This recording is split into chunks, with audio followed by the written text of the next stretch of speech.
Shalom. First and foremost, I want to give all praises, honor, and glory to Yahweh, Bahashem, Yahushua, Bahashem Rakakadash for blessing me with the spirit to do another lesson, with another live camp, me and the elder, going on different topics. Comment boards is always open. Any questions y'all need answered, through the spirit and power of Yahweh Shem Yahushua, we'll do our best to answer them in all sincerity. And another week, bringing us closer and closer to the downfall of Babylon the Great America. This place is in turmoil right now, and it doesn't seem to be letting up. People are hurting bad out here. The curses are falling on, our enemies, and our enemies are looking to take each other out, man. With the wars and rumors of wars, and you better not make this move. If you do, that's going to be the demise of, your country. And we watching it all, man. We staying vigilant, in the scriptures and through the spirit and power of Yahweh Shem Yahushua, we are able to do that. We don't look to boast of ourselves and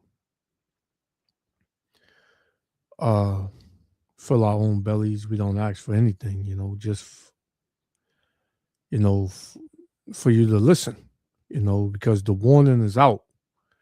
Not just us, but brothers, all across the globe is bringing out the same warning, man, telling you to get right, telling you better seek Yahweh Shem Yahushua, because the doors of repentance is closing.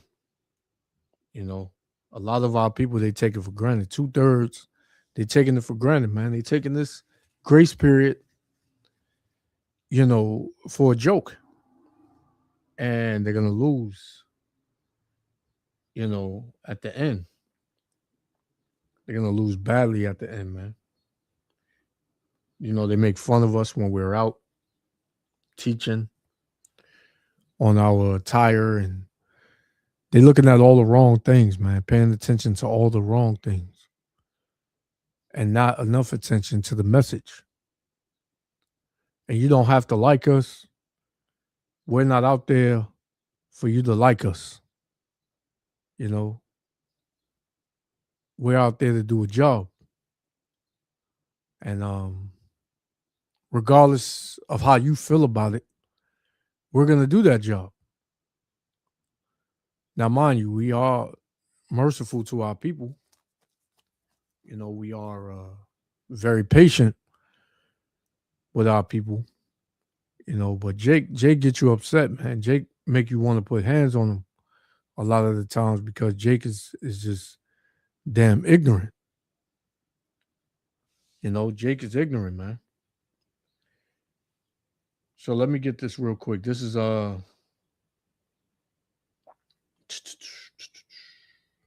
Isaiah 30.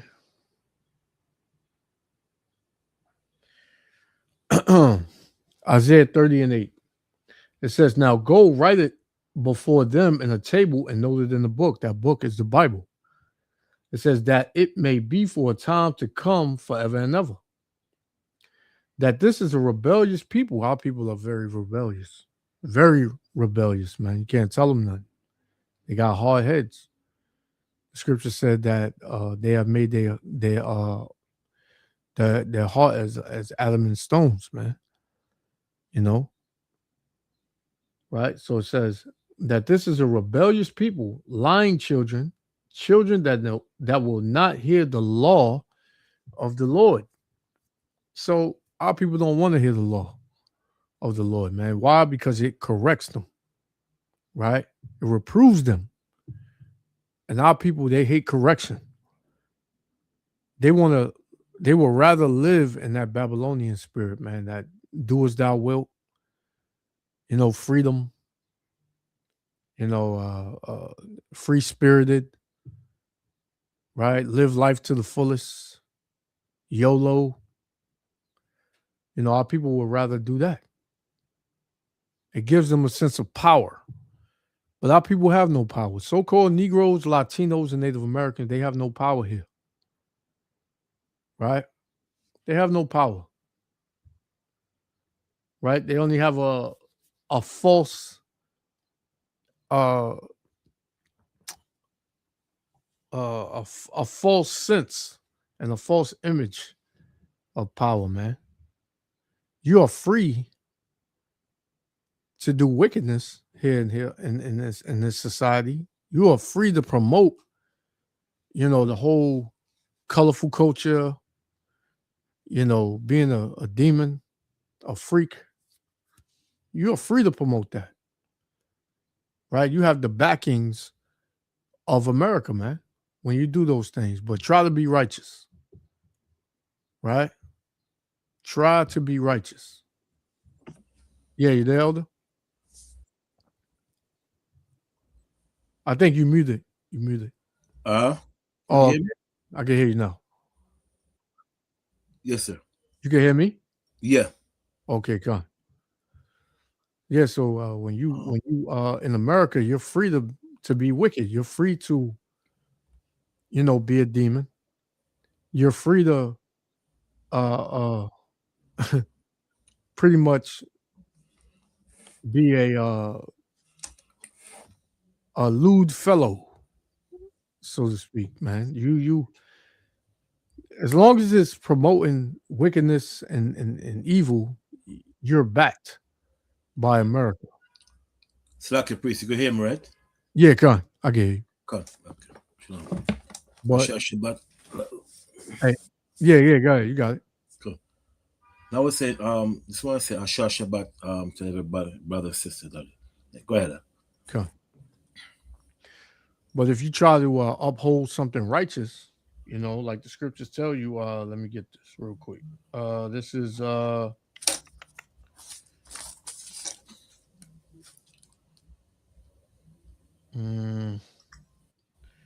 bear with me 1 minute. This is Amos chapter 5 and verse 10. It says, they hate him that rebuketh in the gate. The gate would be the cities, different parts of the city where brothers is teaching that, man. Because you can't escape the Israelites. The Israelites are everywhere, man. Every major city you go to, the Israelites are there, man.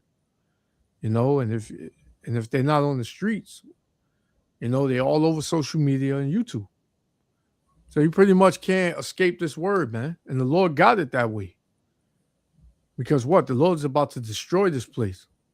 And when the Lord brings that judgment, can't nobody say they didn't know. I never knew about the Israelites. I never knew what they taught. Yes, you do. You're lying, man. Right? Amos 5 and 10 again, it says, they hate him that rebuketh in the gate, meaning corrective. If you're doing something wrong and you get rebuked, you're being corrected. You're being told your fault, what you're doing wrong. So we out there doing that. People hate us for that. But yet they'll say they love God. They believe in God. I go to church. I read my Bible sometimes. I practice. I'm a good person to everybody. Right? So it says, they hate him that rebuketh in the gate, and they abhor him that speaketh uprightly. Abhor means to hate. Right? They hate those that speak uprightly. Right? The way you speak uprightly is through the words of Yahweh Ba'ashem Yahushua. And that's what we do. And this is why we're hated so much. This is why you got Christians coming up, and this is what Christians do. They listen to the Israelites, and then they come out with the breakdowns that the Israelites got and say that the Lord showed them a vision and, you know, this is what they came up with. This is the dream they had, you know, and then they'll try to come back and call themselves cutting Israelites with the same doctrine that they learned from the Israelites. This is what Christians do, man. They'll give you a song and a dance. They'll talk all day. They won't bring out scriptures like that. All of us been to church, in the Christian church. The dude won't even get through one verse. He'll read half the verse and then do a spin move, a drop. You know, wipe his head with his rag. You know, and the choir, they'll say a couple of words. And the collection plate will be passed around about 5 times. And then next thing you know, you out of there, man. Your pockets is lighter. And you don't know a damn thing. And everybody loves the Christian pastor, man. You can't say nothing bad about the pastors. But we reading out of the same book that your Christian pastor have on that what they call the podium, that he read half a verse. We got the same book, but you hate us for reading it, and you love him for not reading it. Right? But, you know, it don't matter. Because the scriptures told us that we would be hated. Scriptures told us we would be hated, man. Let's get that one, and then you can bring out what you want to bring out, Elder. Says this is Matthew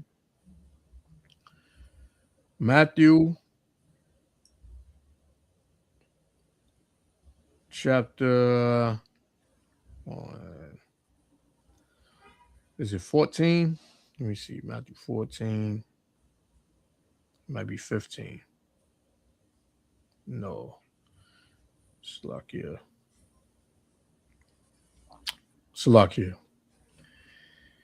One second. Of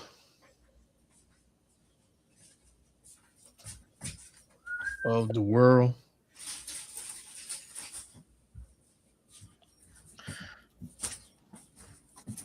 This is Matthew chapter the world. Salakia.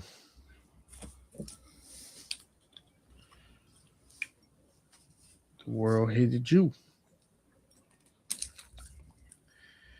Hated you. John. I was in Matthew. Salakia. John, I always get it mixed up. John 15 and verse 16. It says, ye have not chosen me, but I have chosen you. So, you know how, you know, you hear Christians and people of the world say, oh, I choose Jesus this day. You know, I chose to give my life to Jesus. Well, you can't choose the Lord. The Lord chooses you, man. And his name ain't Jesus. Right? It says, but I have chosen you and ordained you that you should go and bring forth fruit, and that your fruit should remain. Right? And we are the fruit of, you know, our elders, you know. Right? It says, that whatsoever ye shall ask of my Father in my name, he may give it you. These things I command you, that ye love one another. How do we love one another? We correct each other, man. We tell each other where we're going off. And we ain't never been the type to be proud to say we're not wrong. You know, you'll have brothers that say that, but wouldn't really feel that way. You know. Verse 18, it said, if the world hate you, ye know that it hated me before it hated you. So the way we're being hated is the same way the Lord was hated when he was on the scene. Right. Same way. It say, if ye were of the world would love his own. Right? We are in the world, but we're not of the world.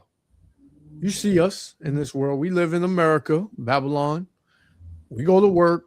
We do the same things you do, pretty much.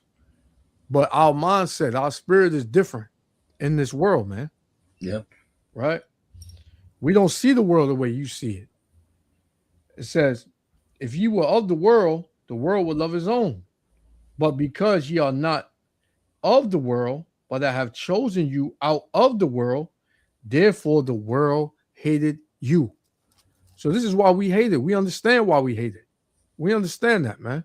And we accept that, man. We love that. What's that old saying where they say if everybody love you, you doing something wrong? Yeah. You know, if everybody love you, you doing something wrong, man. Be too perfect. Huh? Yeah. You know, so it's like we accept the fact that we are hated. You know, because in the eyes of the world we're hated, but in the eyes of Yahweh Shem Yahushua, we doing the right thing. Yep. So that's all we care about, man. That's all we care about. Go ahead, though.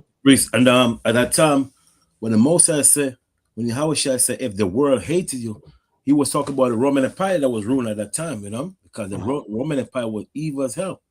God. Like you see in modern day Rome to the Americas, which is an extension of the Roman Empire, you know, so forth. You know?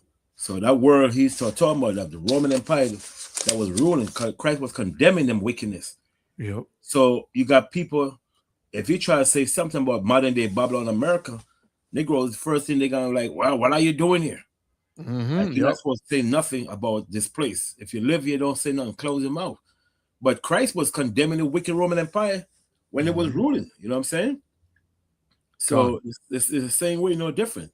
I got one for you on that, Elder. Yeah, you could break it down. This is John 7:6. It says, and Yahushua said unto them, my time is not yet come. The time which you know is the disciple. Go ahead.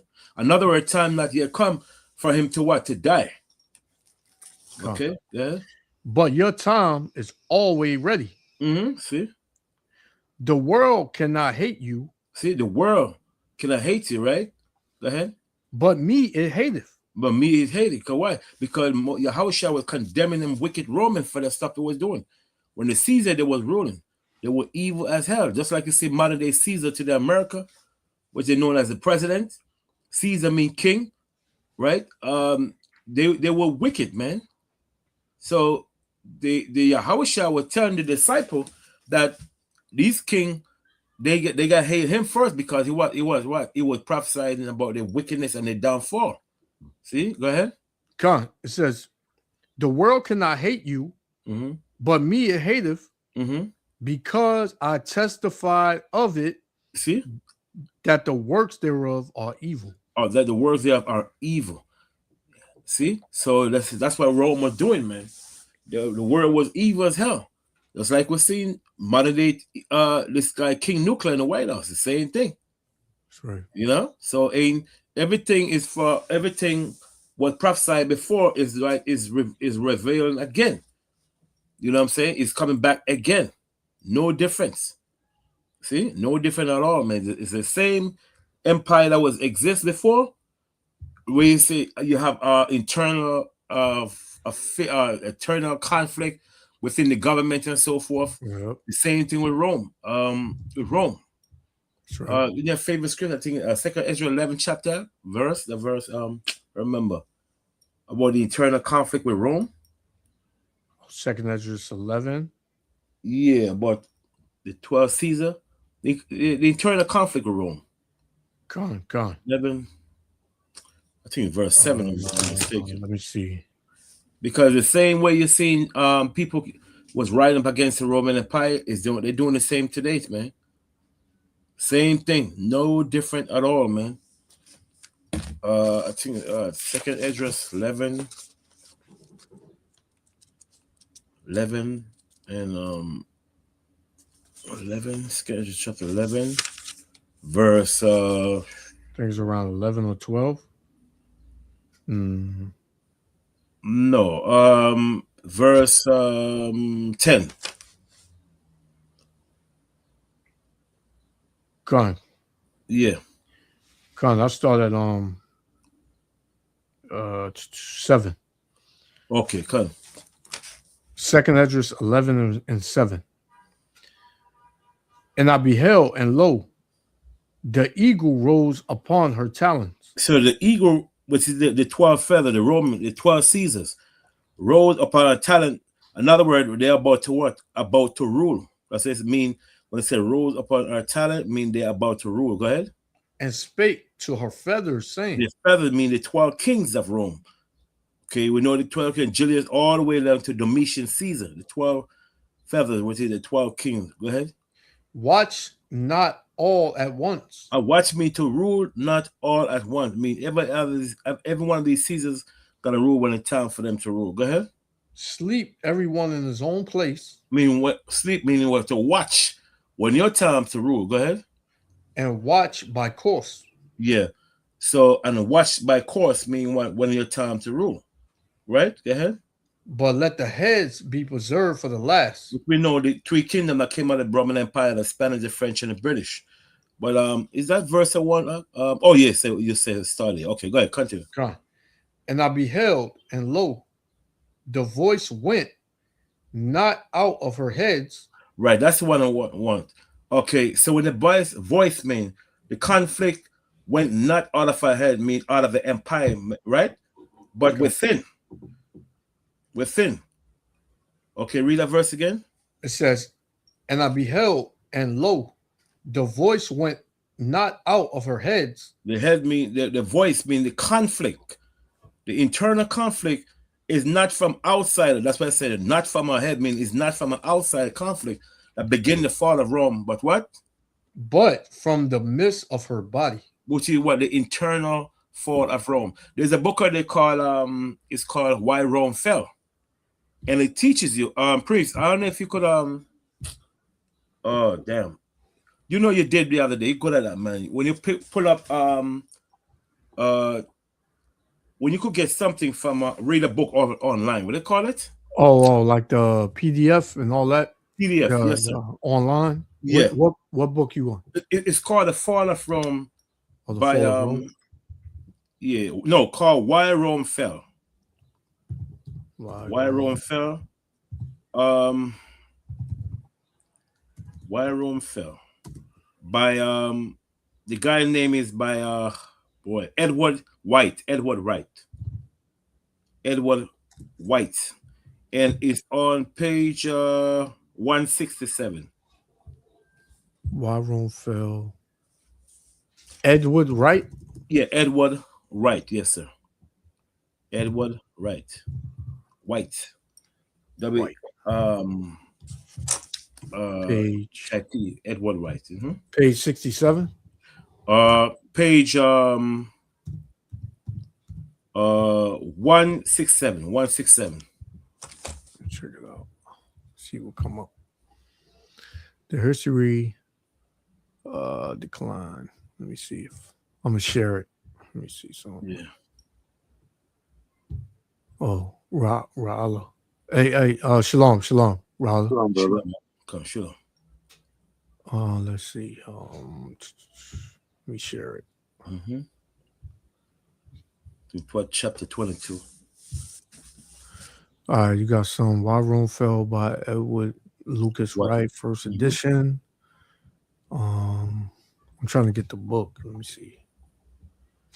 Why Rome Fell book. Yeah, that's what I have to learn to do. I think it's called Archive. Archives? Yes, sir. It's called Archive. Yeah. Let me see. Man. Let me see. Nah, it's just the books coming up. Let me put book online, PDF.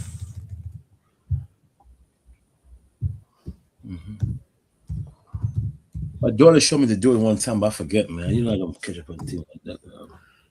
Let me see some. Oh yeah, it's not popping up. No.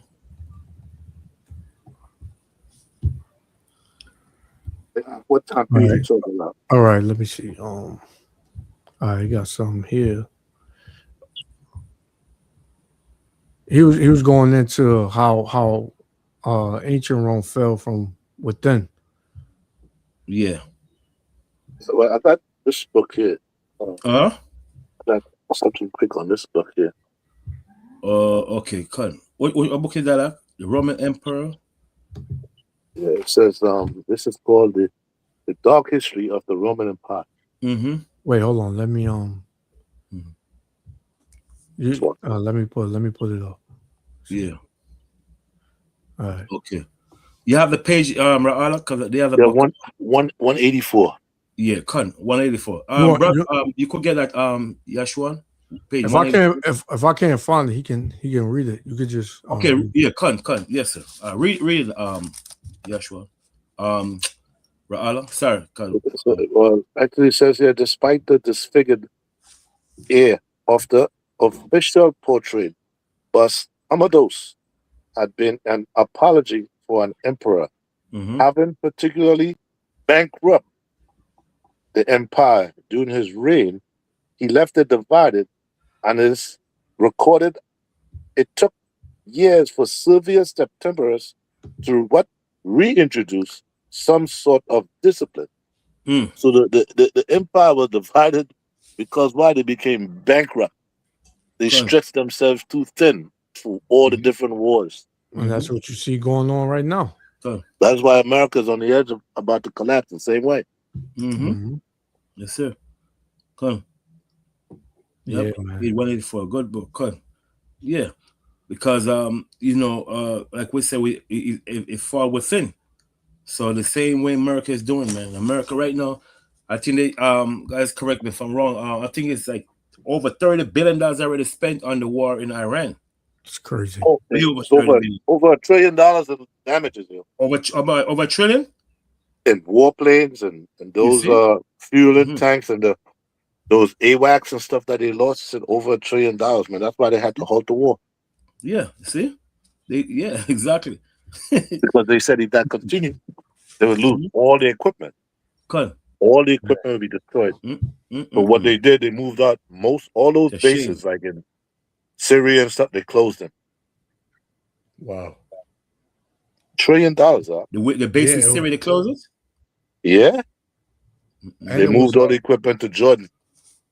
It was a report that even the soldiers over there, they're not even getting fed right. You know, the family is having to send them some food Damn. by mail because of the they got some kind of refuge over there in what they call the Middle East. You know, and it's hard to get stuff over there because ain't no mail coming over there. So Right. That's you know, crazy. the Well, soldiers There's no ain't ships to eating. make it through because the straits is blocked. Yeah, yeah. So it's no Wow. food. There's no food going. They're not eating, man. They was taking pictures of their plates, man. Their plates is empty. They're looking for peanut butter jelly. Yeah, man. They wish they could get that, man. The way that was looking, them plates was looking, man. It's crazy. Clean, eh? I'm like, man, here it is. You got the greatest military in the world. You the greatest country in the world. Babylon the Great. And the whole world is seeing you look That's a weak damn right shame. now, man. You weak. You look weak. Mm-mm-mm. And they nobody never really considered Iran as a superpower. Nobody never really considered that country as a superpower, man. This is why America thought they could just take them. Yeah, they underestimate them. Yeah. Yep. You know, but they, Highly underestimated them. Yes, yeah, sir. it got a surprise. Mm-hmm. You know, it's a surprise. It's a shock, man. I'm telling you, I know behind those walls, man, off them cameras, they going in on each other, man. Why did you do it? Because the generals warned them, like, listen, we can't fight Don't this do war. it, We yeah. don't have enough soldiers. Exactly. They said if you gotta do a ground invasion, they need like close to 1 million soldiers, man, with logistics and fighting men. and all that stuff. They said we don't have enough troops, man. That's why they had to reintroduce the draft at the end of the year. Oh yeah, yeah. Oh yeah, Yeah. Con. I heard it was going to be forcibly too. Yep. Well, it's going to be a felony if they call you and you don't join. It's a felony. They make it where you can't get a job. Yeah, Man, it's wicked as hell, boy. it's crazy, man. Yeah, it's like, and that's just how proud they are, man. You here it is. You know you losing, but Trump get on in front of the camera every other day and say how much he got this, down packed, and we're about to wrap this up, and you putting hell on your citizens in your country, right? Nobody likes you. The other nations, they don't like you. It's like you every day you just making more and more conflict and more enemies, man. And you will never once say, all right, man, I'm done. But the scriptures tell you, Isaiah 33:1, it said, when you cease to spoil, you will be spoiled. When you cease to deal in treacherously, people gonna deal treacherously with you. So you don't have control, man, the way you think you do. Yep. Man, it's something else, man. It's crazy. And I got this video up just showing you how the people that live in this country, how they their day-to-day life is going, Yep. But I'll wait till y'all bring out whatever y'all need to bring out, then I'll play it. You gotta bring out something, Yash, Ra'ala? No, that was it. That was just a small synopsis of what I was trying to bring out. Good book, man. Yeah, sure. Bring that out. And then I'm gonna go over Colossians. Okay. Verses. Because people are so confused about this part right now. It's a shame, man. I was just listening to that video last night. Yeah. Yeah, but about we could deal with it right now. Colossians. Play that video first. Are you want to play the video? Yeah. Play it first. All right. Let's see what this Edomite have to say. Yeah, come on. These Edomites, they going through it, man. Fucking make it in this fucking world, because tell me why I just went to fucking Kroger's and got groceries. And it's Lakia for the language, the language and all that. Got paid today, my last fucking paycheck, and I spent $73 fucking on popcorn, crackers, Cheez-Its, milk, ranch dressing, tomatoes, just basic shit, man. A box of fucking Cheez-Its and a box of fucking crackers was $5 a fucking piece. The ranch dressing was fucking $5. The tomatoes was for $4. The milk is $7 a gallon, and my kid drinks 3 gallons a week. That's $20 fucking dollars. How the fuck did I barely get any goddamn food if it's $73 fucking dollars? What the fuck am I gonna do? People are tired of getting paid unlivable wages and are fighting back. House fire number 3 right here in Ohio. I was tagged about this. This is an Amazon warehouse that also just caught on fire. So this is the third one after we just heard about New York and Queens. And Salakia, that big fire that happened in that toilet tissue plant, that was an Edomite that did that. And he made a live stream. Yeah, he was mad at the boss. He wasn't getting paid enough. Yeah, man. And now you got these reports of I didn't hear about a major fire in Queens. She mentioned a fire in Queens. I didn't hear about it. And then the other one in California where we saw the big video behind it, right? Now, this is breaking news. I don't know much about it. I was tagged in this. This happened, I think, perhaps today, along New York, Queens fire that I was just reporting on earlier. And then somebody had told me about this, and I haven't been able to find any news about it online yet, but there's this special weather statement, moderate, for a fire spread in Pennsylvania right now.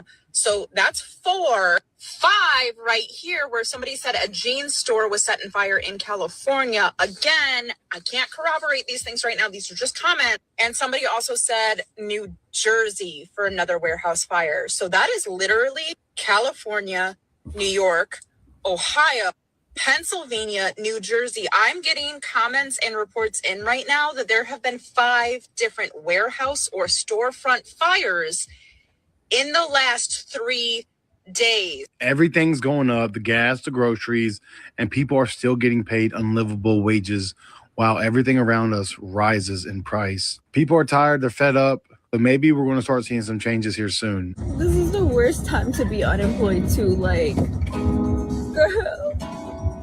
And now I'm just thinking about the money that I lost, the income that I lost. I'm broke as fuck. The rent's too. Like, I'm like losing my mind now. 2 days I've been like chill, like whatever, like it is what it is. And now it's like, oh. I'm so screwed, y'all. I literally am.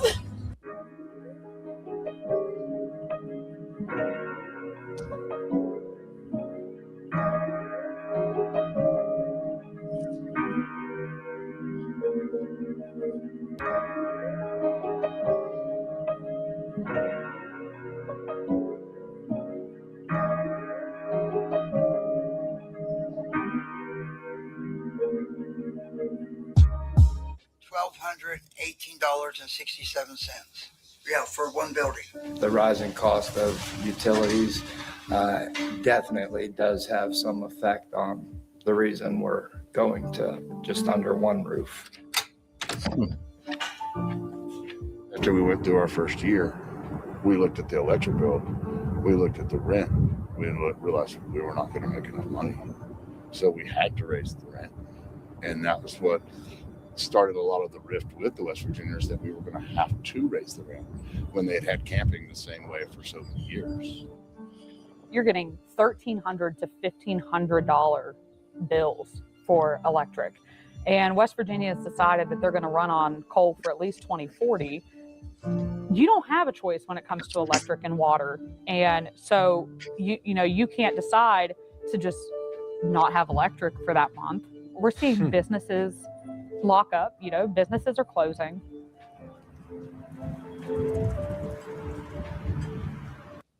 And you being here in the States, if there are certain buildings that all your life you have seen open and you wouldn't think it was going to close, and then they close, man, you know it's something going on. Like me personally, when I seen Macy's close, that monumental Macy's downtown, I knew something was up. I was like, man, things are really changing. Yep. And But not to cut you over, Ak, what was so crazy about it? They fixed up the whole store really nice. Yeah.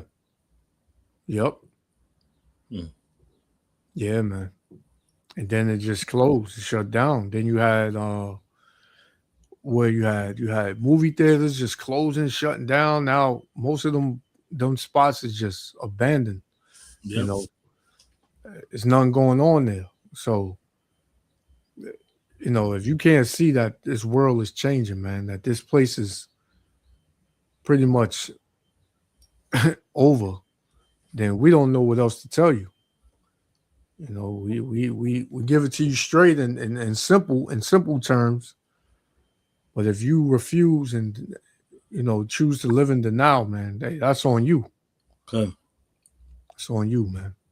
It's like I have a precept for that. Luke chapter 21, verse 25. Come on, Luke 21:25. Yeah, like we see what's going on with two young lady and the guy, the gentleman, man. Let me tell you. It's Luke chapter 21:25, right? Come on. This is Luke 21 and verse 25. It says, and there shall be signs in the sun and in the moon and in the stars. So those signs in the sun, the moon, and the star represent the divine judgment of the Heavenly Father, man. Okay? The sun, moon, stars The sign represents the divine judgment of the Heavenly Father. You can read that in what, Joel 2:31 and Revelation 6:12. Go ahead. And upon the earth, distress of nations. Distress of nation. You see? Distress of nation. That's what we see going on right now, man. People can't afford rent. They can't afford money. You know, they're eating food by measure. Remember, Moses said, eat food by measure.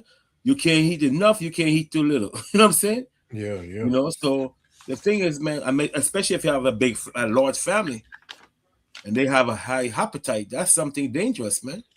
Yeah. You know, because I mean, when you see you can't, because back in the days, in the 90s, year 2000, you know, 25 and below, you could afford it. But now, yep. It's like you go to the damn supermarket, you be like, what the hell did I pay for? $150 for what? You sure check the receipt? You know what I'm saying? You're like, check the receipt, man. Because these damn food prices high. Remember telling about Revelation chapter 6. Correct me if I'm wrong. 6 verse, I think verse 6. Most I tell you about the you know what I'm talking about, Revelation 6. Talking about the pair of balances? Your pair of balances, food shortages and stuff. You can't, you know, I mean, you know, you can't say nothing, man. Huh? Yeah, it's got scarcity. Yes, to what? A scarcity, in Revelation, you know, food scarcity. You can't afford the damn thing, man. You go buy food outside, which something I have to stop. You know, I definitely have to stop that. Allah would tell me, man, bring my own food, because I'm telling you, man, yeah, they're no good, and they cost some of damn money. The other day I bought this wrap from this Arab store. I was like, the man said $16. Like $16? Hell no. Yeah. I walked out. I went to another supermarket. I want to buy a damn 2 mango and a water for the day. Yeah, $16. I was like, hell no, man. Yeah. What? Yeah. He was pissed off, you know. But I said, I can't. No, that's too much money. $16 for a wrap. Yep. You know, I said no. The reason why I buy there because they don't sell pork. You know what I'm saying? Yeah. But I was like, hell no, man. I can't afford that. You know, I could have buy it, but I said no, and that was early in the afternoon. I said, hell no, man. Yeah, was man. Ridiculous, man. When I started a new job, you know, years ago, man, I used to spend about $60 to $80 a week on food, buying food outside, man. Wow. And I got smart, man. I would make my own food, and I would just take it from home, and then I just constantly, like, gradually, you know, went down on that. Now I just, you know, take some stuff just to hold me over at work. Like I get like some crackers, some fruit, like that, and I just snack, you know, at work, you know. But come on, man, $80 a week, you know, and that was years. So now everything is higher than it was years ago. So I know you spending over $100 a week buying outside food, man. That don't make no sense, huh? Yep, that's crazy. Yeah, and like you said, you buy it, you eat it for lunch. 2 hours later, by the time you get off work, you hungry again. Exactly. Yep. Exactly, man. Sad, man. So it's a waste, man. Yeah, good. And these other nations, they know what they're doing, man. You know, the scriptures tell you we under a curse. We got to go to the one. We got to go for them for the one of all things. So you know, you know, the food price, everything going up. So everybody got to, you know, push everything up. And, you know, like you said, a wrap was $16. That same wrap, maybe 2 years ago, probably could have went for $8 or something. You know? So that's crazy. Everything going up. That just makes no sense to me. How you keep everybody's pay the same. You know, you give them, you know, a raise every year or whatever, but that don't help because you taxing the hell out of people, man. That the taxes went up. Then the food is going up like double. So how do these? This is the devil, man. How does he expect you to live? It's the devil for you, man. I mean, the craziest part with me, what I don't get, you work all year. They take money from you all year, and then when you go to pay, don't care, man. When you go to do your taxes, and they still tell you, exactly, you owe another $2,000. Like, yo, come on, man. What is the point? Like, how does Mhm. that make any sense, man? All year you Come. taking taxes on my check, man. Yep. You do some overtime. It's like you got this dude sitting in the dark. You know, he look at your check for the week. Oh yeah, he did an extra. He did an extra 20 hours. All right, I'm gonna take an extra this. Just give him that. Just That's give why him it's that. called nervous check. Yeah, like you know what I'm saying? He just telling you what he gonna give you. You're like, all right, yeah, just Call it give him nervous. that. You know, I'm gonna take this right here. You know, and I'm gonna fund this. I'm gonna use this for the war, and I'm gonna use this to, you know, here I'm gonna put some in my pocket, and then give this to, you know, whatever, you know. And Because a when lot you of do- times yeah, you you don't got it. understand. Everything is a tax. You come and breaking up. They already tax that money. Then when you go to buy something to eat, it's taxed. You go buy Tax. some clothes, it's taxed. Tax, And everything. all that shit is tax, man. It's like Yeah. you go to register your car, Mhm. that's another tax. You just call it a different name. Yeah, exactly. Yeah. You know, every year you got to Buy pay on your cigarette car. dangerous for your body. Mhm. Yeah. Right. Yep. But then Yeah. you'll have Jake The talk sin about tax. Yep. yep. Jake will walk around saying he owns stuff. He owned this. He owned that. Yeah, okay. You don't own nothing, man. You don't own nothing. You will never own anything, man. You know, you don't even have rights. Like they you know, Jake always screaming about his rights. I got rights. Well, the people that wrote the laws, they breaking them every day. You know, and you the last person they respect. Mhm. Because you know the Israelites, they don't get no respect here, man. This whole setup is to destroy you. Yep. You know, it's not to treat you fairly. You Mhm. know, it's just to oppress you and to afflict you and bring hell on you, man. And Jake just feel like, man, if I just get another job, if I find me Yep. another hustle, man, I can get over the hump.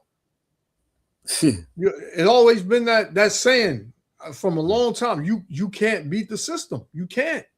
Yep. Follow you every way, and hell follow you.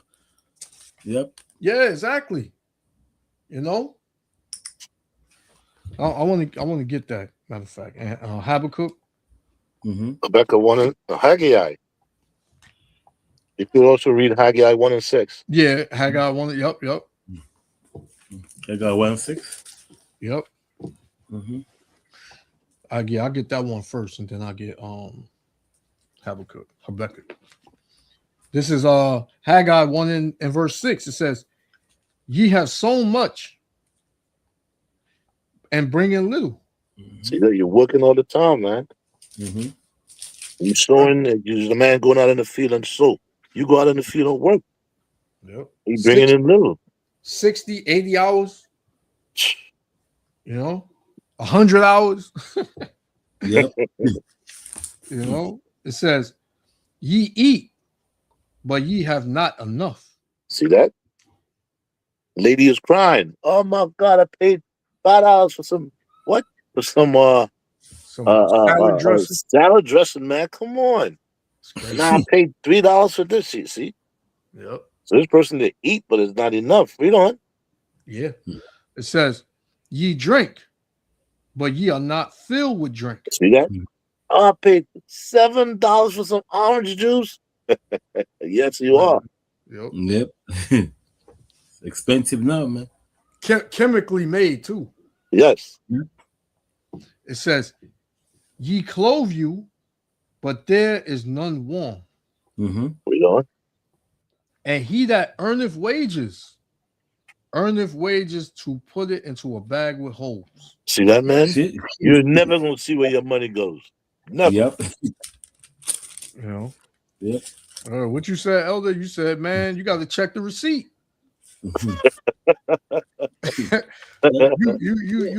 You know, you go to the supermarket and you got you a couple of things. Next thing you know, $75, $80.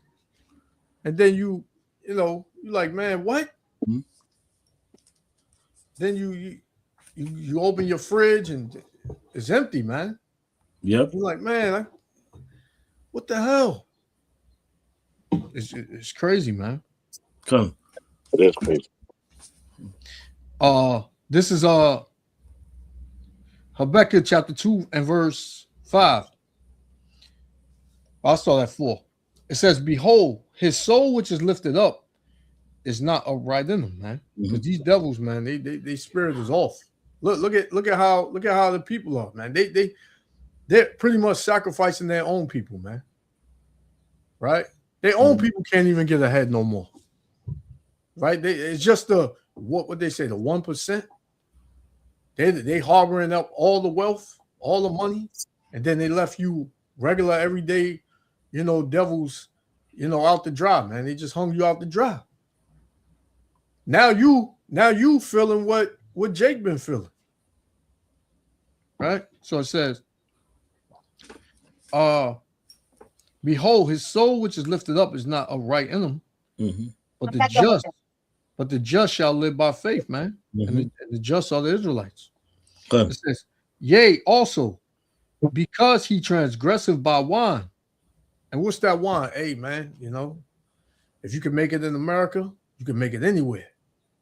You all you got to do is just work hard, and you'll receive the American dream. You get the white picket fence. You'll get it. Just dream. Just keep going, and you'll make it. Right. It says, "He is a proud man, neither keepeth at home." So now he oppressing the whole earth, man. Yep. Everywhere this devil go, man, it's just oppression. You want to be a police of the earth. Yeah. Yep. Now Trump talking crazy. He's saying, man, pretty much in the nutshell, what he's saying is whoever won it, they can get it. Yep. He cutting ties with NATO. He's saying we should rethink having dealings with NATO. Right? He's saying China, he's throwing threats out to China now. Contract. You know what I'm saying? So, and soon Russia gonna be in the talks. Yeah, well, Russia. What he told China? He said, if they find out China, man, you knew China was supplying Iran already, man. You talking about if we find out? Right. You already knew. It's all over YouTube. Yeah, they know already, man. They know they're not making no. They knew that, man. I mean, come on. They just trying to ease the public from getting saying like, wait a minute, man. What's going on there? Why is they getting weapons from over there? And you're not doing nothing. Exactly. This technology. Right? This technology, who giving it to them? They know who giving it to them. Yep. Like, listen, the Iranians knew exactly where those planes were. Exactly. What time those planes were being moved, troop movements. Hey, they knew everything went to fire those missiles, man. Yeah. Iran don't have that type of technology. Exactly. So they were getting, from China and Russia, they were getting exact data times, man. When to fire those missiles, what to do. They destroyed all the radars in the Middle East. So now they left them blinded. They couldn't see nothing, man. Yep. Yeah. And like I said, that's the pride of the devil, because this dude, he been supplying Ukraine with weapons against Russia. Yep. He been supplying Taiwan with weapons against China. So now it's being done to him. Now he like, let me find out. Who are you, man? That's crazy. Yep. So Habakkuk 2 and 5 again, it says, "Yea, also because he transgresseth by wine, he is a proud man. Neither keepeth at home, who enlargeth his desire as hell." Man, yeah, that's what he want. He want everybody out of the lower state. He want to oppress you, man. Right? He want to make it so you need him. Right. Call on the U.S. They'll come to your aid. Come over there, take everything, your resources, everything, grape your women, put the men to death, all in the name of, making your country safe. Yep. Right? Getting rid of the dictatorship in the regime. You know, they need a regime change, and they lying, man, because you had this dude. What's this dude name, man? He's the secretary. Pete Hegseth. Yeah, Pete Hegseth. Hegseth, right? Yeah, this dude gonna say they caught word that Iran was about to attack them. This is why they attacked them first. Damn lies so damn much, man. Lying, man. And Iran came out and said we never was thinking about attacking America. Never. They started this. You know. Mhm. So these devils, man, they liars. It says, who enlargeth his desire as hell, and is as deaf, and cannot be satisfied. Mhm. Right? Because he ain't satisfied. He has to have complete and total control over you, man. And even then, he's not satisfied. Right. Yep. It says, but gathereth unto him all nations, and heapeth unto him all people, man. Right. So that's how it was, man. That's the league that they made. But now the nations that were at peace with him are deceiving him now. Mm-hmm. Right now they're cutting them off. Yeah. They saying, "Oh, we see how you are. Oh, no, we don't want no dealings with you no more." So now, if you wanna get through the strait, and you want something, you gotta buy it with the Chinese currency now. Yeah, you got you won, Yeah, you gotta buy it with that now. and you got to pay, and your ship got to pay $2 million to get through. Exactly. And you gotta what Iran called, they said they want reparations pretty much. They want all of the US out of the Middle East. That was some of the qualifications to open the strait. And you really believe that America's gonna do that? No. They're not gonna, they're gonna find a way around it.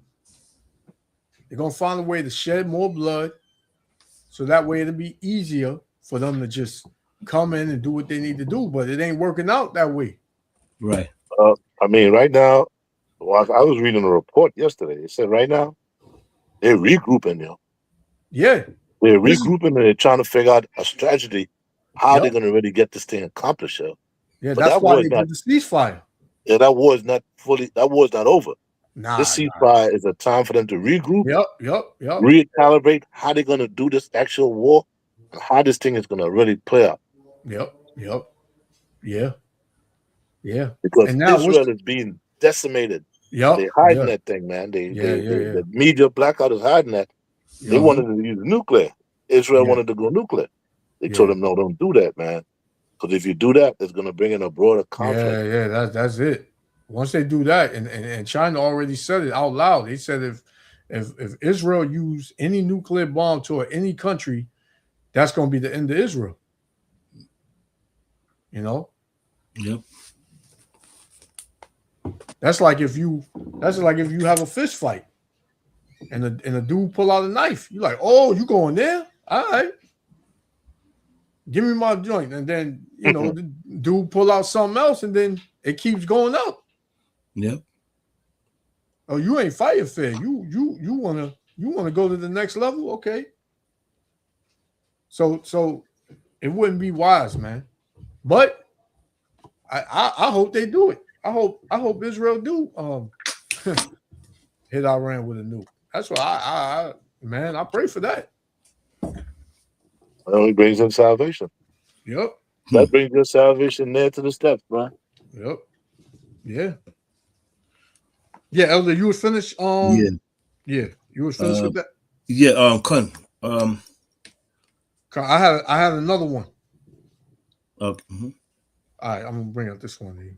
2 Ezra 6 and 22. You always go over this one, Elder. 2 Ezra 6 and 22. It says, "And suddenly shall the sown places appear unsown. Mm-hmm. The full storehouses shall certainly be found empty." Man, and look at this image. Businesses closed down. Right, the doors in the street shut. Right. So this place is going down, man. Yep. A lot of grocery stores are empty, man. Because like you said earlier, before last week, a lot of tractor trailer was like stuck up because they can't afford gas, man. Especially those privately owned tractor trailer. These guys own their own tractor trailer. They said they don't have the money to come to foot of them tanks, you know. So some of them were stuck on the highway. They couldn't get the grocery store to, you know, bring the stuff for the grocery store because it was they couldn't afford the gas. Right now, gas price is about $5.18. They say it might go back down, but they opened up the Strait of Hormuz yesterday, but Trump with his big mouth now says something and it's closed right back. Yeah, it's crazy, man. Yep. Yeah. So whatever stores may still be open, they're gonna be empty. Yeah. You know, and some and like the scriptures tell you in Ecclesiastes 12, it says verse 3, it says, in the day when the keepers of the house shall tremble, right? That's the leaders. It says, and the strong men shall bow themselves, and the grinders cease because they are few. You know, it's no more work. Nobody, there's nowhere. Like the woman, she said, I'm unemployed. You know, there's many videos where people can't find jobs. Right? It says, those that look out of the windows be darkened, man. They're not going to find no end in sight. There ain't going to be no light at the end of the tunnel. Verse 4, it says, and the doors shall be shut in the streets. Right? Businesses closing down, out of business. Right? It says, when the sound of the grinding is low, and he shall rise up at the voice of the bird, and all the daughters of music shall be brought low, man.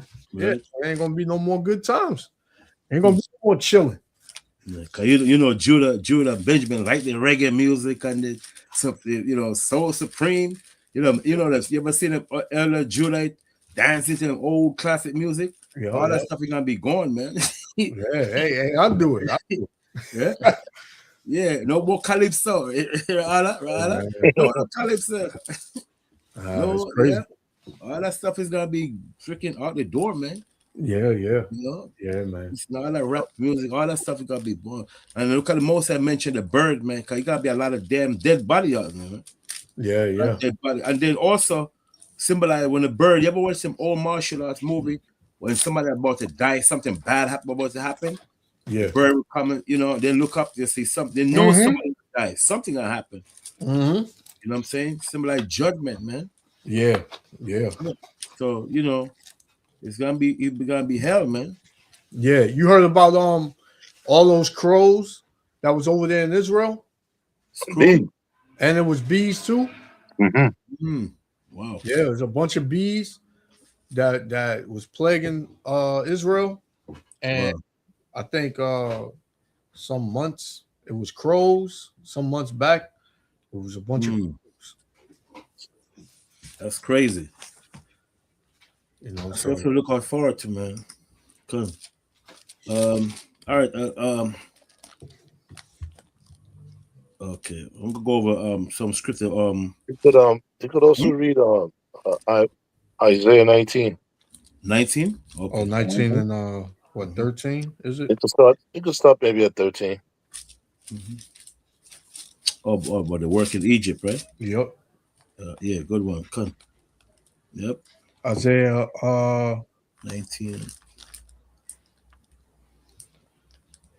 You want to start at 14? 14. You could start at 14, yeah. Isaiah 19 and 14, it said, the Lord have mingled a perverse spirit in the midst thereof. Nah, when you like in the morning time, I like to walk up to my job. Like I get up the train at 42nd, and I just walk up one of the avenues. And let me tell you something, man. So many business stores are empty on 3rd Avenue. Yeah. And Lexington Avenue, ooh, man, so many. Yeah, empty. I know. Lexington and 125th, right? Empty stores, yo. Wow. Remember that McDonald's? Remember that McDonald's that was here before? It was a McDonald's right there on 125th. Went out of business. They used to hang out. That's gone, yeah. Man. They used to have a supermarket across the street from it. Pat Mark. Oh, yeah. Out of business. Yeah, come. Wow.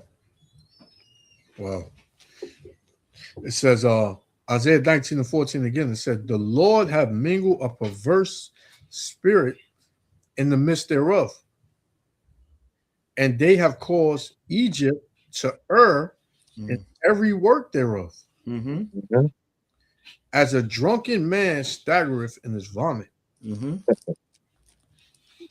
Neither shall there be any work for Egypt, Yep.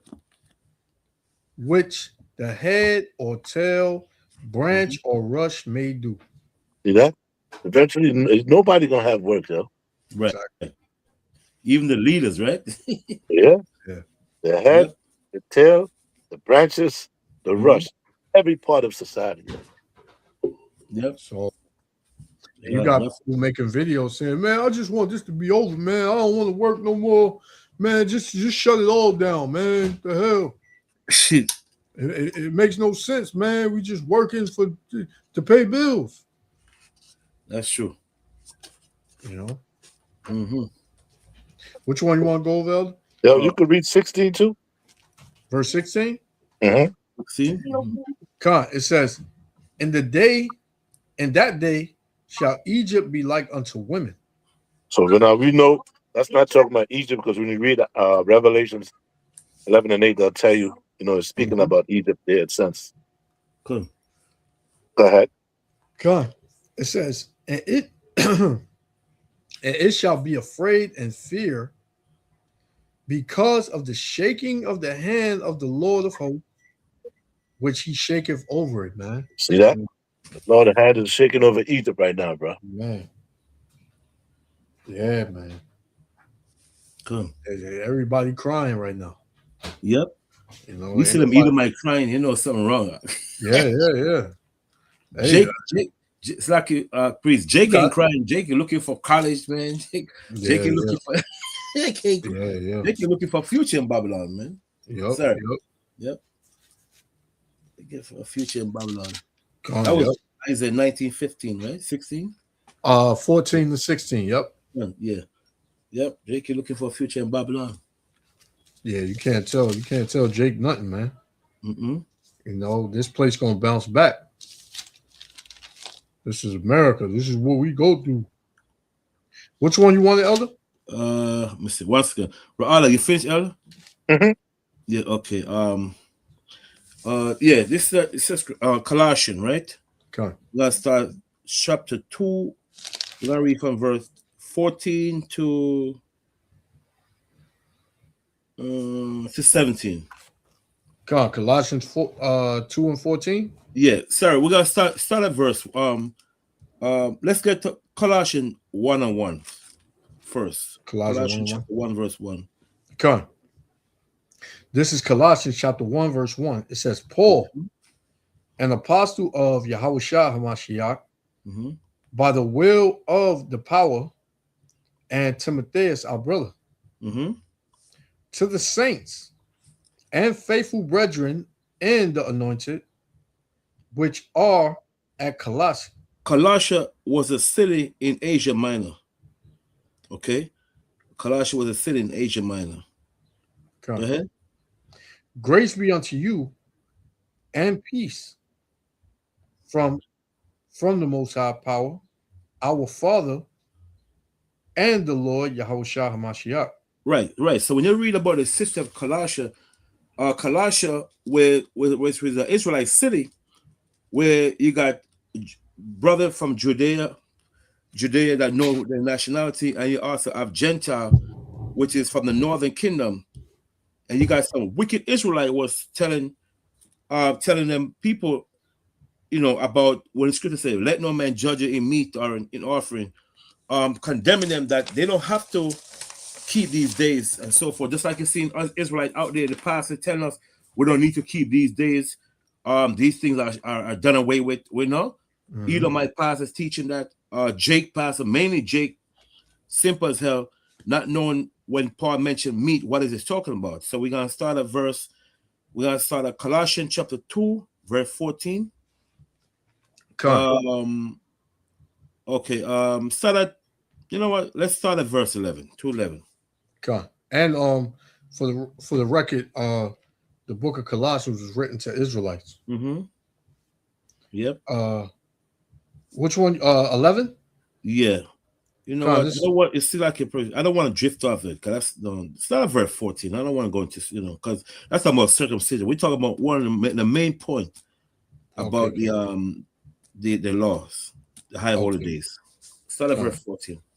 This Colossians 2:14. It says, blotting out the handwriting of ordinances that was against us. We see what that it says blotting out the handwriting of audience that was against us. What is the audience? The audience that was against us was the law of Moses. If you break it, you're gonna get put to death. Right? You break the law, there was no mercy, remember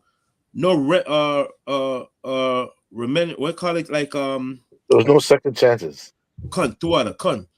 That if you break the law of Moses, Done.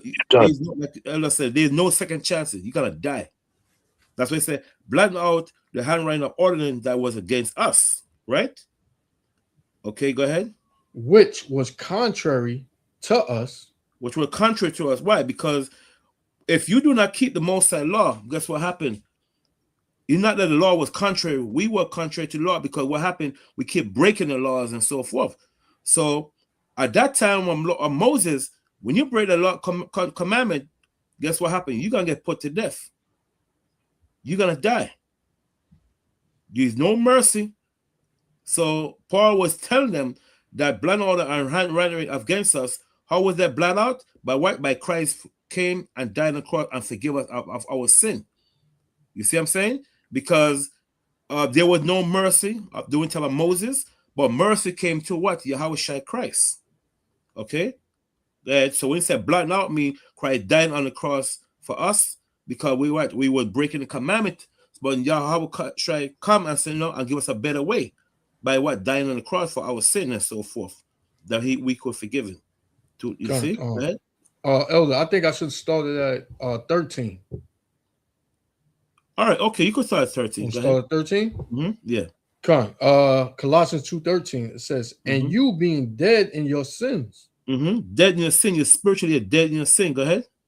And the uncircumcision of your flesh. What uncircumcision in the flesh? Us by what? By following what? The lifestyle of this world, sinning, breaking the commandment, and so forth. Go ahead. Have he quickened together with him? Quickened together to what? To what? To the word. Scripture says that the word that speak to you, they are spirit and they are life. Go ahead. That's right. Having forgiven you all trespasses. Okay, having forgiven you all trespass. To what? A good start, you know? Go ahead. Blotting out the handwriting of ordinances that was against us. Right. So the handwriting of ordinance against us was what? Was the law of Moses that when you break it, you're gonna get put to death. So how Christ came and blotting out handwriting ordinance that was against us, the handwriting, by dying on the cross for us and forgive us our sin. Not to cut you across. Yeah, a quick synopsis of that is Numbers 15 and 32. Okay, I'm gonna read it real quick. And while the children of Israel were in the wilderness, they found a man that had gathered sticks upon the Shabbat day.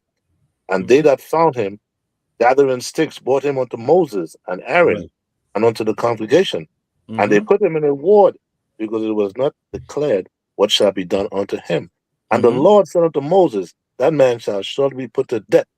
All the congregation shall stone him with stones without the camp.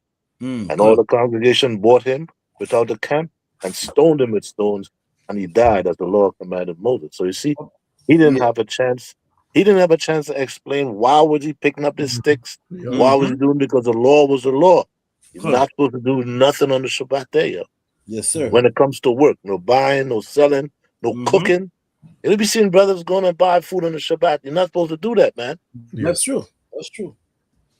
That's that. You're right, because we used to do that, to be honest, during the time of One West. Brother used to be cursing out Esau, De La Croix Street. You remember Sabara, right? Sabara? Yeah. Italian restaurant. Brother used to go right across the street in the Chinese restaurant and buy food. You're not supposed to do that, man. Yeah, it's true, though. I've been just cursed on Esau. Call the devil. He go right across the street and buy them. What call it? Get it. That was honest, man. Yeah, man, that was crazy. I was like, brother, you not scared Esau by spending your food, man? I'm telling you, that was so funny, man. Because brother just cares on Esau, brother going to the restaurant with a uniform on, huh? Yeah. Like, no, man, you're not ashamed. You're not ashamed. I mean, you remember Sabara was famous, huh? Brother going there watching Esau curse. I mean, Esau watching brother curse him up and go buy food right there, man. You're right up. It was off, man. Selling oil on the Sabbath. Yeah. Man, a lot of things. Good, man. You're right, priest. That's a good precept. I gotta write that down, man. That's one when it was stone, right? To pick up the stone. Yeah. Okay, I know. Come, two other. Yeah, that's a good one. Yep. Good example right there, you know? Come. Verse 14 again, it says, blotting out the handwriting of ordinances that was against us, which was contrary to us. Right. It's not that the law was contrary, it's we the one that keep breaking it. Yeah. Because why? Because we was even wicked, man. Yep. So like the elder said, man, there was no mercy when you tell Moses, you get put to death, you're gone. That's it. How shall I come? That's why Christ said, if a man is justified by the deeds of the law, it falleth from grace, because that grace is Christ come and forgive you. Yeah. So when you claim you're justified by the deed of the law, then you have to keep the whole commandment. If you don't, you're gonna die. See? So that's why Yahweh shall come and forgive us, man. You know what I'm saying? Because during the time of Colossians, there was no priest and nothing, you know what I'm saying? You know, so our hope was to Yahweh shall Christ. That's what Paul was telling them. Go ahead. Come. And took it out of the way, nailing it to his cross. In other words, Christ died and all your sin forgiven. All the sin the law you break, Moses' law you broke, Yahweh shall come now, what? And forgive you for your sin. Go ahead. Come. Verse 15. It says, and having spoiled principalities and powers, he made a shoe of them openly, triumphing over them in it. In other words, Christ overcome what? The obstacle, he overcome death and the obstacle of this world, man. You overcome them sin through faith. He was over to overcome the obstacles of sin. Yes, sir. So sin, sin is what brings death.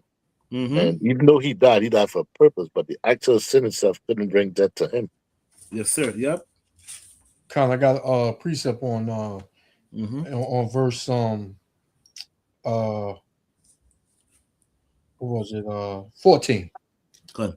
This is Isaiah 53 and verse 4.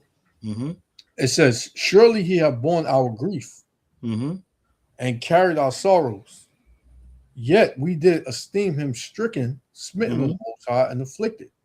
So the Lord, he was afflicted for our transgressions, man. Good. Yep. Verse 5, it says, but he was wounded for our transgressions. He was bruised for our iniquities. The chastisement of our peace was upon him, and with his stripes we are healed. So now, he was bruised for us. He was that sacrifice for us to return to the Heavenly Father, Yahweh, man. Without the Lord, we could not have done that. Good. That's why sometimes I ask the Old Testament guys, when you sin, when I sin, or if the brothers that believe in the Hamashiach, they ask for forgiveness in his name. When you sin, what do you do? How do you get forgiveness? Because in the Old Testament, it's supposed to be put to death. How do you get forgiveness of sin? Good. They can't answer that yet. Yeah. Because Old Testament dudes, they all about the law. Right. So I asked them, when you sin, how do you get forgiveness? Exactly. Because there's no scripture in the Old Testament say you go and pray and ask for forgiveness. You break that law, you're done. And the Lord ain't dealing with no animal sacrifice no more. No. You know, they would say that, but then turn around and say, well, we ain't got no temple. You know, so we don't have a high priest. Yeah. So I asked them, does that mean you since you don't have a priest, that you could sin every day? Yeah, exactly. Doesn't make any sense. Exactly. All people love to find a excuse for what they do. Yeah. All the time. Then you become a justifier of your wickedness, man. Mm-hmm. Yeah. Yep. Sinning become more easier. Oh, Yeah. we ain't got no priest, we ain't got no temple. Hey, all I gotta do is just pray. You had remember that brother we used to deal with Elder? He said he goes straight to the Most High. You can't do. Most High ain't dealing with you, man. That's crazy. Verse 15, Elder. Mm-hmm. Colossians 2:15. It says, and having spoiled principalities and powers, he made a shoe of them openly, triumphing over them in it. Right. So in other words, he overcome the world, man. Like Allah said, the wickedness of the world. Christ overcome that, man, through faith. See, that's it. That's what we need to fight for, man. Faith. It's like Yahushua did. You know what I'm saying? You know. So Christ said, "I have overcome the world." You can read that in different chapters. You can read that in Ephesians. How Yahushua, by him, living the world, man, he overcome these things, man. You know, the wickedness of the Roman Empire that was ruling, Yahushua overcome these things. You see, I'll read this precept for you real quick. Ephesians 6:12. It says, real quick, Ephesians 6:12 said, "For we wrestle not against flesh and blood," right? Flesh and blood mean mortal men, but against principalities, see, against powers, against the rulers of darkness of the world, against spiritual wickedness in high places. See, Yahweh shall overcome all those. That's a precept for verse 14, Colossians 2:14. Come. So you overcome all these things, man. That's what we need to do. Fight, the same way Yahweh shall fight. Nothing is hard, man, but we could, try. Yep. It's better to try than not to do it. You know what I'm saying? Yep. So we're gonna go back now to Colossians 16, verse 2:15, all right? 16. 2:16. Okay, come on. Colossians 2:16. It says, "Let no man therefore judge you in meat." Okay, judge you in meat. Now, say, let no man judge you in meat. Now, is this talking about little meat? Let's get you could go in the concordance. Is it concordance? The interlinear. Come on. Because this meat right here is not little talk about meat. It's not talk about meat right here. But Romans the 14th chapter give you a breakdown of that meat let's talk about. Right, But you want the interlinear? Yeah, let's look up the word meat in Colossians 2:16. Let no man therefore judge you in meat. Okay. We're back to the word. Look it up in the Hebrew though. It's going to say manakah, meaning grain or fine flour. Okay, look it up in Colossians 2:16 for the word meat. 2:16. It goes into let me see. Manakah, because you got two different Hebrew words for meat, right? What the hell? Okay, one you got manakah, and one represent mean basara, mean little meat in general, meat in general. This one going to say manakah. This one says let me see. Shalakia. From base word. Because we know fine flours, all these are different things were known as meat also. But that this verse right here, not little talk about meat. And that's why the Christian they get caught up in, They don't understand, they don't look up the word. They don't look up words and stuff. They just read the scripture and what do you call it? The Jesus? Something. We know we always talk about that word. Exegesis. Exegesis and exegesis. Yeah, they go by their own interpretation, but they don't look up word. You got him, Sarah Ra'ala? No. Go ahead. Okay, cut. Let me you can see it on the screen, Elder? No. All right, let me share. Let me share. Man, judge you in meat. Okay. You see it? Okay, yeah, cut. Yeah. All right, so this is what it goes back to. Strong's G 1035. Brosis. So now is the biblical use is act of eating, a wider sense, corrosion, that which is eaten full element of the soul's food, neither which refreshes the soul nor nourishes and supports it. Okay. I want to look it up in the Hebrew. Let me see. You could just type in Colossian in the Hebrew.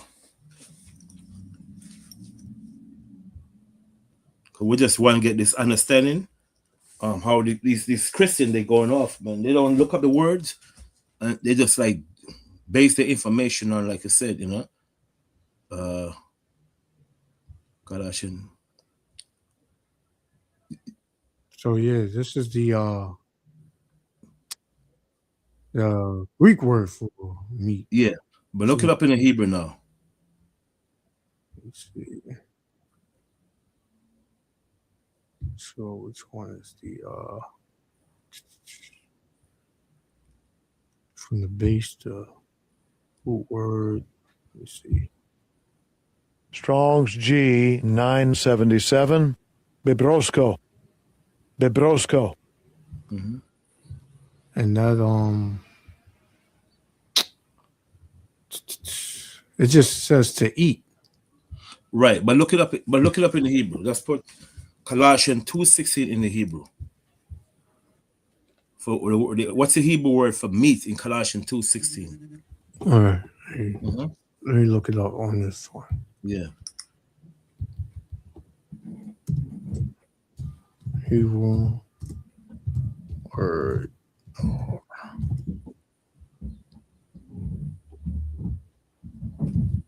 And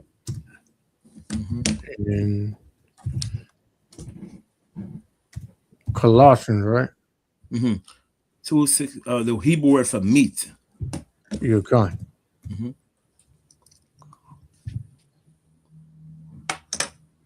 Colossians 2. It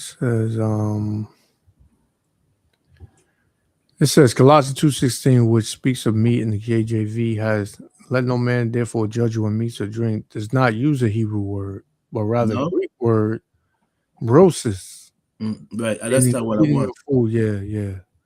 But it doesn't show. Okay, all right. Look it up. You know what? Try to Google it. I'd rather you go get that. Yeah, that's what I'm doing right now. Google it. But it's going to say it's gonna say manaka, meaning grain or fine flour. Right here. I think this is what you want. In Hebrew, grain offering, Old Testament connection. Says, I don't know if this is the word. What's it? M-I-N-C-H-A-H.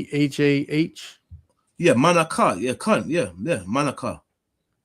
It said, as mentioned in Levitical regulations, not flesh. It said, not flesh. You see? It is not Greek flesh, word. Right? Yeah. Not flesh. It is not the Greek word creation. You see? So that Greek word that you read earlier, it will show you not little meat, because the little animal is krias. But manaka now, it said, let no man judge it in meat. It said manaka, which means grain or fine flour that was put on the altar for sacrifice. That was put on the altar for sacrifice. It's going to say manaka. Okay? So now let's go back now to the Bible now. Let's go back to Colossians 2:16. Colossians 2:16. Yeah, so now you have two Hebrew words, right?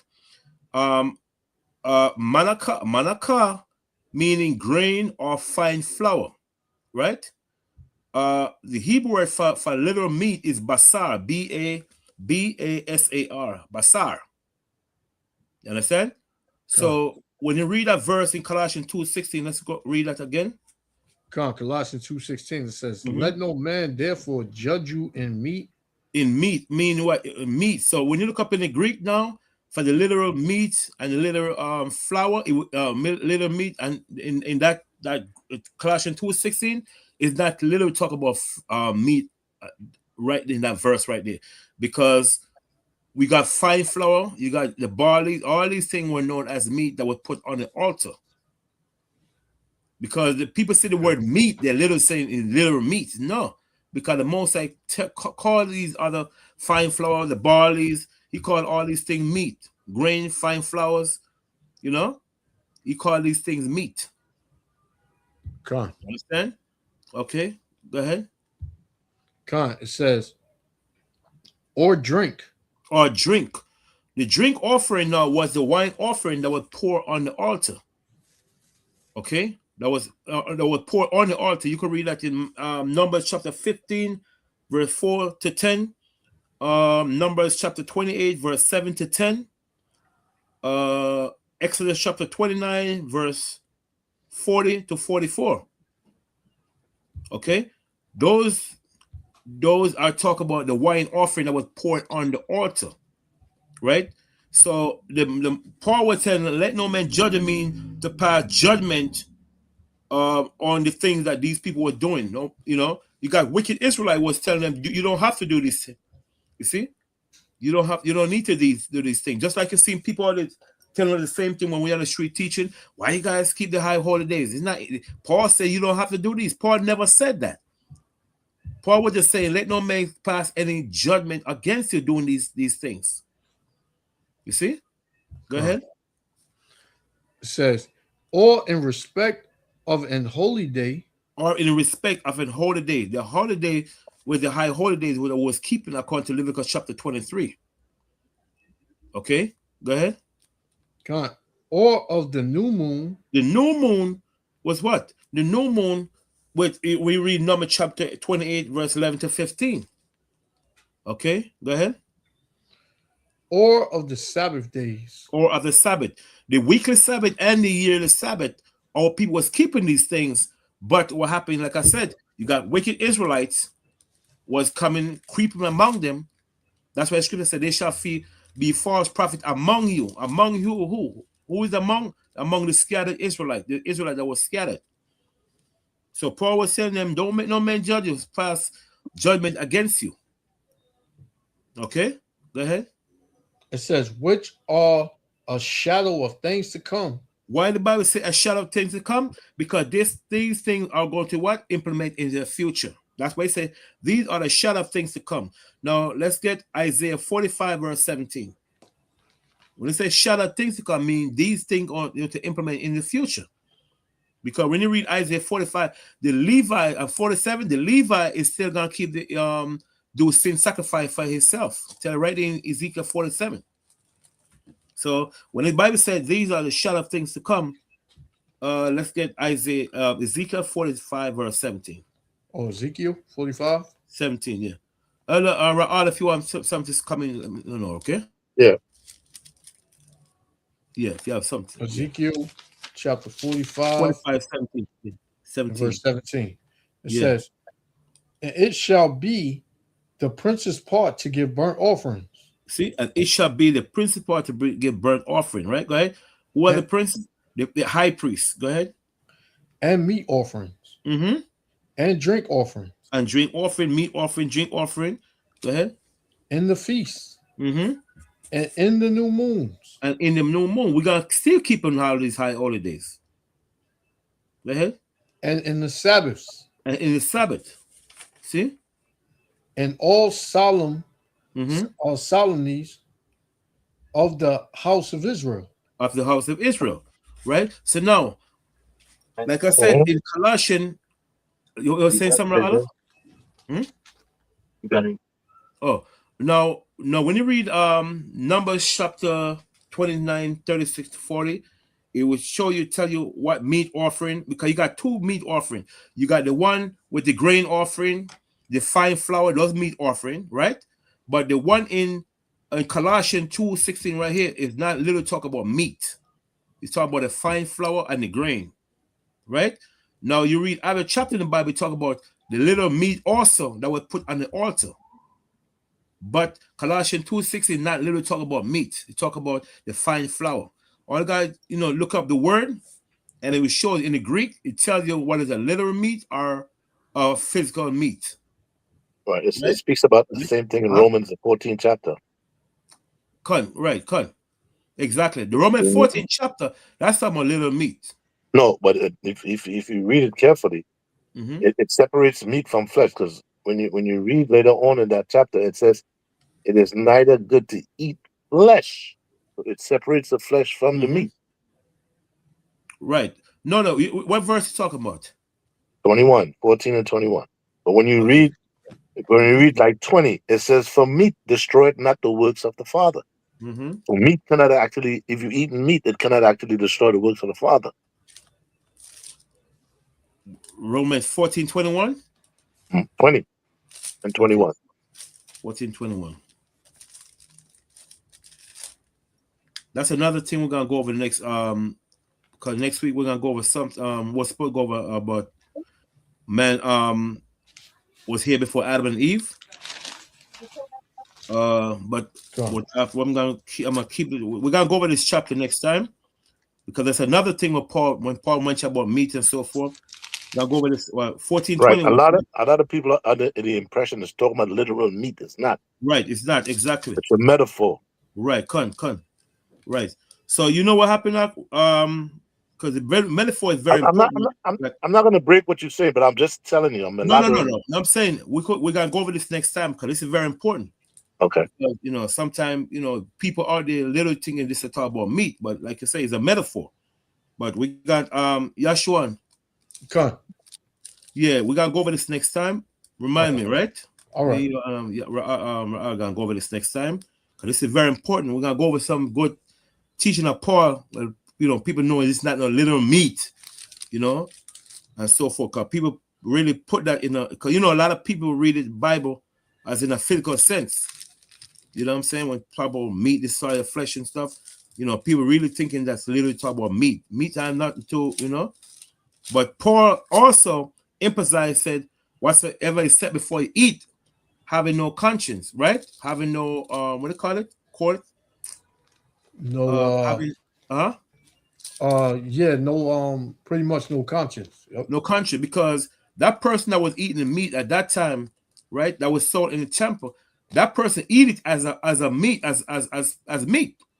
But the person that eat it and have doubt, they're looking at it as an idol. That's when you sin. Okay. That's when you sin, because you lost doubt. You're looking at it as an idol. That's what Paul was talking about. So we're gonna definitely go over those scriptures next time. Good scripture, brother. You're Allah. Definitely gonna go over that next time. I'll write it down. So we gotta go work with Colossians. Shalom, Shalom, Otis. Shalom, Shalom. How about Shimon Hashad, Brakatah? I got one thing I want to say before you brother continue. Is this book right here accurate? Hold on, let me hold on 1 second. Strong's, yeah, that's a good book. This book's good? It's good. That's a good book, yeah. Okay. I've got one of those right here right now. I was looking over. It's a good book. Con. Yeah. Very good, yeah. Yeah, that's good, yeah, that's good, man, because you give it a lot of meaning and stuff, Did I read Ezekiel 45:17, right? You finished? So that verse is a future prophecy. You finished with that verse, Zach? Nah, Ezekiel 45. Nah, I was still on it. Yeah, read it. Come. Ezekiel 45:17. It says, "And it shall be the prince's part to give burnt offerings and meat offerings and drink offerings in the flesh. In the feast, and in the new moons, and in the Sabbaths, in all solemnities of the house of Israel." Of the house of Israel, right? So that's the future prophecy, man, that we are going to these things is going to implement in the future. the Levites, let's get Ezekiel 47 now. 47 and 9. Just more example that the Levites, he's going to keep the high I hold the sin sacrifice, where he's gonna do the sin sacrifice for himself. Is it let me see. Let me see. The verse 17. You guys say something. Let me find it. Go ahead. Con, you didn't want Ezekiel 47, 9? Yeah, it's in Ezekiel 47. Let me find the verse. Go ahead. You guys say something. Con. So, like the elder said, you got a lot of brothers, they have different perspectives as far as the moons, the not the new moons, the Sabbaths. Well, yeah, the new moons too. The Sabbaths, the holy days, and like the scripture says, these are just shadow of things to come, and like the scriptures also say that we are rehearsing the righteous act. So, brothers, like we just finished coming off the Passover. Some brothers do their Passovers different than others, but you might have brothers that are, say, oh, you're doing it wrong, Doc. You're supposed to do it like this. And, at the end of the day, we in captivity. We rehearsing. Nobody's going to get it perfect. So you got some brothers who use the sun to calculate time. They use the sun.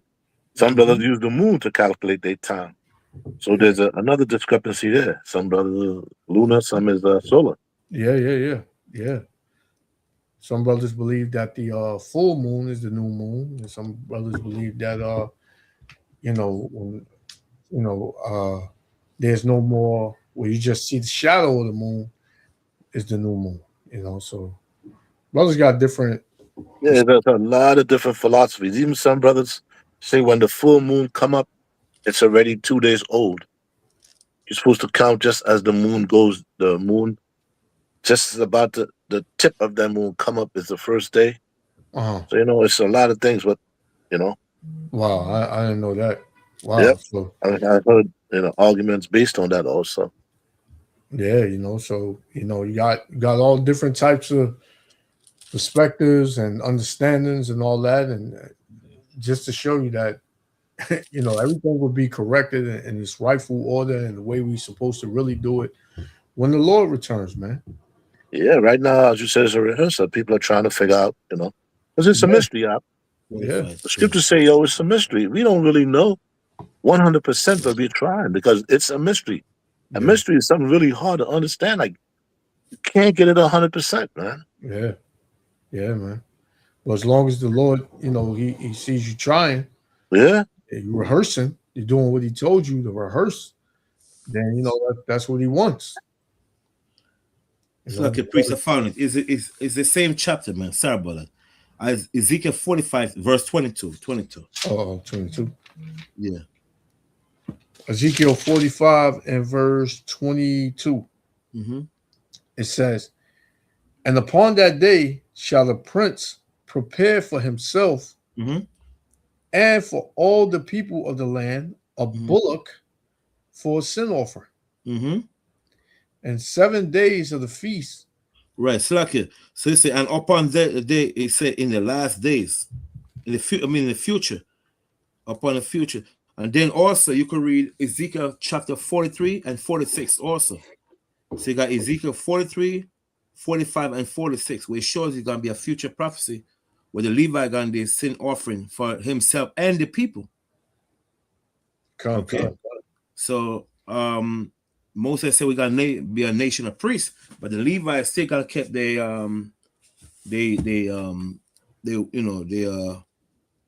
their jobs as the high priest, doing the sin offering for the people. Then, yeah, right. Like I said, when the Lord returns, man, everything gonna be set back in order. Gonna be set back in its rightful place. Right. But some brothers like the scriptures tell you in what is that? Matthew. Wait, let me get it. because you got a lot of this going on too, you know. When you read Jeremiah 33, right?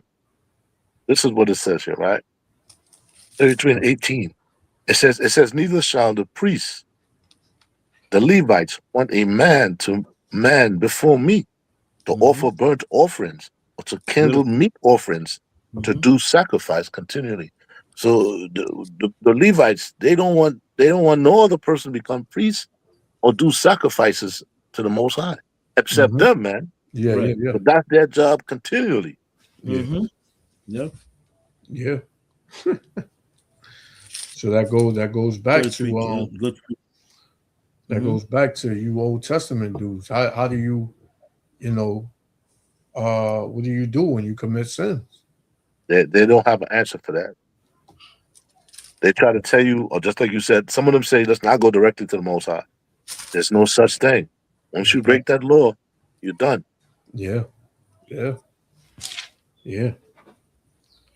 So you have, like I was saying, like, you know, earlier with there being a bunch of different understandings about feast days and holy days and things of that sort, Sabbaths and what have you.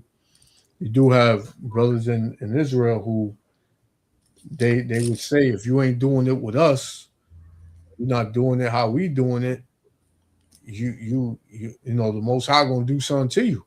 No, that's not true. That's why the scripture says, let no man judge you based on feast days and holidays and high holy days and so on. No man can judge you based on that. Huh? No one. Exactly. And them brothers, they if they really knew the scriptures, they wouldn't say that. You know. But the scriptures say in Luke chapter 20 and verse 46, it says, beware of the scribes which desire to walk in long robes and love greetings in the markets. They love to be the center of attention. They just gotta, you know, be up here. And you know, you got some brothers saying, if you ain't with this, if you ain't with our camp, you ain't in the truth. I hear it all the time. They call you names, they call you rebels, they call you all kind of names, man. Yep. Yeah. It says, and love greetings in the markets and the highest seats in the synagogue and the chief rooms at feasts. Yeah. So they, you know, you have brothers that have this lavish Passover, you know, lavish, all new garments on, you know, and then, you know, you'll have a brother that's just, you know, he just do his Passover or, you know, his feast days or whatever. He may do it with his family and be low key with it. But brothers feel a way about that. Oh, well, you know, you're doing it wrong. You're supposed to do it how we do it. You know, but going back to the Passover, that it was a celebration, but it was more so like that wasn't a celebrative time. It was, but it wasn't, you know, because we was getting out of Egypt and it was a lot of death. And you know, even with that, it was like after that, you know, you still had wicked Israelites. Still was wicked, man. So you got that today. Like, you know, that's never going to end. You know, you're always going to have 2/3 until the Lord returns. So for brothers to say, you know, make statements like that, I have the right breakdown. If your breakdown ain't like mine's, then you got it all wrong, and you add into the word, you know. Or if you're not with our camp, you know, we're not gonna salute you or whatever the case is, man. Yeah, the scripture said too, but eventually it's gonna come to a time where it's only gonna be 2 men out in the street teaching, man. Exactly. 2 by 2. Christ sent out 2 by 2 to teach, right? Yeah. That time will come again with 2 by 2 be teaching in the street. Yeah. One man read, another brother elaborate, then they switch up. Yep. Yeah. You had brothers say that, oh, y'all only got 2-3 people in your camp. Ain't nobody listening to y'all. you know. But you know, where is that at? You know, the Lord, like you just said, the Lord sent them out two at a time. You know, Nehemiah 8 says, this is Nehemiah 8 and 8. It says, so they read the book and the law of the Most High distinctly and cause them to understand the reading. So that's all you really need is a reader. What verse is that again, Nehemiah 8 and 8. 8 and 8. Okay, cool. So all you need is a reader and somebody to break it down. And you may have 20, 30 people in your camp, but you know, what are they doing? They just go to camp. You know, some of them don't study. You know, they don't study for the listen to the scripture here, right? This is Ezekiel 11 and 6, right? Okay. It says, therefore say, thus saith the Holy Spirit, although I have cast them off among the heathens, far off among the heathens, and although I have scattered them among the countries, yet will I be unto them as a little sanctuary in the countries where they shall come. So the Most High is not going to be elaborate. Just little small groups in different places, man. Yep. Khan. Salakia, priest, Alda. I just wanted to speak real quick, if I can. Go ahead. Yeah, you got it. Yeah, you know, just talking about numbers and stuff. I feel like I don't even feel like, according to the scriptures, from what I get from it, that the Most High doesn't really care about how many people he saved, because when he first flooded the earth, he only kept the way I look at it and the way I interpret it is that, you know, he kept Noah. He said he found Noah to be a righteous man, and through Noah was his family saved out of Noah. So it was really that he just kept Noah. If Noah didn't have any family, you know what I'm saying, he would have just kept Noah. But Noah had sons, and it's pretty, you know, that was prophesied to happen so that Yahweh could come out of Shem. But he really picked Noah out of everybody, and he didn't mind. The Most High didn't care about killing everybody on the earth. You know what I'm saying? And then when it comes to the second time with fire, he's only going to keep the 144,000, which is not a lot of people. I mean, a lot of men outside of 1 billion people on the earth, and he's going to keep them 1/3 of out of the earth, and that's not a lot of people either. So you know, to me, the Most High doesn't really care about preserving a lot of people. He cares about preserving who's his elect and who's the ones after his word, the ones that's truly after his word, genuinely after his word, wants to follow him in every way that they go. From what I get from it, because when he says in New Testament, I'm not too familiar on what chapter it is or verse, but I know he says that many are called and few are chosen. So just right there, that's telling you that Most High he's gonna let everybody know that he exists, that he's a living God. You know what I'm saying? He is the ultimate being on the earth and outside the universe. He's gonna let everybody know that, but he's not gonna choose everybody though. Because everybody's not getting it, but say he's gonna keep a remnant. You know what I'm saying? He's not gonna do the same thing. He's not gonna do the same exact thing he did again 3 times. You know what I'm saying? Like where he's gonna, the first time he flooded the earth, then more wicked people came. You know what I'm saying? Then after that, then we live in a whole bunch of wicked people outside right now, billions of people. You know, in the kingdom ain't gonna be no wickedness. You know what I'm saying? It's gonna be righteousness, and the only wicked that's gonna be there is Edomites and slavery. You know what I'm saying? So the Most High doesn't care about preserving everybody. And I always thought that, you know what I'm saying? Because basically what I get from the scriptures when I read it is literally a death threat to your life. Like when you read it in Revelation, he's the Most High is threatening. If you don't do this, you're gonna get this.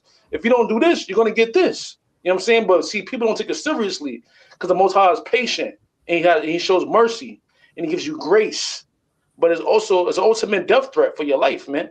So I just want to say that, Salakia.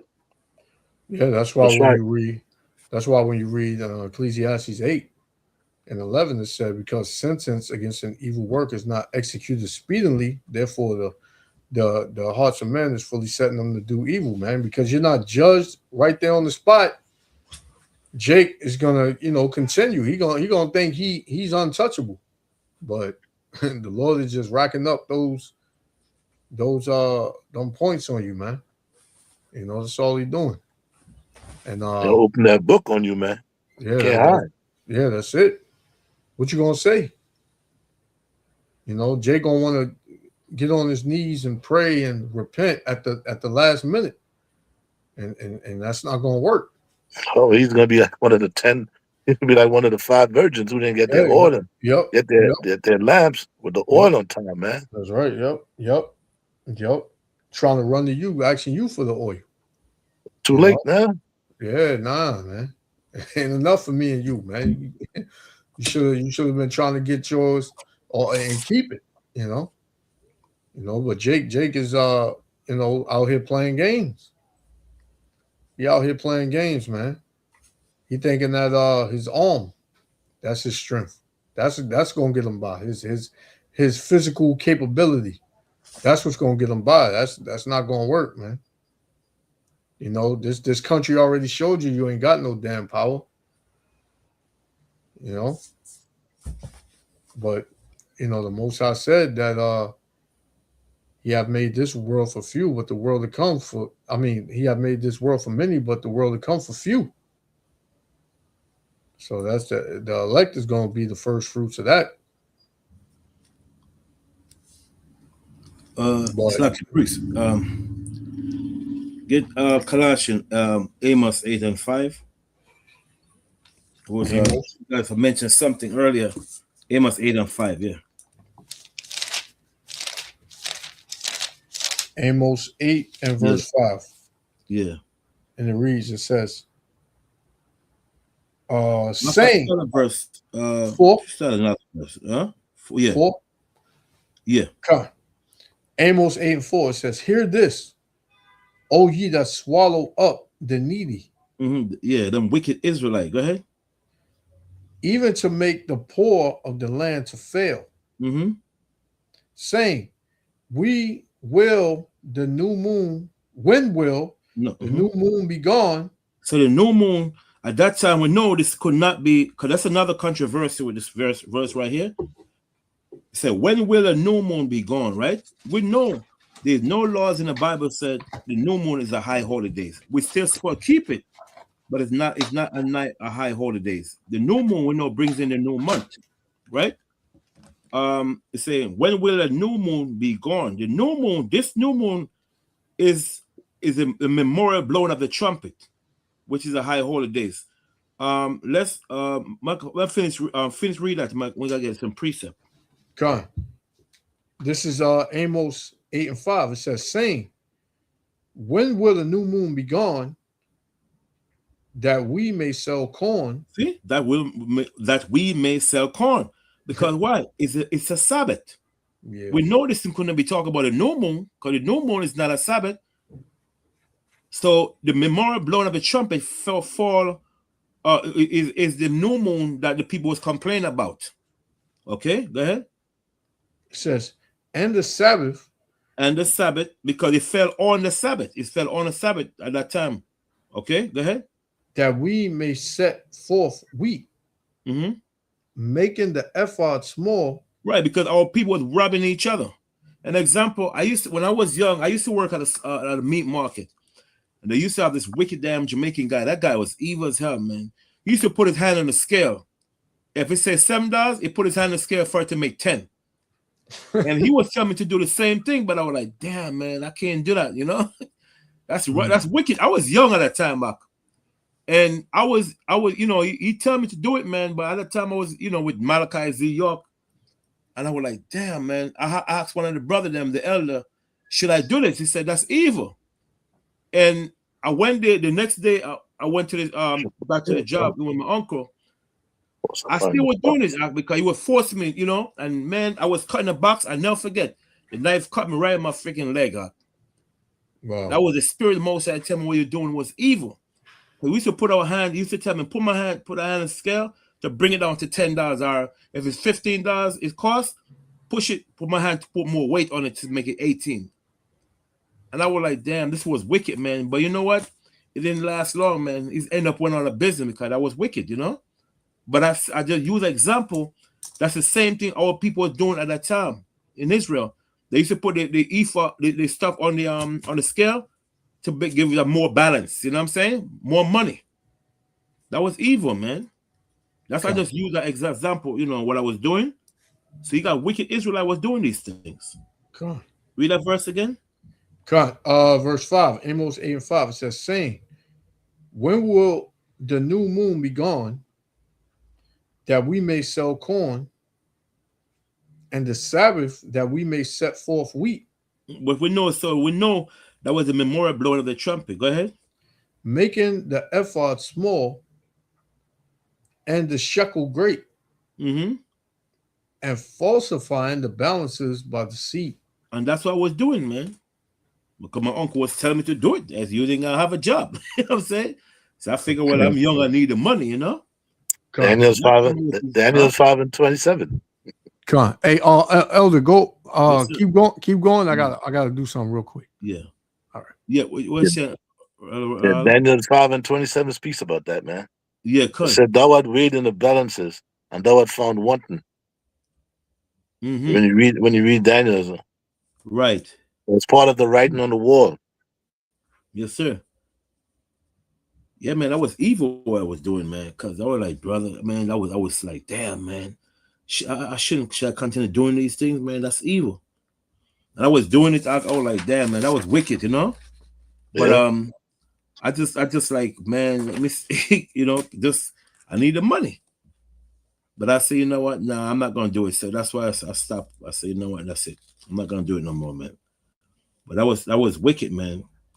But we gotta go now in Numbers chapter 20, verse 11 to 15.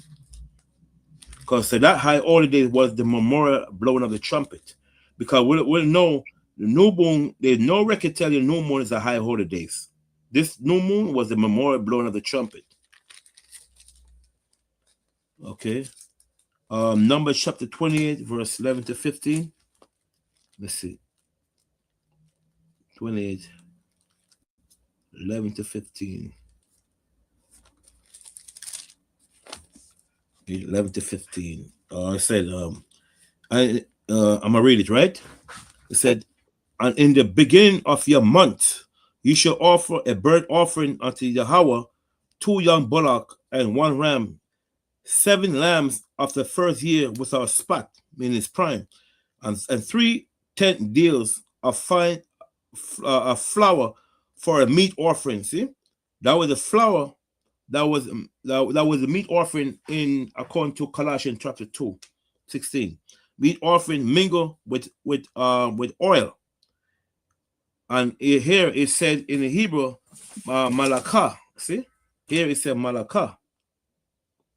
Excuse me, manakah. Yeah, manakah. Same thing it said right here, manakah. And 2 tenth deal of fine flour for a meat offering mingled with oil for 1 ram, and several tenth deal of fine mingled with oil for a meat offering unto 1 lamb. Read it again. Offering. Read it again. Read it again. Verse 13, right? So slack it. And a several tenth deal of fine mingled with oil. Slack it. No, you got to read it. Take your time out. It says, and a several tenth part of flour mingled with oil. 10th part of flour mingled with oil for a meat offering unto 1 lamb, for a burnt offering of a sweet savior, a sacrifice made by fire unto Yahweh. 14. And their drink offerings shall be half an hin of wine unto a bullock, and the 3rd part of an hin unto a ram, right? And a 4th part of an hin unto a lamb. This is the burnt offering of every month throughout the month of the year. 15. And 1 kid of the goat for a sin offering unto Yahweh shall be offered, right, beside the continual burnt offering and his drink offering. I need a light to this damn. My Bible is so small, man. That damn it, struggling. Okay, right. So this was the memorial blowing of the trumpet, according to Amos 8:5, where he said, show, to prove there's no such thing. The new moon is not a Sabbath, so this couldn't be talking about. We know it's not talking about no new moon, living new moon. We talk about what? The memorial blowing of the trumpet, because the new moon is a regular day, but we still supposed to keep it. Represent celebrate of the month, the new month. Okay, so let's see now. Okay, you want to say something else? No. No. Got something to bring out? Huh? Not really. Right. All right. So next week we're gonna bring on something. I was supposed to I'm gonna go with some more scripts about Paul, 'cause a lot of like I said, people confusing with Paul writing. And two scripts I was supposed chapter I tell gonna go over. But next week we'll go over Roman, the one he said. We're gonna go over Ephesians 5, verse let me see, 5 is it Galatians 5:1, I think. Galatians 5:1. Let me see, Galatians 5:1. Let me see. Okay, yeah. Galatians chapter 5, verse 1. It said, Stand fast, therefore, in the liberty where Yahweh has made us free. Right? Okay. Stand fast, therefore, in the liberty where Yahweh has made us free by dying on the cross to us. And be not entangled again with the yoke of bondage. We know the yoke of bondage represents we are entangled the wickedness of this world. Right? Romans 6:6. You can read that. Romans chapter 6, verse 6. Romans 6, verse 6. Okay. So Romans 6:6? Yes, sir. Come. We in Galatians 5:1. Piece Okay, of go. Romans 6:6.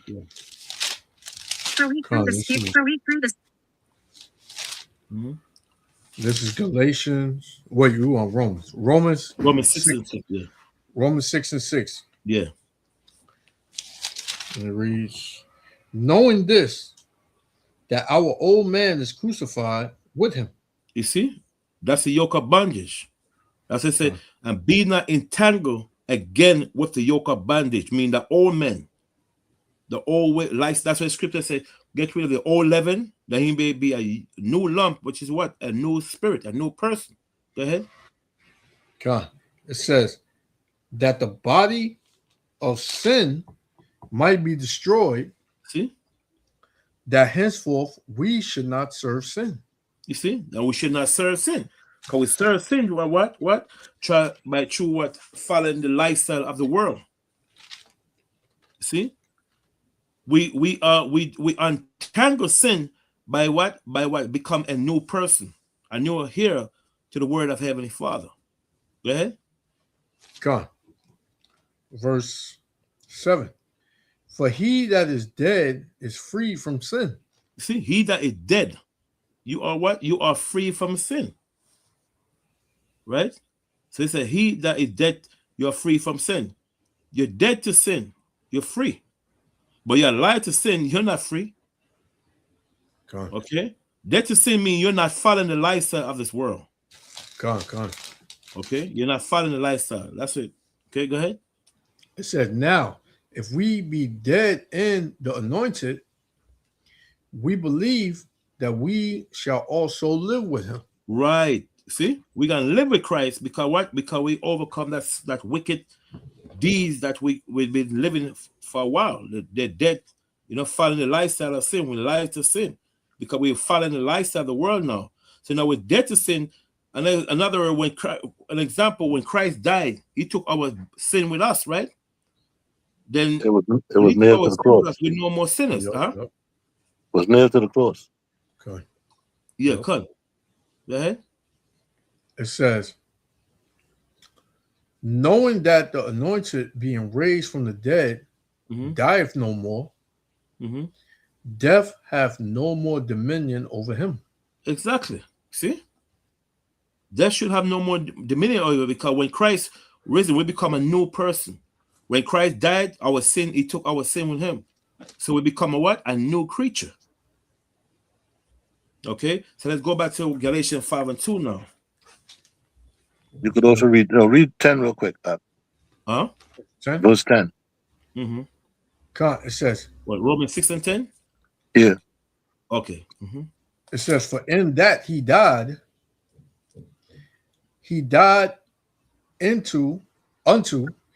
unto sin once. But in that he liveth unto the most high power. Exactly. Yep. This is Galatians chapter 5 and verse 2. It says, behold, I, Paul, say unto you, that if ye be circumcised. What's it? If you be circumcised. When it says circumcised, mean justified by the law of Moses. That's what it means. Circumcised means justified by the law of Moses. Go ahead. The anointed shall profit you nothing. So the Christian, they love this verse, boy. See, young man, the Bible says if you justified by the law of Moses, Christ shall profit you nothing. So you don't need to keep the law of Moses. And that's not what Paul is saying. Paul is saying, if you are justified, be circumcised, mean justified by the law of Moses, like the Pharisees, right? Christ shall profit you nothing. Why? Because if you broke the law, guess what happened? There's no forgiveness. So now you're breaking the commandment. Now Christ is there to what? For what? Forgive you for your sin. Yeah. So he said, behold, as Paul tell you that if you be justified, mean justified by the law of Moses, Christ shall profit you nothing. Because why?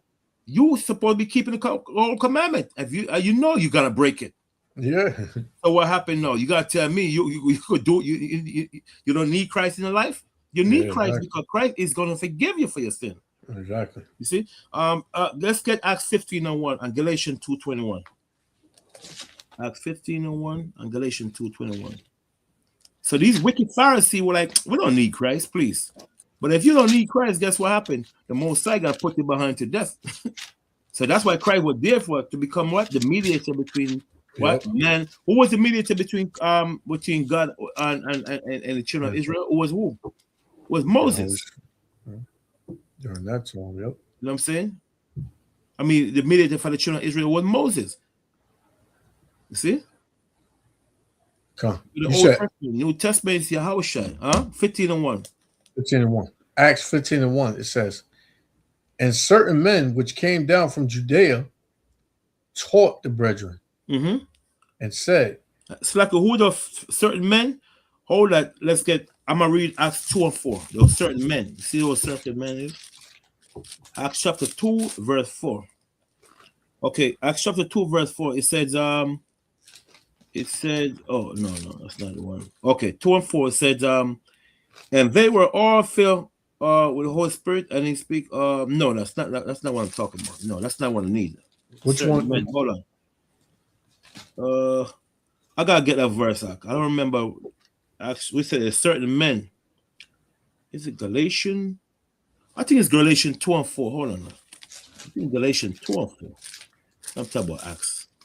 Galatians 2 and 4. 2 verse 4. This is a certain man. Galatians 2 and 4 said, okay, right. It said, and Galatians chapter 2 and 4 said, and that because of the false brethren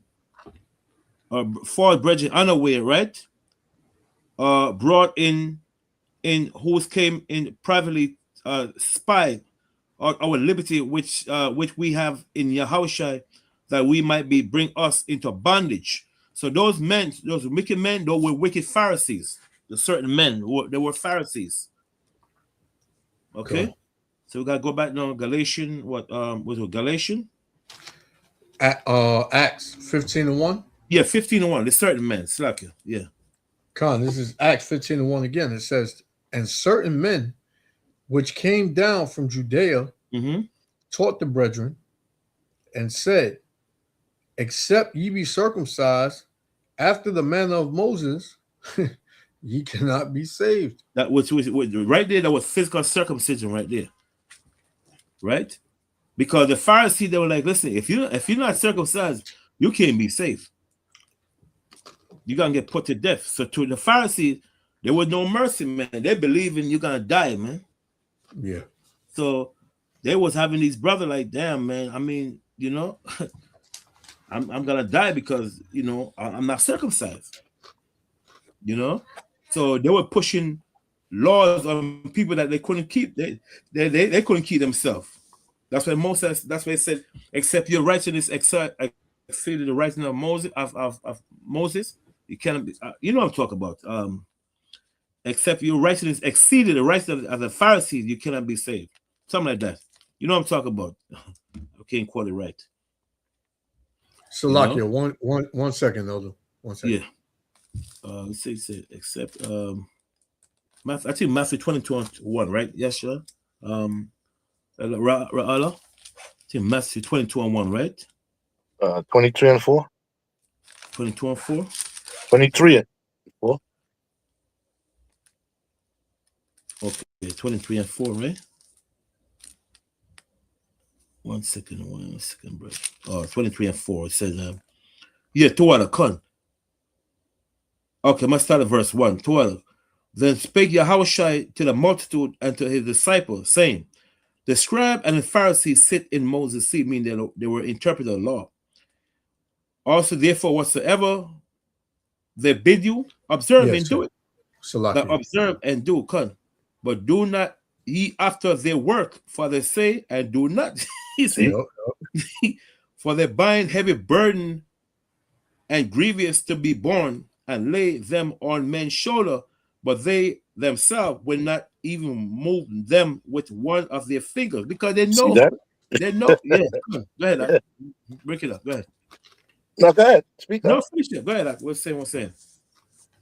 No, I was just elaborating on the scripture. No. Yeah. Oh, right. Con. Right. So, like I said, that's a the precept. I'll write it up because I forgot to keep forgetting it. So certain laws they couldn't keep. They couldn't keep certain laws. You know what I'm saying? But they would tell you they were forcing it on the people. Mm-hmm. Yep. That's why it says they wouldn't even move one fingers. They wouldn't even try to keep that law. Yeah. Con. And that's crazy. You know? They couldn't. So what happened, man? They were like, man, I so they're pushing that stuff, man. Like you seen that today, bro, with brothers. Man, where's the fringes, brother? I said, my fringes in my heart, man. I mean, you gotta go to work. Why you're not out on your fringes? Brother just trying to be over righteous, man. Yeah, I ran into some brothers. Mm-hmm. The brother was just, conversating, brother. Where's your fringes? I said, man, you can't wear your fringes every day. You're going to work. What? Mm-hmm. I wear mine on my job. I said, listen, bro, my job requires a uniform. You can't just come in there as you want. No, brother, you got to wear. I said, man, don't be over righteous. Not wear. Wouldn't be able to wear your fringes all the time, man. Mm-hmm. Yeah.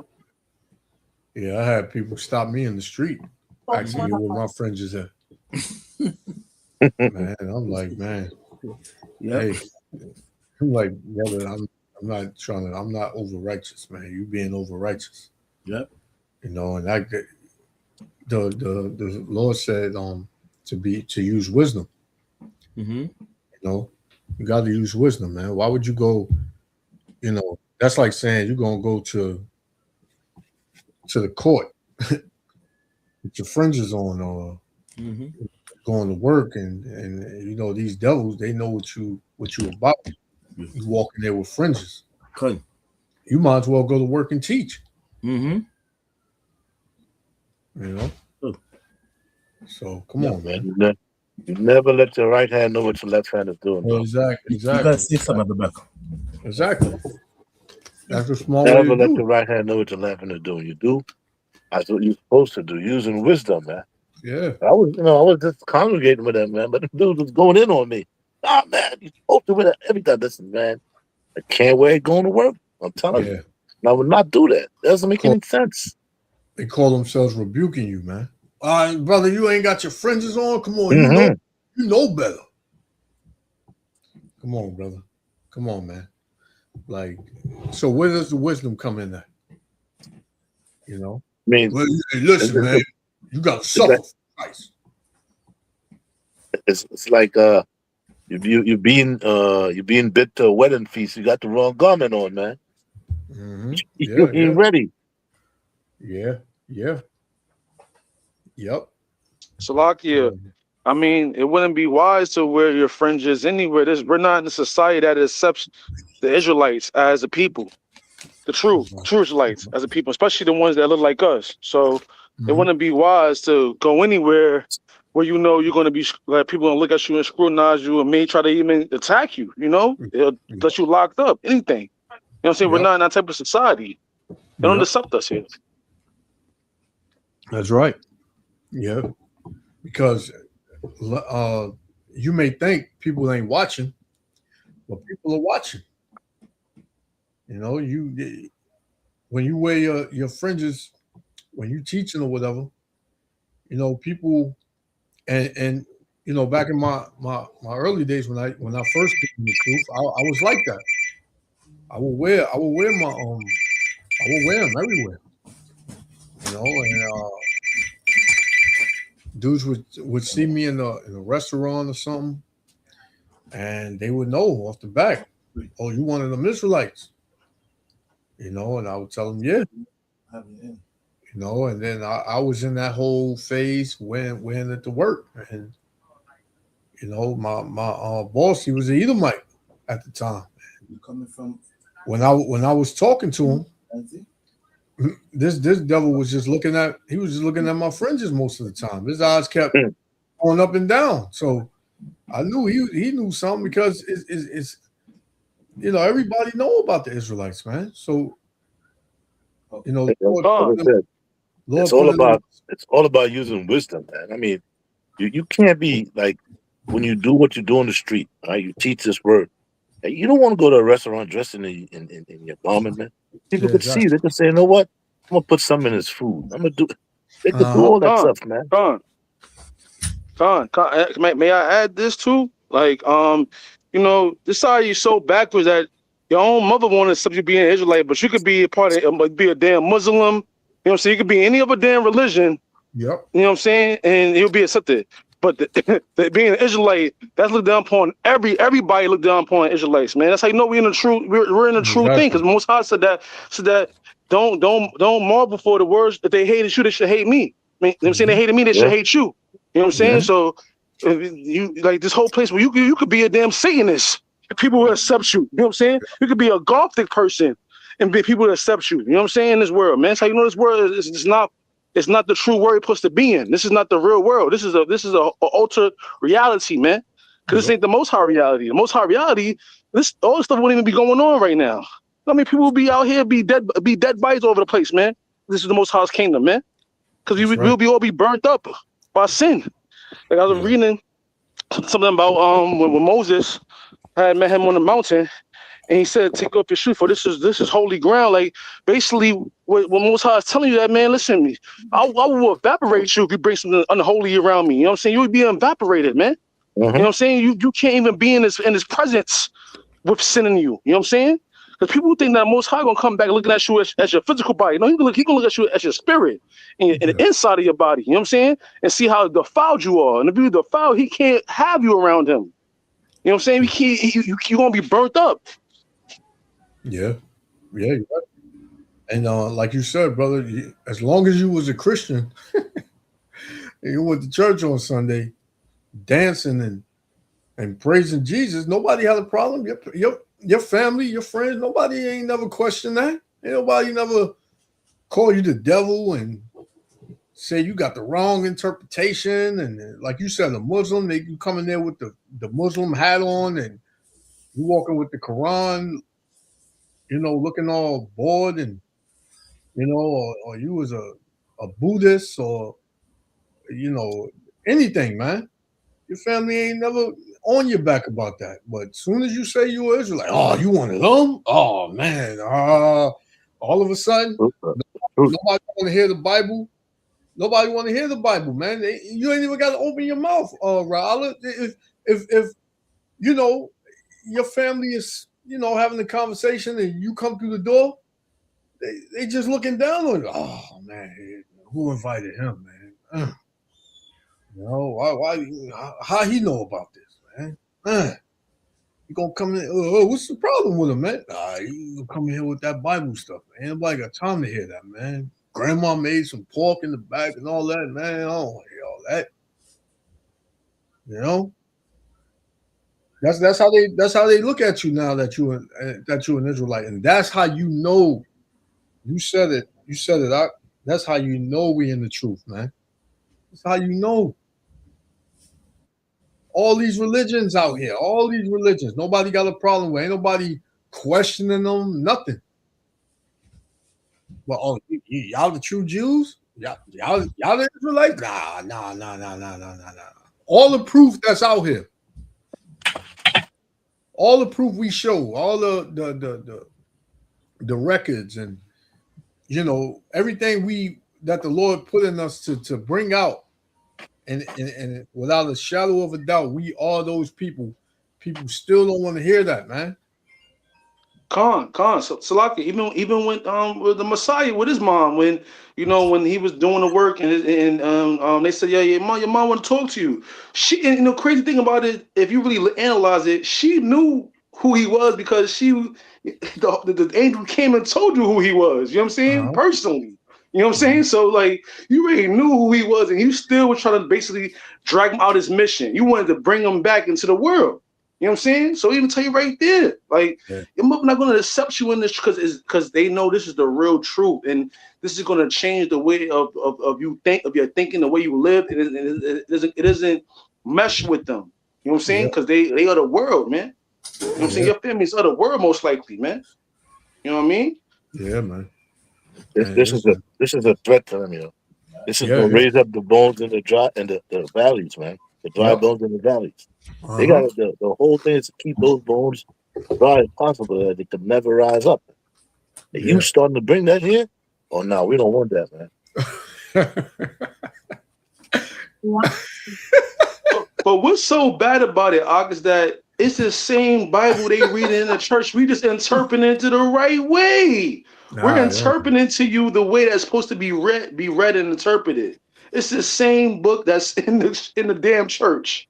Yeah, and that's what I don't understand about them, man. Like, what if different? Like, yeah, we are being different because we actually telling you. We're not trying to make you feel good about this message. This message is not all a feel good message, man. And that's the problem with these Christians, man. They always want us to feel good when they leave the church, man. That ain't supposed to cut you when you leave. You're supposed to be cut, man. Supposed to be feeling like I'm falling short every day. Yeah, when you read the scripture, losing sleep, man. Yeah, you ain't supposed to be like, oh yeah, I'm about to get a blessing, I'm about to get this car. God, nah, it ain't supposed to be like that, man. Yeah. You ain't supposed to be giving no ties to these people, and they in there wearing these 3-piece suits and night fancy cars, and they living better than you. Nah, it ain't supposed to be like that, man. Because the disciples, when Messiah with the disciples, they wasn't all living this one better than they all was together in this thing, man. Because remember, Paul was making a lot of money. Remember, Paul was I think he was a lawyer or something. I forgot. I'm not too sure, man. But I know that he was involved with money. You know what I'm saying? And he let that go into to be on the road. You know what I'm saying? Like constantly on the move. You know what I mean? Not living. He didn't have no place, like a nice place, fancy place to live, man. Because that's when you get in this truth, man. You have to let these things go, man. For real. Like all these worldly things you want to obtain. Like it's not bad to have nice things. Nobody's saying that, but you can't put your heart into that thing, or that makes you want to keep staying here. The whole point of the scriptures is the kingdom to come. How many times are you going to keep telling that in the scriptures? Kingdom to come, to thy kingdom come. Like that's what you're supposed to be looking for. That's it. Yeah, you're right. And most of these jakes, man, and our people, period, they're not gonna give up the world for the truth, man. You know, they'll argue the truth down, man, just to justify their acts in the world, man. You know, this is John chapter 3 and verse 19, it says, and this is the condemnation, that light is coming to the world. So the light is truth, man. Right? Yahushua says, and men love darkness. What chapter? John 3 and 19. Mm-hmm. It says, and men love darkness rather than light. Yeah, they love this world, man. They love the way this world makes them feel. You know, I was going into it a little earlier when I first started, how, you know, it gives them a sense of freedom. It puts them in that spirit of, you know, I got power. But you ain't got no power, man. You know, the devil only makes you believe you have power. Like the devil's whole thing is to trick you, man, to deceive you, to get you to believe, you know, something is there when it's not. And he has this world in deception, a deep deception, man, to whereas they can't see that they're being deceived. Right? Take, for instance, the colorful community. I'm going to say that because you know how YouTube is. The colorful community, man. He gave them rights. He said you can't speak about them, you can't harass them, you can't do this and that. So they felt like, oh, this is, you know, we got power. But what you think is going to happen to those people, of our people, who don't repent and come out of that lifestyle? You think the same way the devil accepted you, you think the same way the devil accepted you, the Lord gonna accept you when he returns? This is what they say. Oh, the Lord said, come as you are. So you run with that. It's not gonna be that way, man, when the Lord returns, man. But you love darkness. Right? It says, and men love darkness rather than light because their deeds were evil, man. Mm-hmm. You know, our people are in every type of evil on this planet, man. I've seen Jake out here sleeping with dead bodies. Jake out here having lewd sex. Jake out here eating mice, live mice. Come on, man. Man, Jake getting more and more like alligator. Yeah, man. I seen a Jake in the South. He made a whole bear. They had a bear roast, an alligator roast, man. Wow. Yeah, man. In Louisiana, and they do all type of wickedness in Louisiana, man. Oh yeah, Jake, they eat a lot. Yeah, they eat a lot of different stuff. Yeah. Man, a bear. A bear. They eat bears in California, man. They eat it in California all the time. Oh man, that's crazy. A bear? Damn. My job, my cafeteria, every morning I gotta go to the locker sometimes, man. Them dudes in there, all they love to eat is bacon, egg, and cheese, man. Every morning. That bacon, oh my gosh, dude. Stinking, man. Ooh, I don't know how them dudes eat that. Literally smell like feces, man. Man, yeah. I just watched a study on that about the abominations on the foods, right? And they said in the pork, right? Even see Jake think that I cook the parasites out the pork. No. The parasite's body, right? After you cook the meat, right? The pork, right? It's still in the meat, bro. The dead body is still in the meat, man. Exactly. So when you consume the food, it reactivates right away. Because the things in your body reactivates the body. What they were saying, Ak, is that when the pig doesn't have sweat glands, so it retains the toxins, it retains the poisons. And once you eat that meat, just like your brother said, it's in the meat itself, man. You can't get rid of that, man. Yeah, man. Can't cook it out, man. Nasty. But scriptures, old people said, man, we'll be like the Gentile, man. And the scripture said, envy not the wicked, nor true none of his ways, man. That's Israel loves pork, yo. I'm telling you, all the tribes, man. Yeah, man. Especially the northern kingdom, Mark. Oh God, man. I think it's all all of Israel love pork, G. All of Israel. But you could find certain people in certain tribes, man. That's all they eat, man. Yeah. Mhm. Benjamin and pork chop. Yeah. Pork. Yeah, that's And, crazy, and man. them shrimp, pork and shrimp, man. You know the end of, man. She can't live without that, man. Shrimp, man. Yeah. Shrimp and lobster, crab. She can't live without that stuff, man. Yeah. She man. that's her favorite thing, man. I'm telling you, man. You take her out, oh, she gonna order some shrimp scampi, with a surf and turf, and she gonna order everything, man. Yeah. All type of abomination. And if you say something, she like look at you like you crazy. Yeah. Seafood boil. You know, they love all that stuff. Gumbo. Yeah, man. But you're right, Doc. Over there in New Orleans, man. Oh man, alligator. I think in the South. I think either South or North Carolina, they eat possum real heavy down there. Jake eat possum a lot down there. Gee, in Florida, they got this place called Alligator Alley. Man, You go there, they roast the whole alligator leg. The tail. At the tail, and then they have the rib. Alligator ribs, man. That is a big delicacy out there, man. Damn. Nah, that's sad, man. disgusting, man. You know, but They have, yeah, you got those. yeah, go ahead. Yeah, go ahead. No, I was gonna say that's what the devil done deceived them into thinking, man. Anything you want to eat, just eat it. So they force it on you. Those laws are done away with, man. You don't got to keep those laws, man. Yeah. They teach you that every day. Yo, you ain't got to keep them laws. That thing is done away with, man. That's a shadow of things to come, bro. Get away from that law, man. Like, what? But it's like a priest. But you see, they contradict their own self, because when the Bible said that the shadow of things to come, mean is going to implement in the future. Right. So it's going to be they don't want to keep it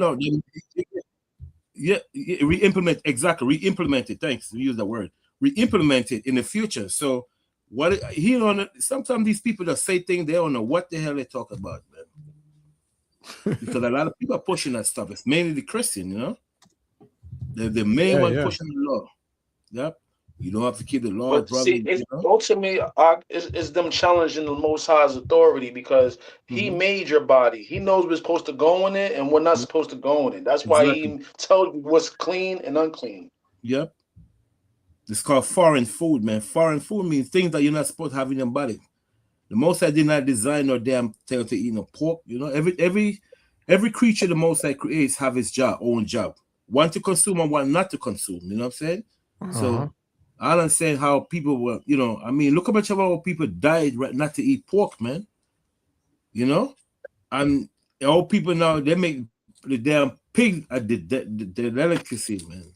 Like, that's something that's regular, like the rest. I mean, I remember one time I was in this Korean store, and I see a Rasta man, I dread this guy have everything on Selassie, I mean, you know, call it whatever. Man, and this man, you know, Caribbean love that pigtail, you know, especially today, Saturday. They love that pigtail soup. Oh, man, you go to a Caribbean restaurant, they be selling pigtail soup inside their ark. They love that, man, because it got salt in it. And they love that stuff, huh? They will not stop eating that. I was about to take a picture of the dread, man. I say, you know what? I don't want to see me then start problem. But that guy was shocked me, man. All the tribes, man. They love pig, yo. They something about pig, man, that attracts them. They just love that pig, man. You ever go by some of them Dominican stores? They eat the pig skin, man. They roast, they fry the skin. And I be hearing brothers say, Dominican cats be saying, what? Hey, man, I love that pig skin, man. When that shit is fried up, man, I eat that all day, man. Like, what? Shame, man. Nah, I don't. Man, it was never. I didn't even grow up on pork. You know. All praise. I never had that. My father grew us up in the truth. I thank God, man. Yeah. When we went with Dr. York, we never eat that stuff. Because Dr. York always like, listen, he ain't supposed to eat. That's one thing I could say, man. He was wicked, but he always tells you about dietary law. So I grew up in. I know my mother was not into the truth. I'll tell you one thing, man. There's two things you could not cook in her house: was pork and fish without scales. You cannot come in there Wow. with that. That's a blessing. Huh? Wow. You're fortunate. Some people I mean, fortunate. she wasn't in the truth, but she'll tell you straight up. You ain't cooking no pork in here, and you ain't making no fish without scales. Do not bring that in here, man. Yep, exactly. Catfish, all that stuff. Yeah. Catfish, all that. That's some nasty stuff, man. Yeah, Yep. yeah. What chapter was in the sorry. No, you got it. What chapter was in again? I lost my thought. Galatians, right? Oh no, I was showing an example about we were mentioned. We did that already. We gotta go back to Galatians. Remember we talked about Amos 8 and 5. The new moon was the memorial blowing of the trumpet. We read that in Numbers chapter 28, verse 9 through 11. So we know it's not talking about a new moon, because new moon is not a high holidays or a Sabbath. Yeah, go ahead, Doc. Can't find Come. What, Galatians 5? Yes, sir. In verse where my glasses at? Galatians 5 and verse 4. Verse 3. 3. Yep, 3. It says, "For I testify again to every man that is circumcised, that he is a debtor to do the whole law." Right. So if I said Christ is debtor to do the whole law.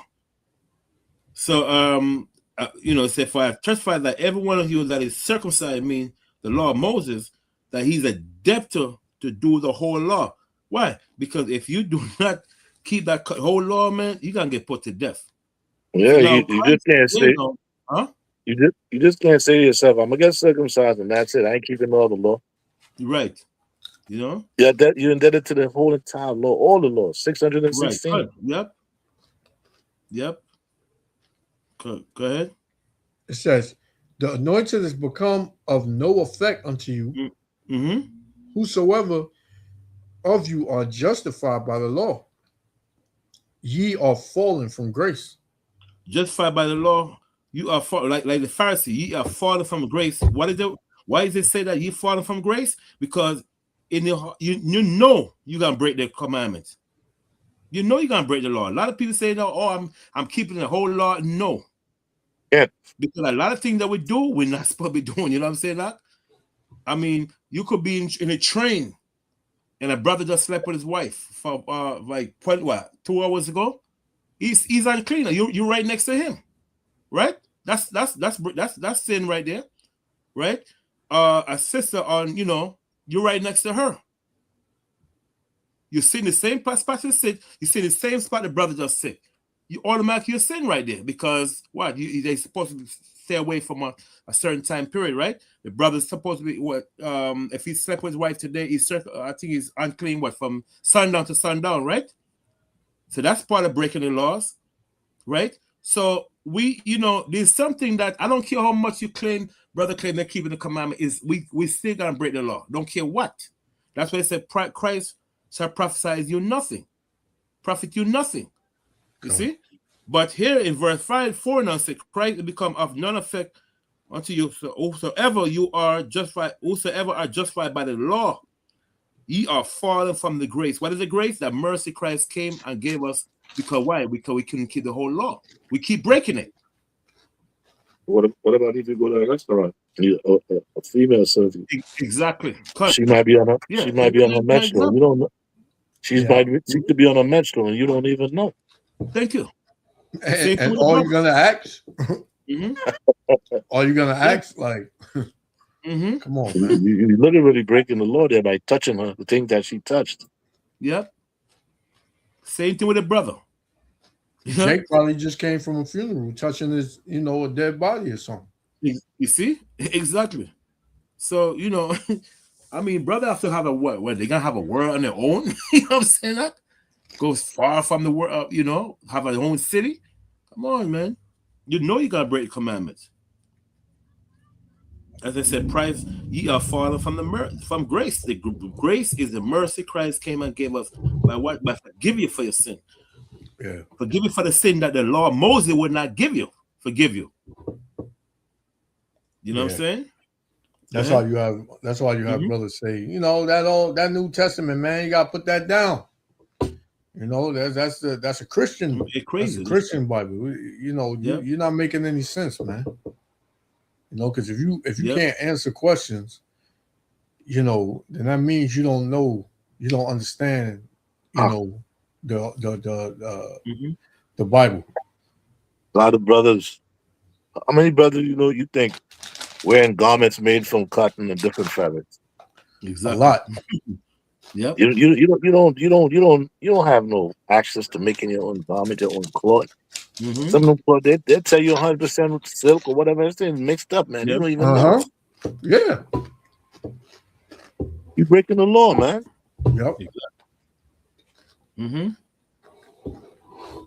Exactly. Prime example. Yep. I know, brother. Talk about they man. Listen, man. The scripture tell you, man. You know, be not over righteous, because the most I know we gotta break the commandment. Yeah, exactly. You know what I'm saying? But when we get to the kingdom, then we gonna be perfect. But now, man, I don't care what you do, man. You still got, you know, there's things that, like you said, you don't know if you go to a restaurant, you buy some food, you don't know that person just use the pork, the spoon, and put on a piece of pork and then give you, you know, same spoon you use, because a lot of people do the same thing, man. Yeah. You just share some pork chop to the guy, and the same spoon he used, it did the same thing to you. Yep. So what happened now? You gotta condemn that man to death? Yeah, the oil too. They'll cook pork chops, fried pork chops in the same oil they fry your chicken in. Yeah. You know, and Jake he'll be so hungry, he'll be like, man, this chicken smell funny, man. And he'll still eat it. Yep. What about people who go buy food from other nations, man? That too. Yeah. Sometimes they sacrifice. They sacrifice to their gods. They bless their food with their gods, man. Their idol gods, and you go eat that. Yeah. Yep. Yeah, man. So, but when you go to their restaurant, you see all those things hung up, all the pictures of all the different gods. Who do you think they worship, man? Exactly. They're worshiping those gods, man. Exactly. And they bless their food based on those gods, and you go eat that food, man. Exactly. That's why the scripture says, man, when you eat food, you're supposed to bless that food separate from everybody else, man. Yeah. To conquer the spirits that could be on that food. Exactly. You might think that that's not there. That it's just food. It's spirits that go with that, man. Yeah. Yep. Because when you read the story, when you read the testament of what's his name, Joseph, while he was in the house of Potiphar, he said that his Potiphar's wife, they use enchantment on the foods they try to get him to use, man. Yep. Yeah, man. Yep. Exactly. What verse we know? Verse 5. Galatians 5:5. It says, "For we, through the Spirit, wait for the hope of righteousness by faith." See, by faith. That's right. The hope of righteousness by what? Through faith. Go ahead. For in Yahushua HaMashiach, neither circumcision. Neither circumcision mean keeping the law. All right, go ahead. Availeth anything. Go ahead. Nor uncircumcision. Not keeping the commandment. Go ahead. But faith, which worketh by love. See, faith, which worketh by love. Because if you keep the commandment, you don't have faith. This means nothing. Or if you're not keeping commandment, you don't have faith. That means nothing. That's what he's just saying. It means avail nothing. Mean anything. I remember we was dealing. Slovakia, Elder. Yeah, go ahead. I remember we was dealing with this dude at camp, and he kept coming up saying, all you have to do is, have faith. Look at Abraham. Look at Abraham.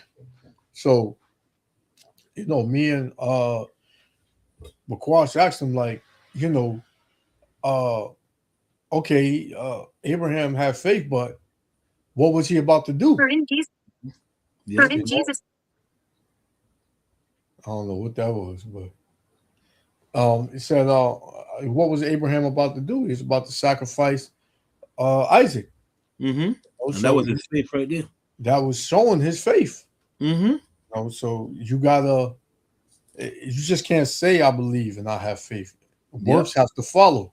Yep. You know, that's what he wasn't getting. He thinks that, like a lot of Christians do, all I got to do is confess the name, and I'm good. Faith without works is dead, bro. Exactly, man. Yep. Cool. That's what Yahweh says. Show me that I will show you my faith and my work. Yeah, At the same time, you know what I'm saying? Yep. Yep. Verse 7. Oh, you wanted to keep going, or that was it? That's good right there. Okay. You have something to bring out, Ra'ala? Okay. You want me to play? I'm gonna play. Want me to play some more of the video? Yeah, come. Mm-hmm. Okay, come. It says many downtowns across the country have struggled to bounce back since the pandemic, and nothing is the same after that pandemic. Boy, nothing was the same. Mm-hmm.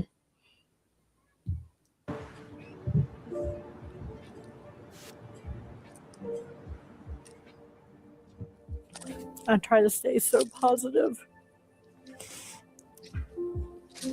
and look towards the future, you know, and bigger plans. But sometimes it's just so sad, you know, walking down there, seeing it.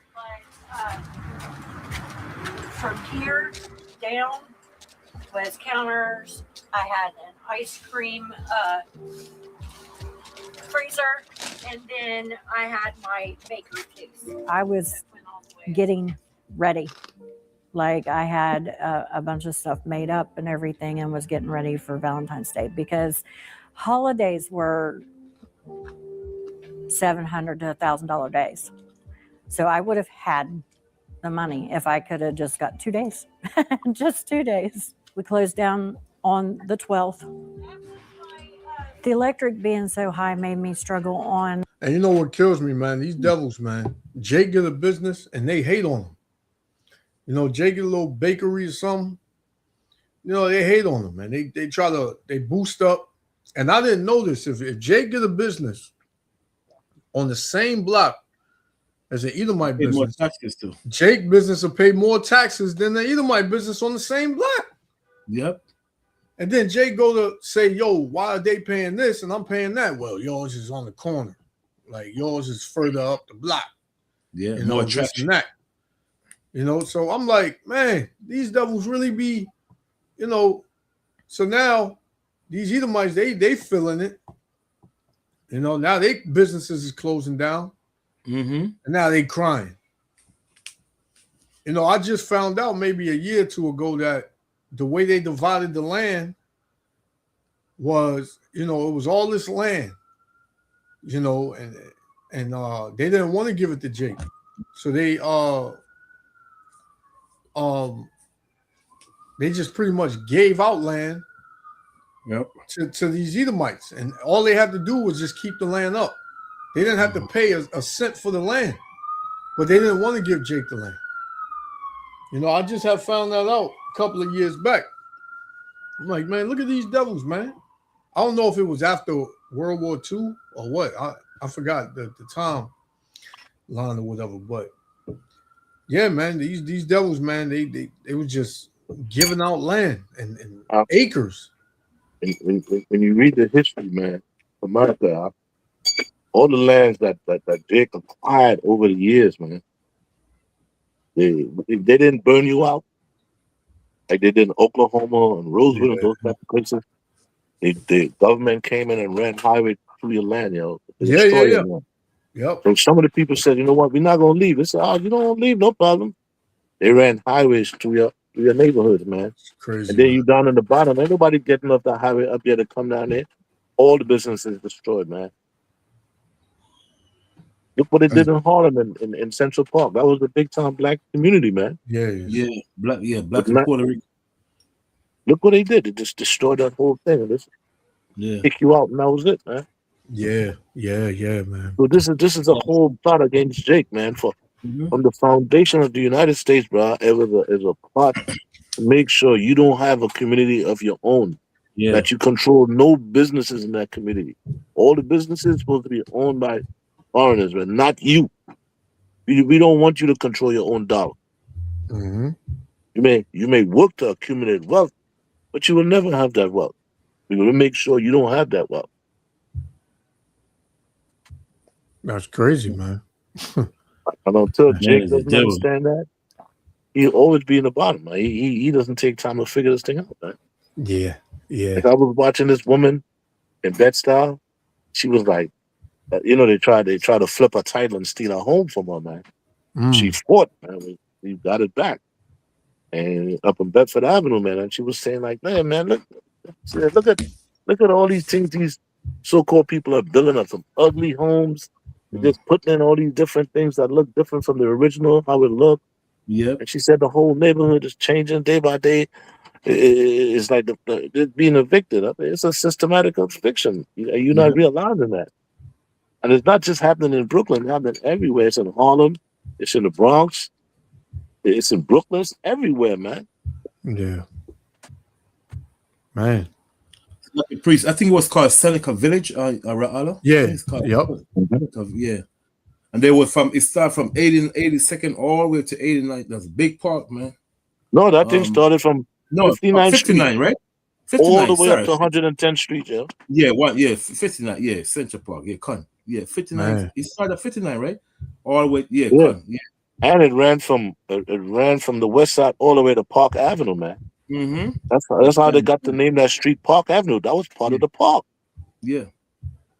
Damn, devil was evil as hell, man. Man. That was Man, it's wicked, man. Even Manhattan, man, they still sort of kill out what they call it, the Canarsie Indians. Because the Canarsie Indian control the whole downtown, the whole of Manhattan. You know?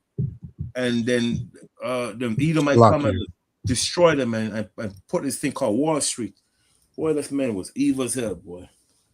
I mean, I understand how people could think this man, his Esau, have any blessing from the Heavenly Father, man. Yeah. He's done.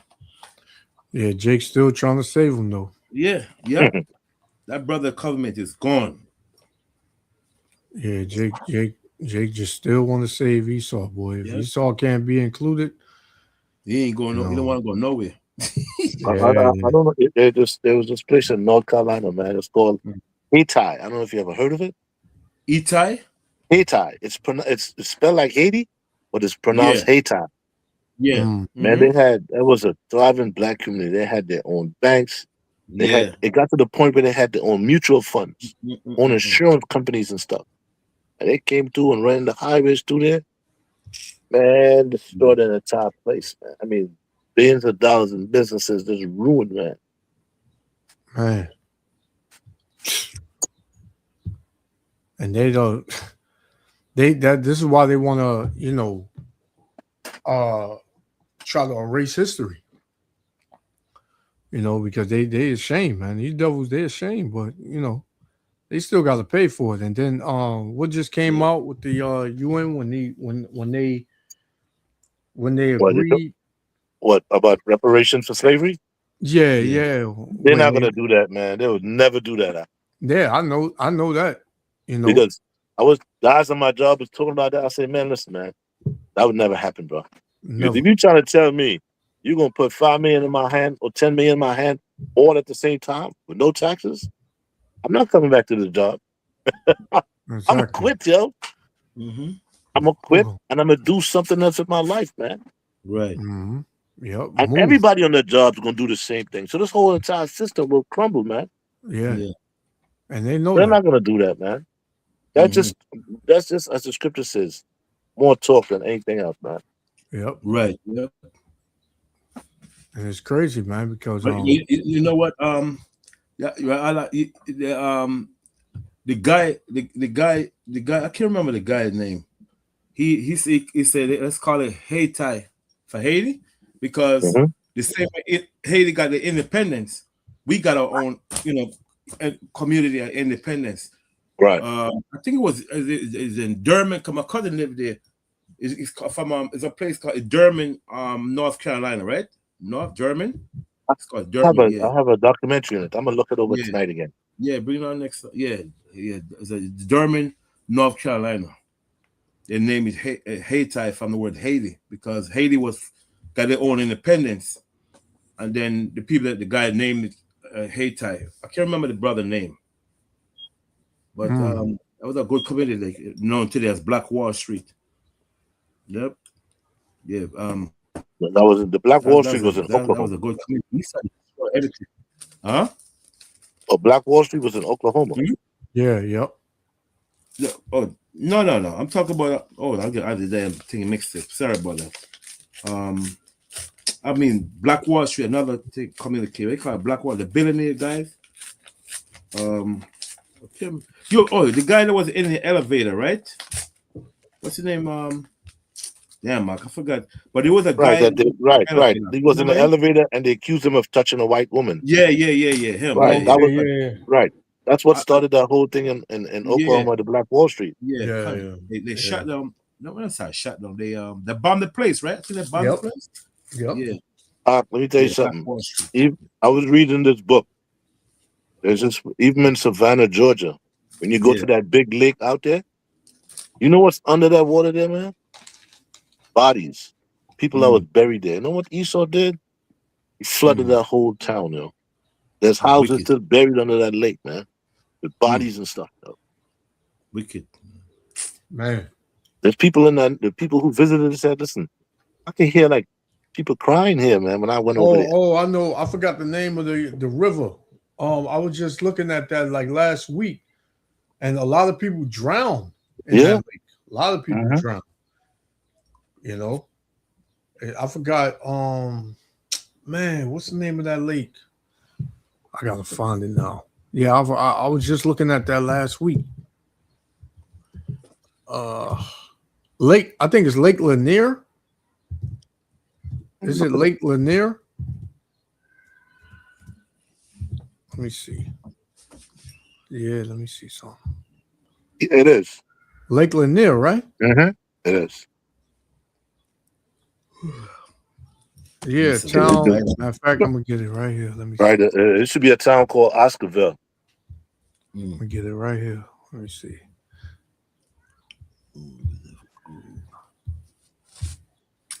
An email. Y'all can see this on this. Y'all can see this.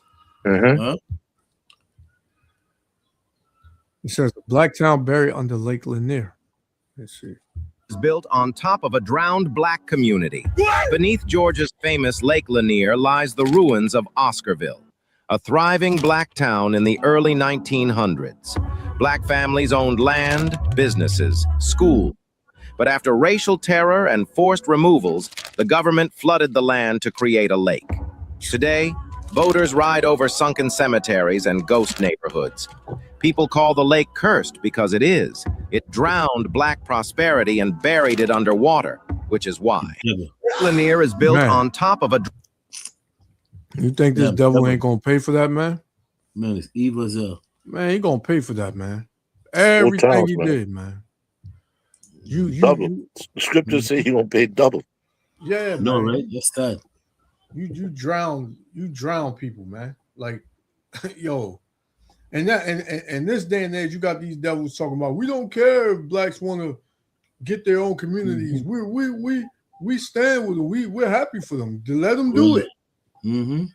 Well, we did do it many times over, and what happened? You devils found a way to get over there, man. By the way, your damn white woman, man. Look what they did in. I don't know if you ever read the history on what they did in Philadelphia with Mahmoud Abu Jamal. Oh, when they bombed it. Yeah. Oh, you talking about with the Oh, but you know what? You know that was a Jake that authorized the bomb. You know. Yeah, but still, look who carried it out. Yeah, he was a Oh God, my mind. He was I think it was a police. Damn. The mayor. I think it was a mayor. It was a black man. Look how long Mahmoud Abu Jamal been in prison, man. He's up to this day. He still hasn't been. He still hasn't been charged with no crime, yo. But he's just being held. And how could that possibly be? Like, there's no lawyers, man. That's crazy. Do you remember? I remember when I was going to high school. There was this guy that shot like about 20 cops in the Bronx. His name was Larry Davis. Oh, Larry Right? Davis. I didn't remember that brother. You remember him? He Yeah. shot like 10 cops in the Bronx in a shootout of like 15. I think I heard of that. Yep. Right? That dude was exonerated from his charges. So they said the judge was like, nope. These cops came there and killed that man. He defended himself. But said, okay, they charged him with gun possession. He was supposed to do 1 year in jail. Know what time he did? He did more than 30 years in jail. Man. And then guess what? Somebody stabbed him and killed him in prison, man. So I was like, wait a minute. So you trying to tell me there's no lawyers to help him get out of there? Guys say, you know what they did? Every time he's supposed to come out, they charge him with a new charge. Kept him right there. Year after year after year for 30 plus years, man. They call this system corrupt. Yeah. Yeah. This is beyond corruption, man. Yeah, man. Yep. But Slap Jake your priest. still. It was Move. It was called Move. Damn. I keep getting everything wrong. Move. Remember the bombing in Philadelphia? I think that's what it was talking about. Move. Yeah. Remember the movie called the documentary Move, with a black town in Philadelphia? Yeah, man. Move. Where there was black town in Philadelphia. Our people, they have their own town, like you said earlier. What's the name? Oh my God, the battery's low. Lord, I'm sick of this damn tablet, man. Yeah, where the black, they have their own town in Philadelphia, and the black mayor authorized the bombing, and the U.S. government gave him the bomb after killing his own people off. Move. You guys remember Move? Yeah, Move. What's called Move? Yeah. Yeah, I found another one here. Let me see. I'm gonna play this one because I've been hearing about this for a little minute, like this Lake Lanier thing. And you know, there's a book you could get. It's called Buried in Bitter Waters. Man, that's I mean, crazy. that's a sad book, yo. You gonna read that book, you're gonna get sad. Sad and mad, and because you know, like when you go, like I was in Alabama one time. You know, they have the museum over there for slavery. Yeah. If you go, if you go there, man, you gonna be like, "What is this real, man?" Wait, that's you the gonna one cry, where man. they give you the headphones? No, right? You're gonna want to cry, man. Like you looking at like real people being chained up and women are nude and little kids are crying, man. I'd be like, what the hell is this, man? Yeah. You make this part of your history, man? Yeah, yeah. Like, dang, yo. Celebrating it too. That was a good time in their life. Yep. You know? That is tough, yo. Like, yo, wow, this is beyond inhumane, man. Yeah. That's why the Lord said thy people are gonna be willing in the day of thy power. You know, because when it's time to get back, man, it ain't gonna be no mercy. Not for these devils, man. Ain't gonna be no mercy, man. James said he shall have judgment without mercy that have showed no mercy. Yeah. Then sometimes when I see like guys arguing on the street and want to fight each other and stuff, I be like, wow, man, you guys need to go home and read, man. Study, man. And like really truly understand what the situation here and be aware of what took place and what's happened to you, man. Like you want to kill each other over what? Some seat on a bus or some seat on a train, or he looked at you too hard. Yep. Yep. Jake Wicked, man. Yeah, man. That's Jake got the game messed up. Yeah, I'm gonna play this one. That's wicked as hell, Jake. Wait, hold on. Man-made lake in Georgia. The shocking discovery that was made in Lake Lanier is not what you think. This was the largest man-made lake in Georgia, holding over 38,000 acres of water. But what's underneath it is even more impressive. In the early 1900s, this area was home to a thriving black community. They had businesses, they had schools. It was their own little town. But then the government came in and they built a dam. And with the stroke of a pen, they flooded this entire town. Now, 100 years later, we're just now discovering the remnants of this town. And what's crazy is everything is still there. The foundations of the houses are still there. Wow. The streets are still there. Even the old school bell is still there. It's amazing to see this stuff, but it's also heartbreaking to know that this community was wiped off the map like this. If you want to hear more stories like this one, stay tuned. The shocking discovery. Man. That's crazy. And this is only one, man. Imagine every state, yo. California Yeah. have it.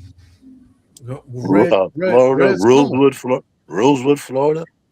Out of Yeah. state. And if you read that book, man, I'm telling you, you're gonna Man. feel sad. Yo. That's crazy. You know, you go into Red Summer. I did a lesson on Red Summer back in 1919, where them devils, man, they slaughtered, hundreds of jakes, man. Mm. They call it Red Summer because it was So much blood. So much blood, man. I mean, when you read the history, like a lot of people say, "Yo, how you want your drink?" I said, "Give me a Bloody Mary." You know how they got that name? Wow. That woman killed so many jakes. They Yeah, call that's it a wicked Bloody woman. Mary, man.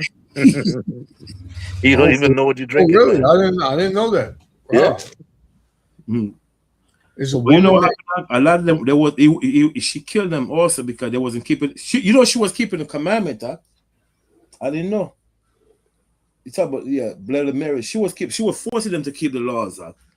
She was killing. You're right. That's a wicked woman, man. Wow. I never knew. Bloody Mary. Yeah, man. That was a wicked ass woman, boy. Be surprised what a lot of these things go back to. Mm-hmm. That's like known popular names that people say.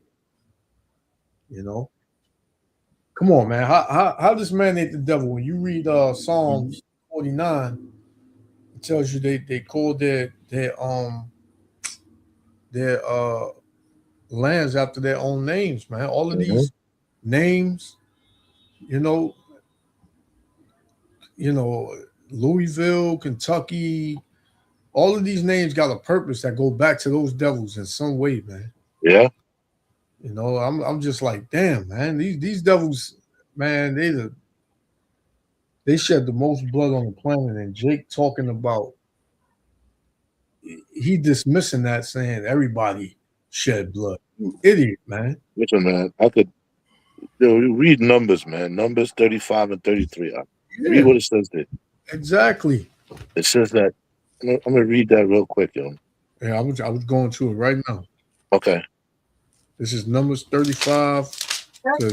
Regardless of what you, Jake, say, this is gonna happen, man. And if you in the way, hey, it's gonna happen to you too. Numbers 35, 33, it says. So what number? What chapter? Numbers 35 and 33. 35, 33.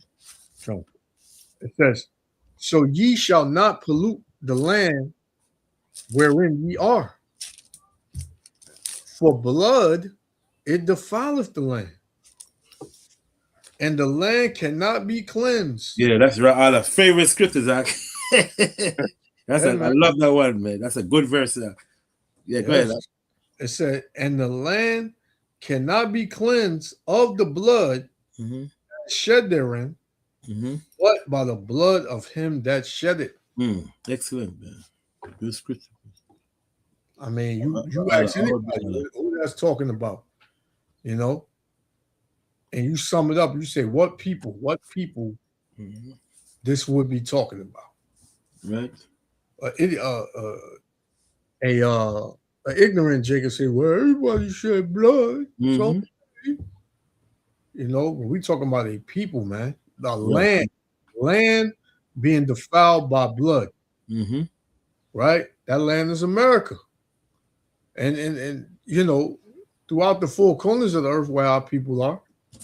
Everywhere, This man has shed blood all around the world. Right. And I'm not talking about just two people. Exactly. And they bomb countries, man. Yeah. Trust me. Millions of people die, yo. You bombed the American city. Philadelphia. You bombed your own citizens, man. Looking for one man? Yeah, all right. All right. We know what that was, man. You needed it for something. Oh man, Jake, this is why the Lord gonna get rid of 2/3 of our people, man, because our people don't want to. They don't want to get that, man. That's easy to see. Like that's plain to see.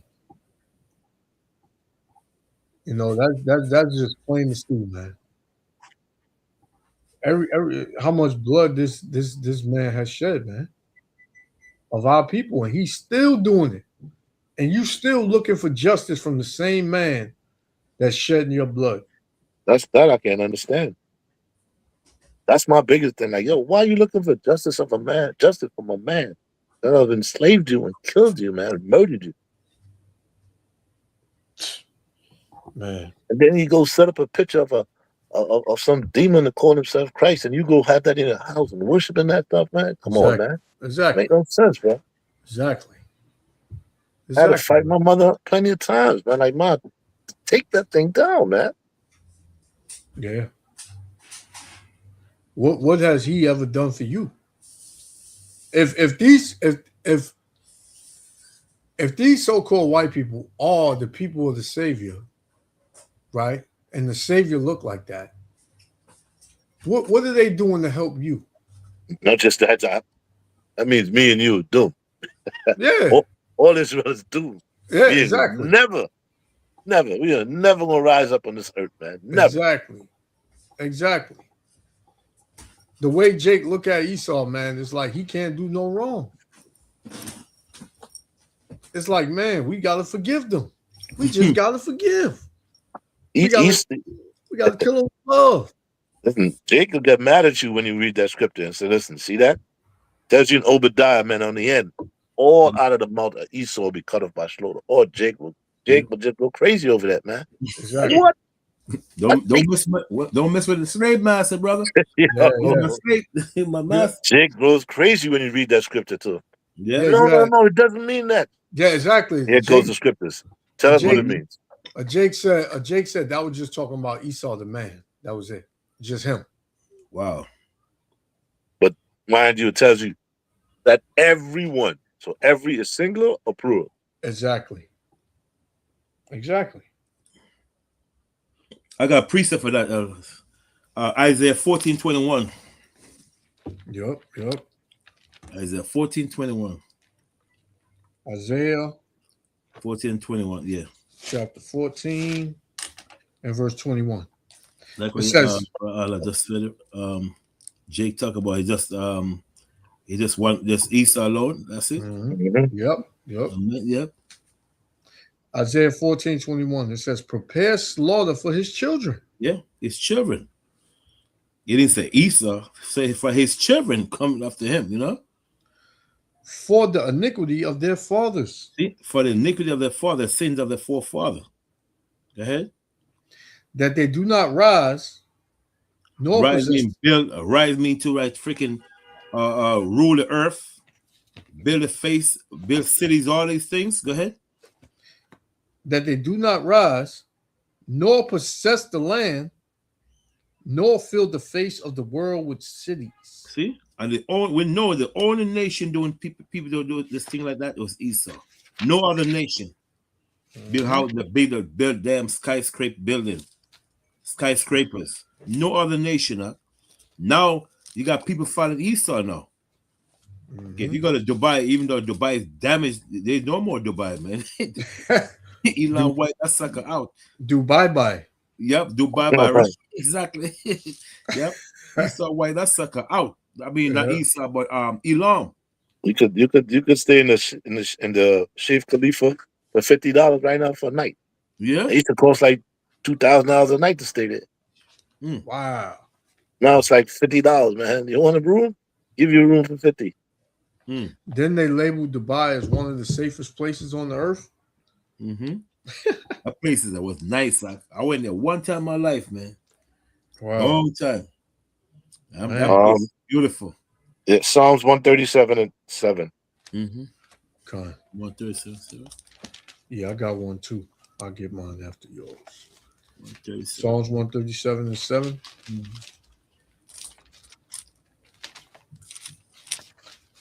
This is Psalms 137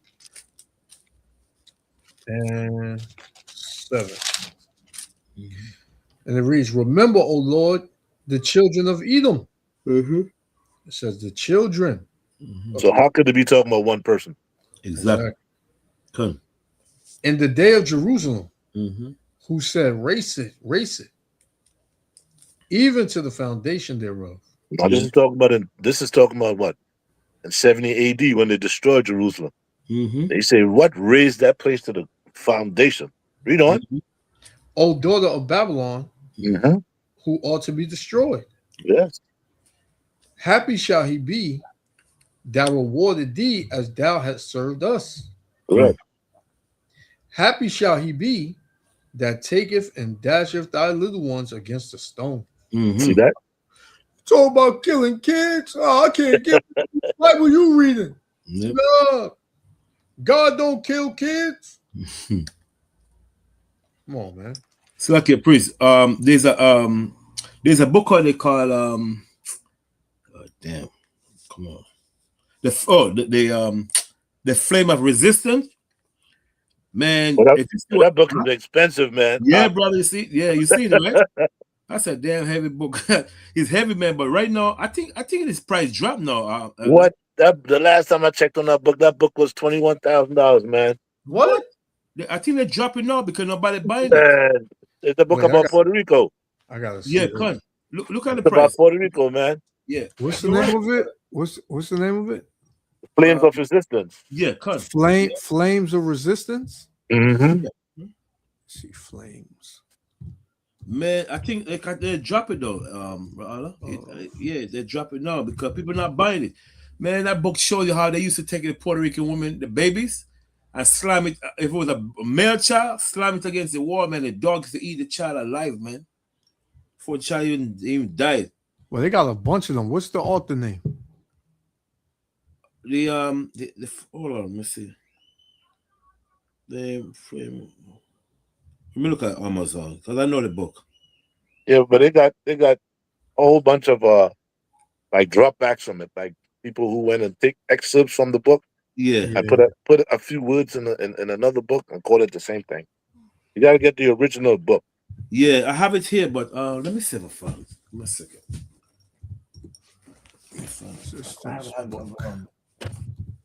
Price. Let me see something.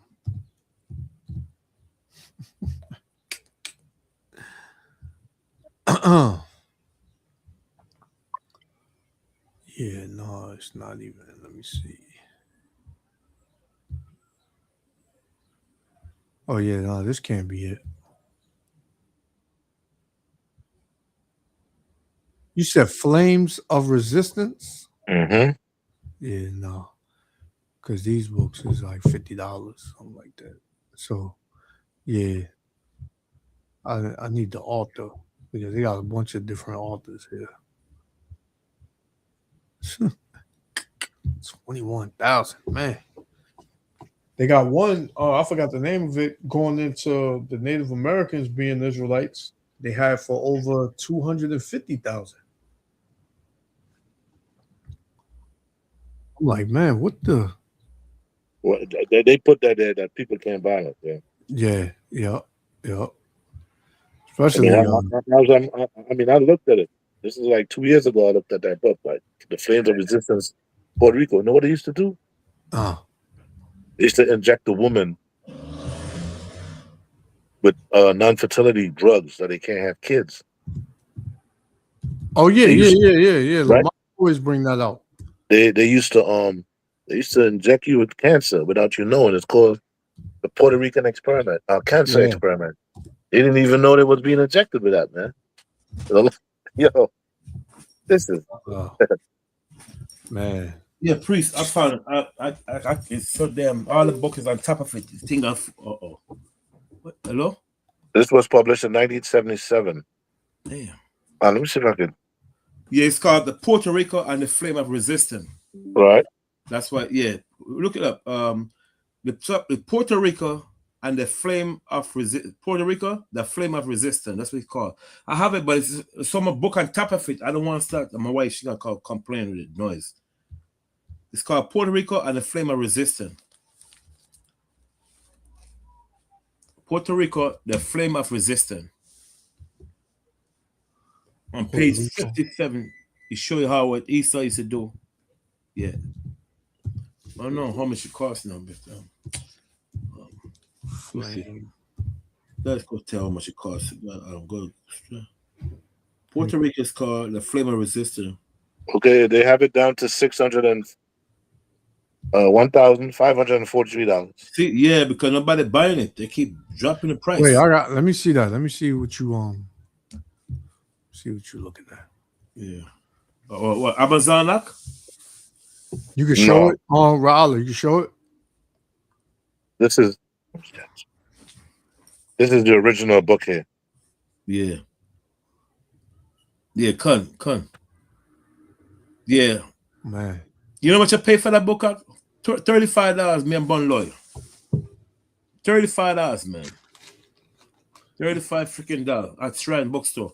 I bought it in 1994. Now Esau is so damn evil, man. The price is so high. Man. Puerto Rico. Okay, some places have it for $543. Where? Amazon have it for $543.39. And that's the soft cover, right? It's a paperback. Yeah, see? They got weight, yeah. Man, if you read that book, especially page 59, boy. But you could do a Kindle. You know that you could do a Kindle. I'm looking at it now. You could do a Kindle for $225. Oh yeah, $2.25. I think I might do that. I might just get the Kindle on my tablet for $225. What, $2.25? No, $225. Damn. That's a lot of money, brother. But it's better than paying $543 for a hardcover. Yeah, I have it here, man, because it's in the room. I just look at the title. I could get it, man. So the pages. This is the actual book itself. Huh? Oh, okay. Yeah, good book, man. Yeah. You know that book with Tropical Africa. Another one called Tropical Africa. Boy, they used to put Gad on with the heat, and the body needs to melt. And they used to use Gad the grease on the body. I don't know how he saw do it, man. And use it for wheelbarrow, you know. Man. Yo, you know what they used to do to people? They used to tie the hands on the harness of a horse.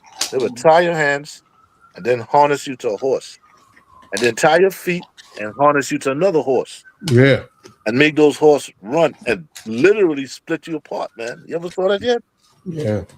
Oh man, that thing is cruel. Ooh, man. Stuff that we would never think to do to another human being. You know, these devils is nothing to them. Yep. Please, this is a book here. They want one of the When you read that book, Bitter Waters, you will see that in there. Wow. It's another book right here. They feed the babies to alligators, all kind of. Hey man, that book is something else, man. Yeah, that's crazy. Right, this is a good copy right here. You can see me? No, I can't see you, Otto. No? Yeah, your camera is off. I don't know if you took your camera off. My camera is off? Yeah. Oh Lord.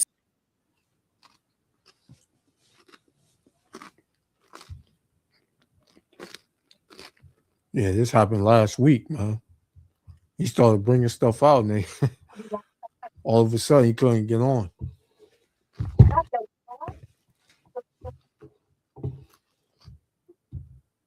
Let me see.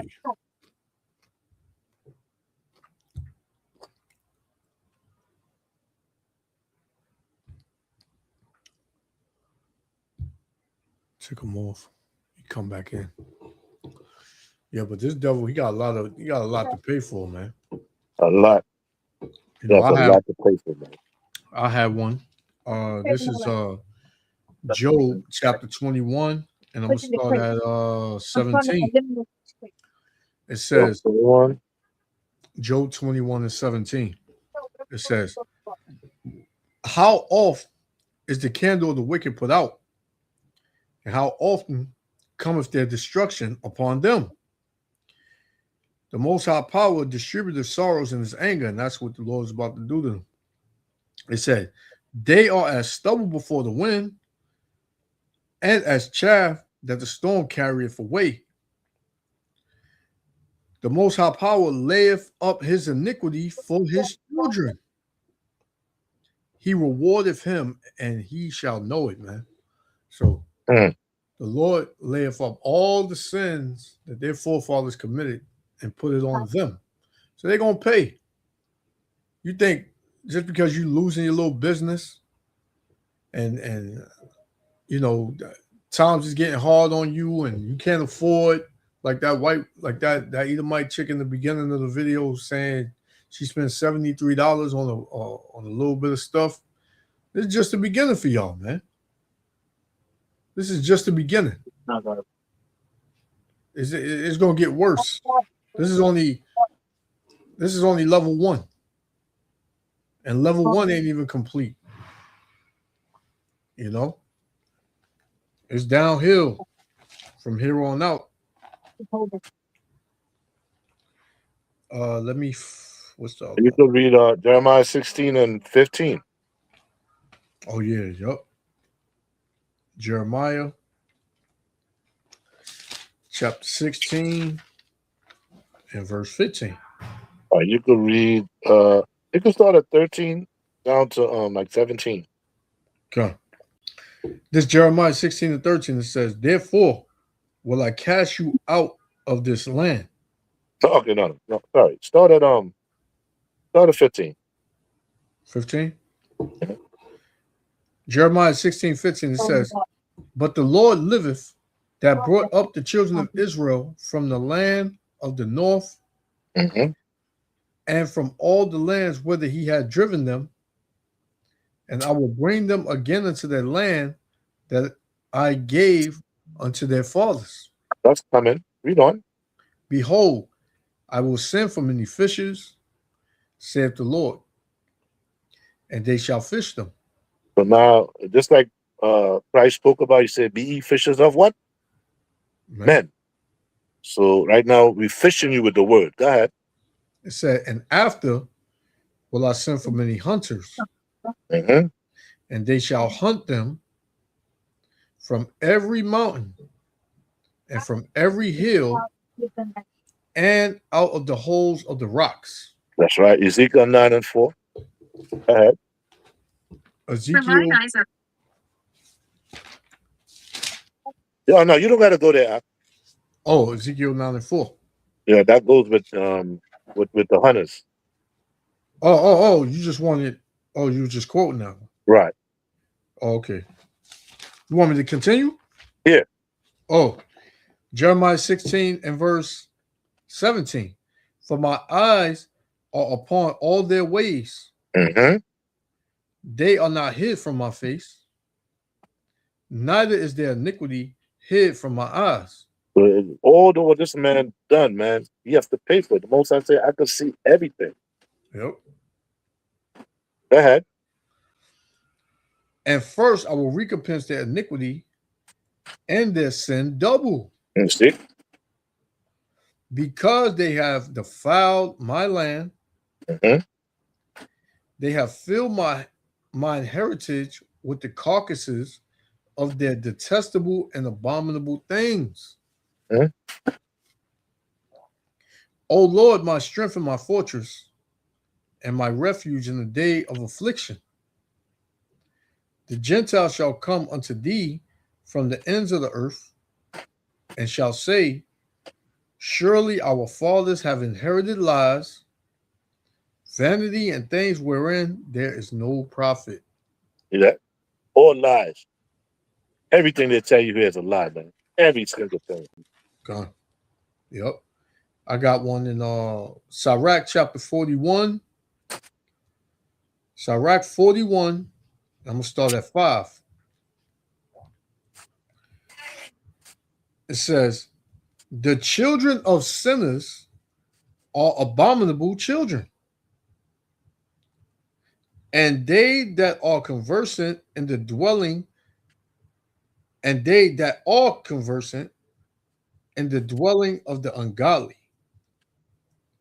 The heritage, Salakia, the inheritance of sinners, children shall perish.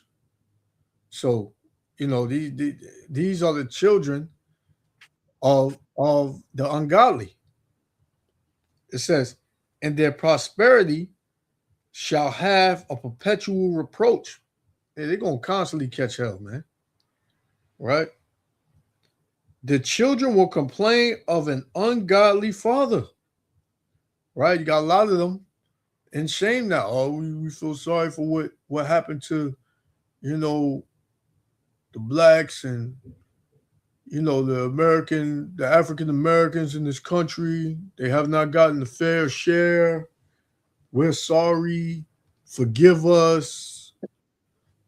What? They just agreed that chattel slavery was the worst crime, right? And throughout history, the history of mankind. Right? Who didn't vote? Who didn't vote? Who didn't say it was? Babylon, Israel, and Argentina. Right? Then you had some other nations. They refused to vote, period. Israel, America, Argentina. There's a few countries that they said, no, we vote against that. Yeah. Then some didn't cast a vote. And Right. Some abstained from voting. Yeah. And then there was some that said, yeah, like, you had Africa, you had China, Japan, a lot of these other countries and all that. But it don't matter, man, because all these nations, they still got to pay. It ain't you just acknowledging it, and that's good. You still got to pay, man. You played your part. You got rich. You had slaves. Israelites are still slaves in all of those countries. All of them. Every country you go to, they're in the bottom. Exactly. They being oppressed. So I think it's Psalms 82 on that one. Yep. 83. Okay. So yeah, they're gonna have to pay. The one word they going to pay. They're gonna pay. The Mosai don't care about these nations, man. He smoke whole nations to save Israel, man. Exactly. That's right. Yep. Mosai take down whole nations to save this people that he loves, man. Yeah. He said, he that toucheth you, toucheth the apple of his eye, man. Yeah. These nations, they think it's a game. They think they done built up, and they know the Lord gonna return. But they think that they're gonna have a chance when the Lord returns to fight him. Because the scriptures tell you that World War III gonna be happening and the Lord gonna return. They're gonna turn from fighting each other to fight the Lord. And that's gonna be the worst mistake they ever made, man. Right? So it says, he mustered the host of the battle, yo. Yeah. This battle gonna take place when he chooses, yo. Yep. It says, verse 7 again. Sirach 41:7. It said, the children will complain of an ungodly father because they shall be reproached for his sake. So now they catching hell, man. They cursing each other out, man. And these devils, they divided. They more divided than ever, man. They can't stand one another. Right? It says, woe be unto you, ungodly men, which have forsaken the law of the Most High Power. For if ye increase, it shall be to your destruction, man.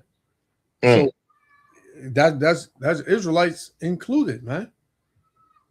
Right? Because you got, Jake that's in the same pool with these devils, these celebrities, these top Jake celebrities, these entertainers that's holding hands with these devils, right?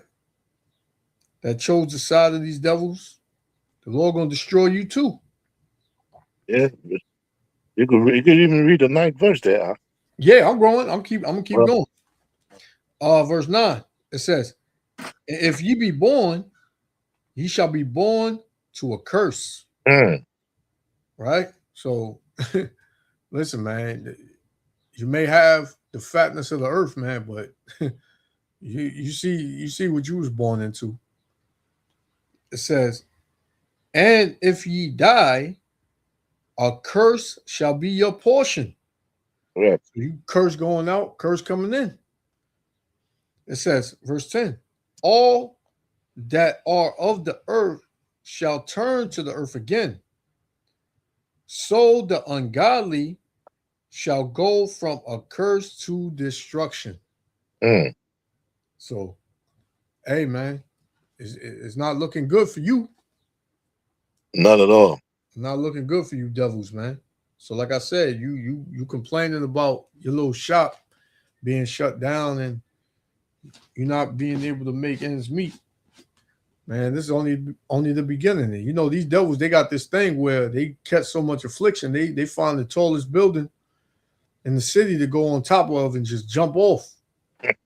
or they go in the cupboard and grab their blessing and put their family to death along with themselves. But you still coming back and you still going to slavery. You still going to pay. It don't even matter, man. You can do whatever you think you can do to escape. Nah, it ain't gonna help you, man. It ain't gonna fly. Malachi 1:4. This is Malachi 1 and verse 4. It said, wherein Edom saith, we are impoverished, but we will return and build in desolate places. Thus saith the Lord of hosts, they shall build, but I will throw down. That's right. And they shall call them the border of wickedness. It's all wickedness here, bro. These people can't do good. It says, and the people against whom the Lord have indignation forever. The Lord is angry with them forever, yo. Forever. Yeah. So you sit up here talking about, you trying to tell me that white people can't be saved? No, they can't be saved, man. You got brothers teaching that the Gentiles can be saved now. Esau can be saved. Where's that? You got to show me that. Show me where it says Esau can be saved. Because it tells you that he has no place of repentance when you read Hebrews 12th chapter. Though he found no place of repentance, though he saw the carefully with tears. So Esau can come to the Lord, snot coming out his nose, he boiling on his knees with his hands to the sky. And what, are you good, Elder? You good? You can hear me, Elder? Yeah. What happened? My sister went off date, man. Oh, okay. Yeah, that's crazy. Oh. Yeah, so Esau can come, you know, and say how sorry he is and how much he didn't mean none of it, and you know, when you're crying real bad and can't control yourself, you start shaking and all that. The Most High is not going to have any mercy on him, man. It's like a priest. Ra'ala, you have the Bible dictionary, man? I can't find mine. I don't know. Yeah, I got mine. Wait a sec. Look up Edom. Edom? Yeah, man, because, you know, like I said, Jake can try to save you, but listen, man, Jake keep trying to save you. We ain't going to save himself. Not going to work out, man. You can read whatever you want to read, but the scriptures is not going to say that Edomites can be saved. Not gonna save, man. It's like you found it up? Hold on. Okay. Edom. That's right, brother. The truth hurts, but you can't stop the truth. Right. Truth hurts, man. People always tell me the truth, man. Don't lie, man. Don't lie to me. But when you tell them the truth, they can't take it. Yeah. The scripture tell you, man, there's a book they call The Lost Century of Israel Found by Joseph Wiles. Yeah. It tells you that you find it, Elder? Yeah, I got it. Let me just get the Hebrew meaning for you. Yeah. Yeah, I heard of that book, Elder. Yeah, we say that in the last days there's gonna be a war between Ishmael and Esau. In the coming of Christ, Ishmael and Esau. We say nothing about no Japhet. Yep. No, we say nothing about Japhet. Okay, so Edom, right? People talk about Esau, Japhet. They're sick. This means red. Right, con.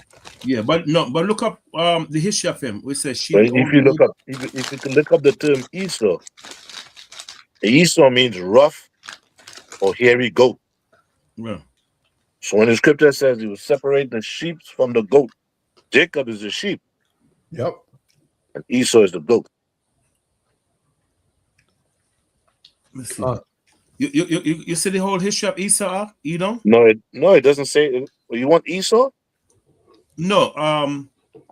Look up Esau, because it said that she is the only neighbor of the Israelite that was not promised any mercy from God. You remember? Oh yeah. No, it's not in the Strong's. It's in the regular dictionary. Yeah. The you already the Zondervan. Yeah, It's in the that's what I'm talking Zondervan. about, the regular. Hold Yeah. on. Yeah. And this book was put together by Esau, not us. We don't put book together. We just rephrase what he said. Okay, so you got a lot of people out there. You talking about this dictionary? Yes, sir. Con. Yeah, con. Yeah, Edom. And what's so good about the book, the dictionary? He came out straight out and tell him, man, that she would not promise any mercy from God. If Jake read that book, Jake got like, that's how he feel. You know? Okay. He also feel, but let's see. It says Edom. The Esau, the kingdom of Edom, was founded during the 13th century BC, according to the archaeological evidence. In the process, about 4 centuries, the government of Edom changed from one under tribal chiefs to a monarchy. Saul fought against the Edomites, right, in Samuel 14 and 17, but David conquered them and put garrison throughout the whole land. Right.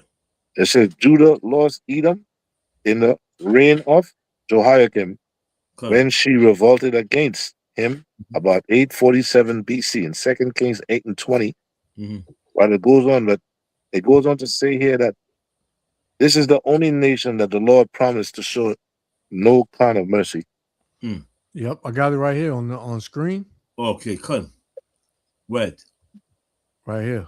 This is from the Zondervan Bible Dictionary. It says Edom figures prominently in the prophetic scripture as the scene of great future judgments. It says she is the only neighbor of the Israelites who was not given any promise of mercy from God.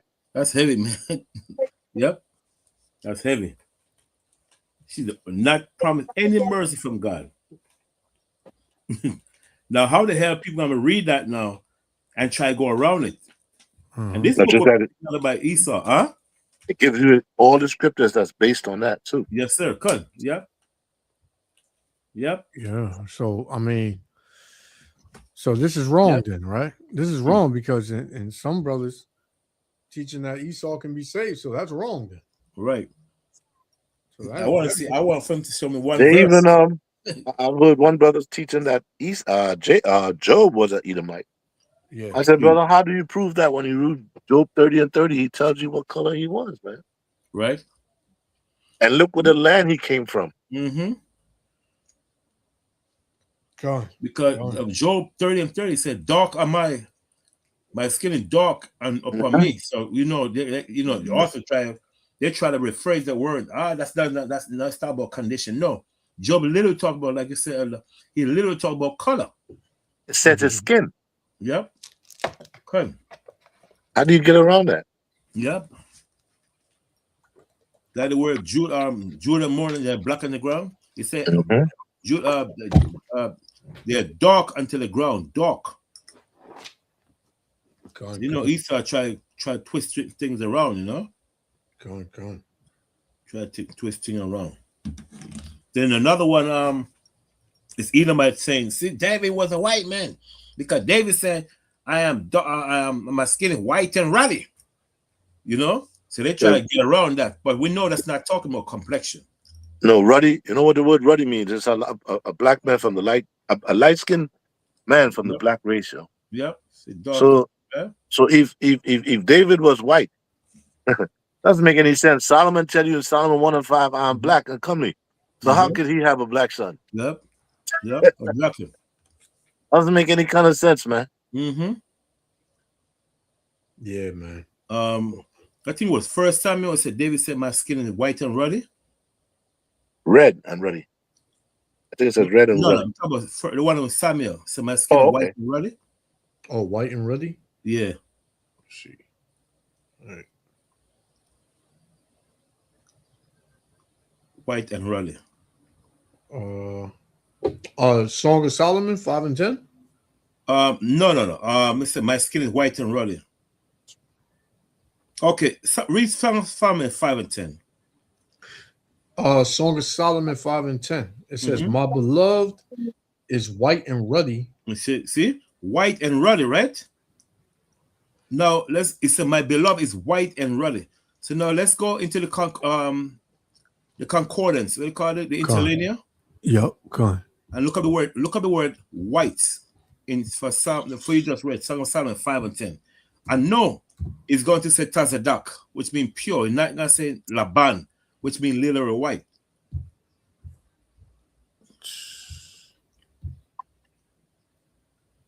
That's why Esau tried to catch people, For white? But we know it's a damn lie. Yeah.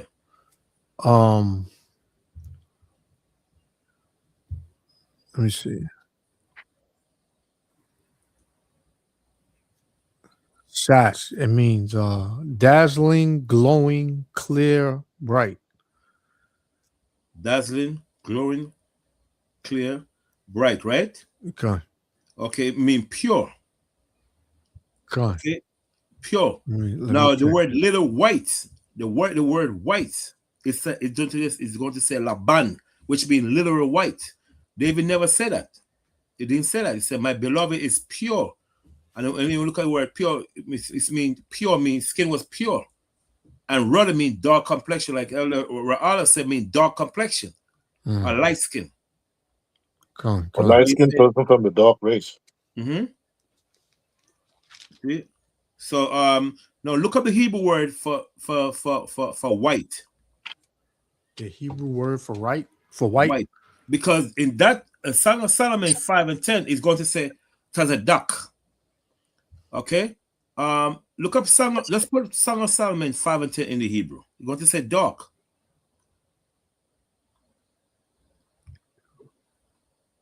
Because Song of Solomon 5 and 10 in the Hebrew. So this is Esau think he's so damn slick,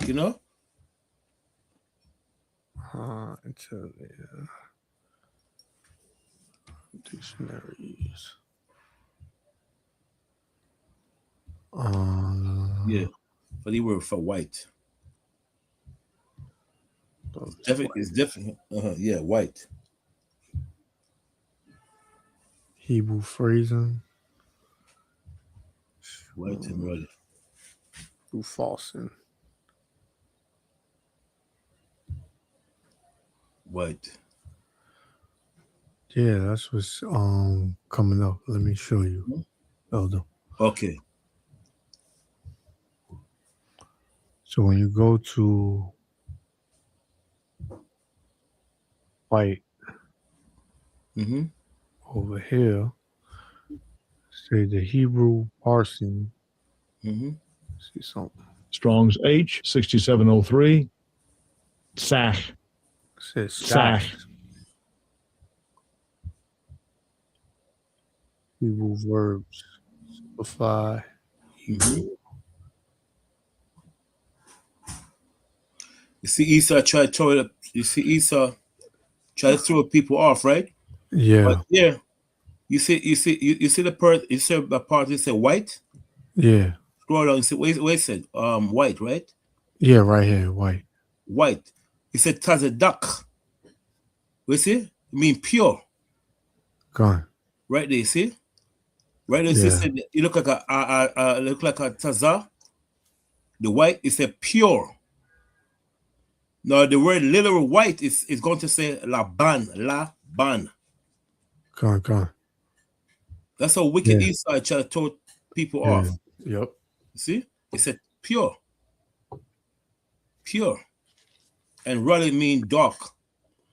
But here, Ra'ala, you see Esau put other one. We know this is wrong. That right is wrong. See? Esau think it's so slick. It said, but in the word ruddy, it means the dark complexion. Matter of fact, you know what happened? Ra'ala, you have the Bible dictionary, right? Look up the word ruddy. Ruddy. I got. Let me see if I can find mine real quick. Yeah. So Esau think he's so damn slick, man. No, he's not talking about no damn white, the little white. Yeah, I got mine. Okay. All right, ready. Got it.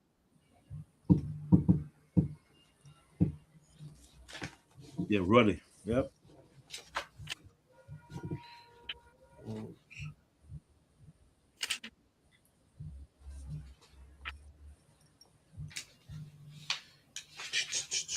Esau want to be a so damn bad man. You know they fight, you know.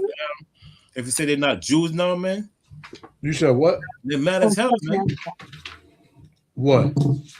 Yep. Right now, if today, man, I've been seeing that Edomite will find this Jake because Jake says he's not a Jew. I hope not. I think Okay, I got it right here, Elder. Got it? Go ahead.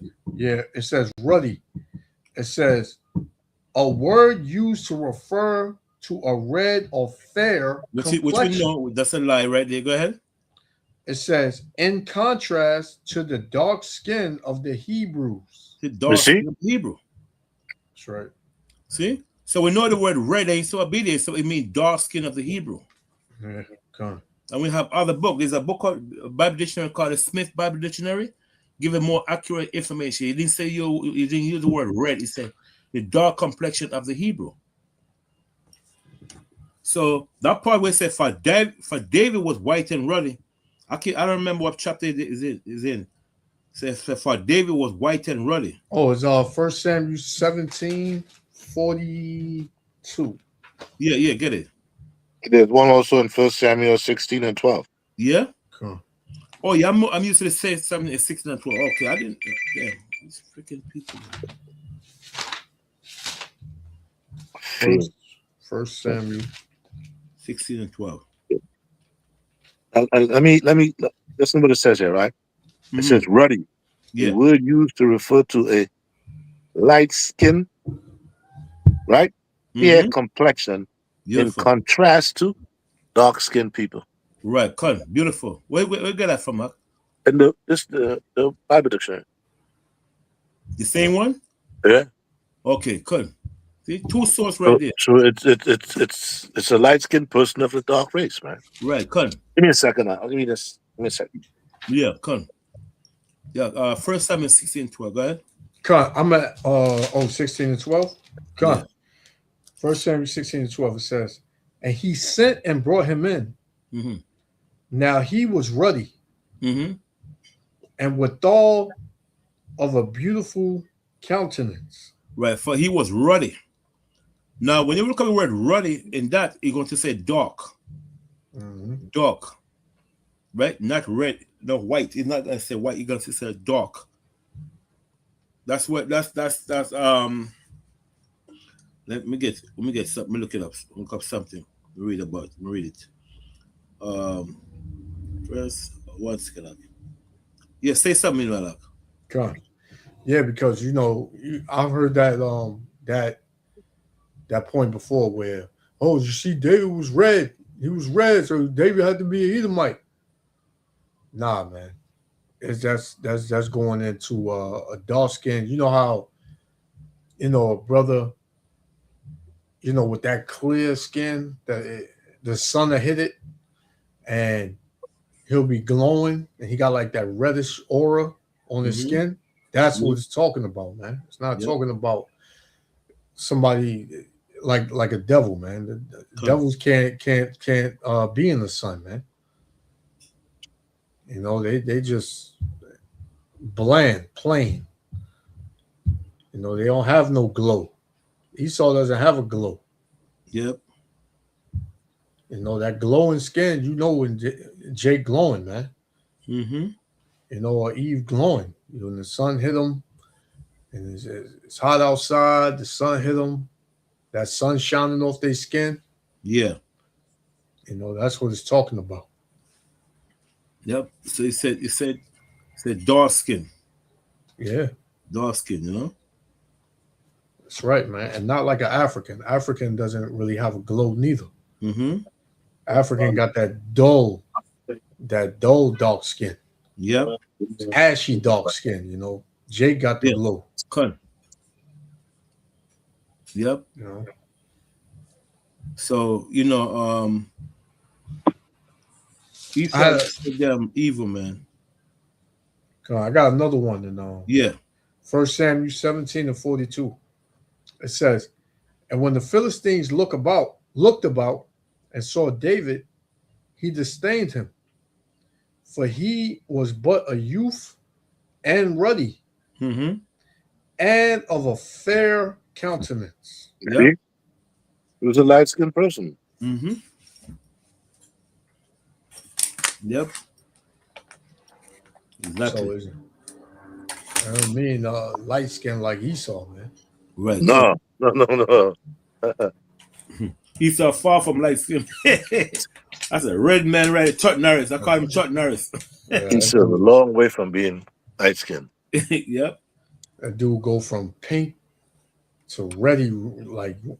Very You ever see some Edomites that looks literally red?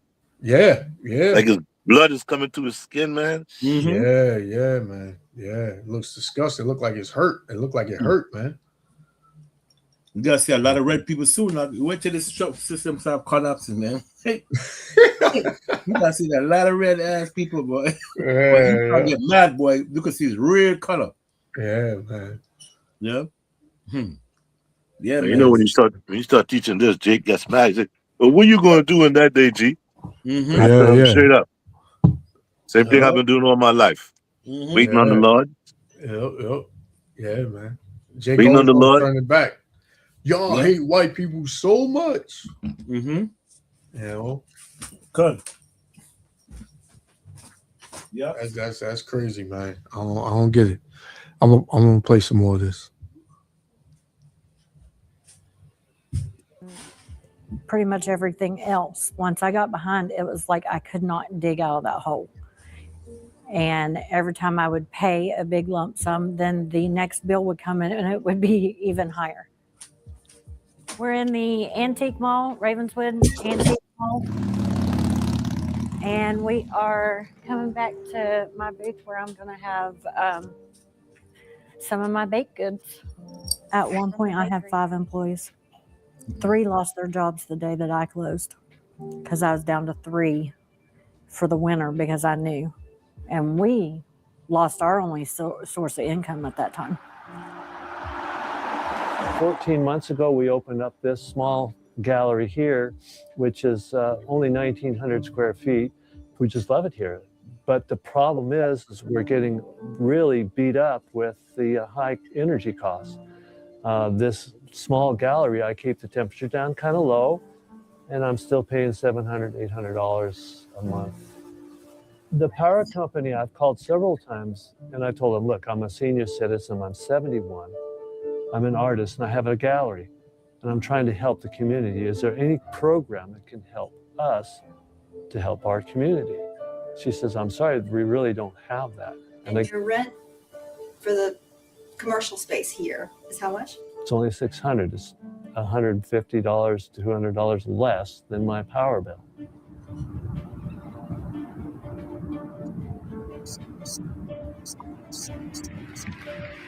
You said we're really falling. Inflation crisis was caused by massive overspending, and You said what? You said world is really falling. Yeah. escalating energy prices. And that is why today I will also declare a national energy emergency. We will drill, baby, drill. I find it fascinating that, they go and they give him a trophy saying he's the friend of a coal miner.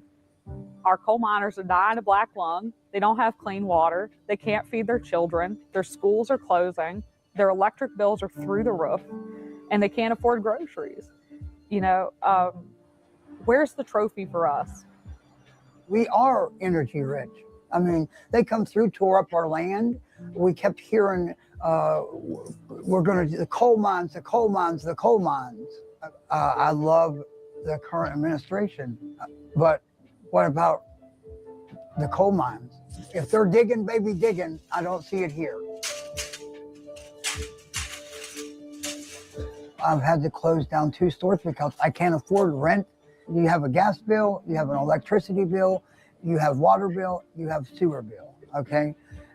I can't afford all that plus pay $2,000 a month rent. Your utility bills are more than your rent is. And we are a red state. I don't want us to be the left behind state anymore, I guess I should say.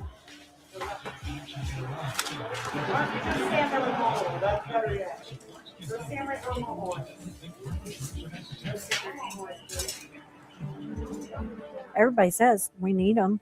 We need little bakeries. We need all these little small businesses, but then they're the ones that get hit the hardest.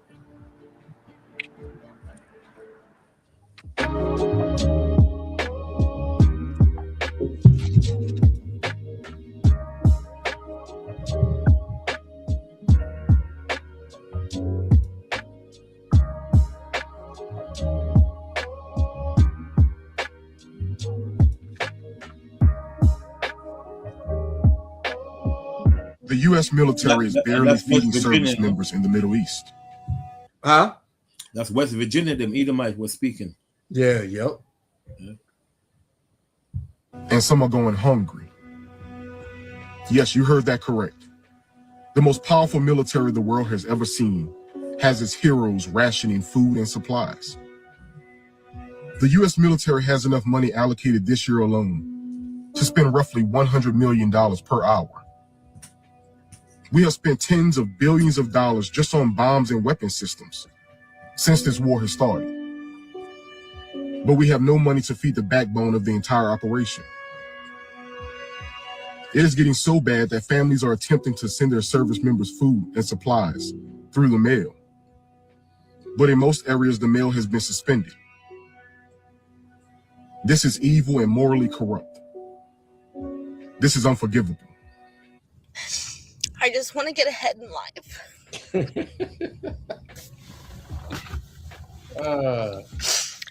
I just want to get ahead in life.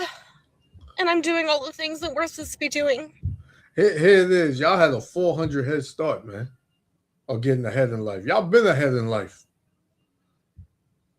But now you crying because you feeling the pinch of your own people putting hell on you. We're working, we're paying our bills, we're barely paying bills. Our utility payment a month is almost as much as our mortgage. Sometimes it's as much as our mortgage. So we're just barely paying bills. And heaven forbid something fucking come up like needing a tooth fucking pulled. I know you see that. But it's okay. Because my husband has a really good job. And he has insurance. What a fucking joke. It's okay, guys. We're doing so good in life that we're making more money than we've ever made in our life. It's okay, guys, because we're all covered on insurance. It's okay, guys, because we should be making enough money with our health coverage and our dental insurance that we should be able to pay our fucking bills, and we should be able to pay our fucking groceries. We should be able to go to the dentist and use our fucking dental insurance. No, it's fine. It's fine. We have the dental insurance, but that'll be $800 fucking dollars to have that tooth pulled. Because the insurance isn't actually going to pay for it. I have to pay for it up front. Say something, Elder? No. I don't want to say no. Oh. I have to pay the entire bill up front, and then the insurance might reimburse me. And I said, let's go ahead and schedule an appointment, right? We'll go ahead and put you on our schedule. We just need you to pay the total today. Today.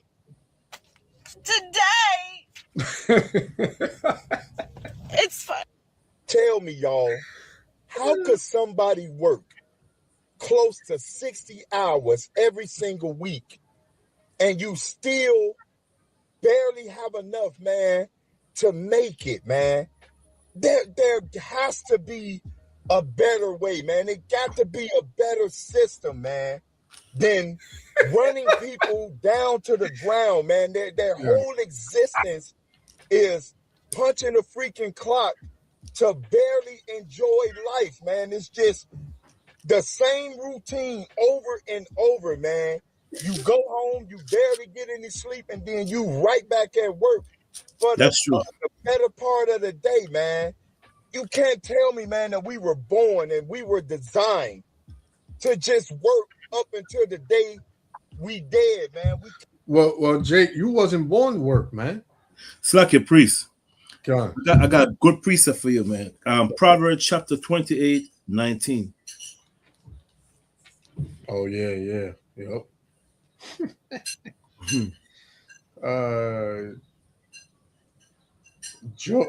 Proverbs 28 and 19. In verse 19. Mm-hmm.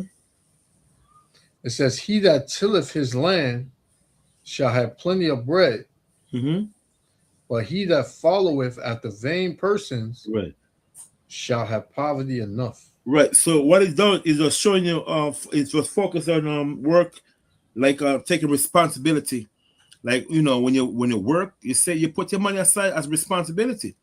But when you run after vain things, like, you know, deal with people that see in vain, following other people, you're gonna have nothing. And that's the problem with in America. People, they want to have all these expensive stuff, you know what I'm saying? Cover this. Yeah, cover this. Good. After all these expensive stuff, they want to buy the nice cars, the fight. Like, for instance, they have the system at job app. Caesar, you know, on the other side. You know what I'm talking about. Brother, this woman tell me she gonna buy, she ordered a pair of sneakers for $1,000. Idiots, man. No, you gotta be an idiot, you know what I'm saying?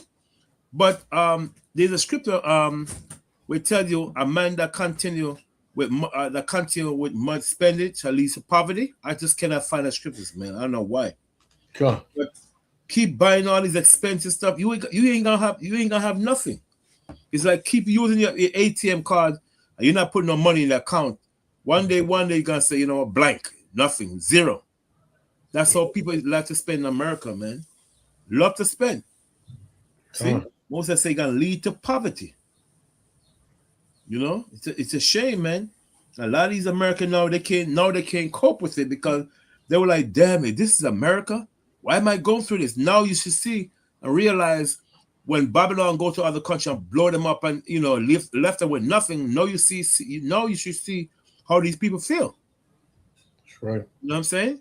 So, you know, now they're crying, man. Hey, and they call it the roost. With Benjamin, what they call it, the roost? What? The rooster. We said The rooster have come to feed or something like that. Yeah, that's what Benjamin. Yeah, Con. That's what Benjamin said. Yeshua. They always say that old time saying. Maybe Yeshua heard about it. The rules have come to something. I can't remember how to complete it. What, the chickens are coming home to roost? Yes. Oh, yes. Yeah. Yeah. Cool. Yeah. A lot of Benjamin always saying that. The chicken that come to the roost, right? Yep. See? Yep. No, guess what happened? No, hey, it's too damn bad, man. Yep.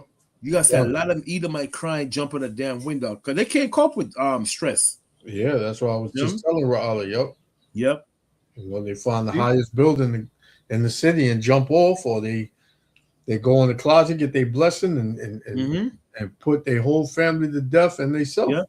Yep. You know, he's always looking for the easy way out, man. Mm-hmm. You know. Yeah. But in that same chapter, Elder, when you verse 19, Proverbs 28:19, is I'm gonna go up to 15. Right. Okay. It says, as a roaring lion and a raging bear, so is a wicked ruler over the poor people. You know, so this wicked ruler, man, he's like a roaring lion and a raging bear. Good. He ain't gonna show, he ain't got no mercy, man. Nope. No, he gonna tear you up. Right, gonna tear your pockets up. He don't give a damn if you're crying. He don't care if you ain't got it. You know, you had that I believe he was Northern Kingdom. I don't know if y'all heard about it. Out there in California, you had the sheriff coming there to a victim.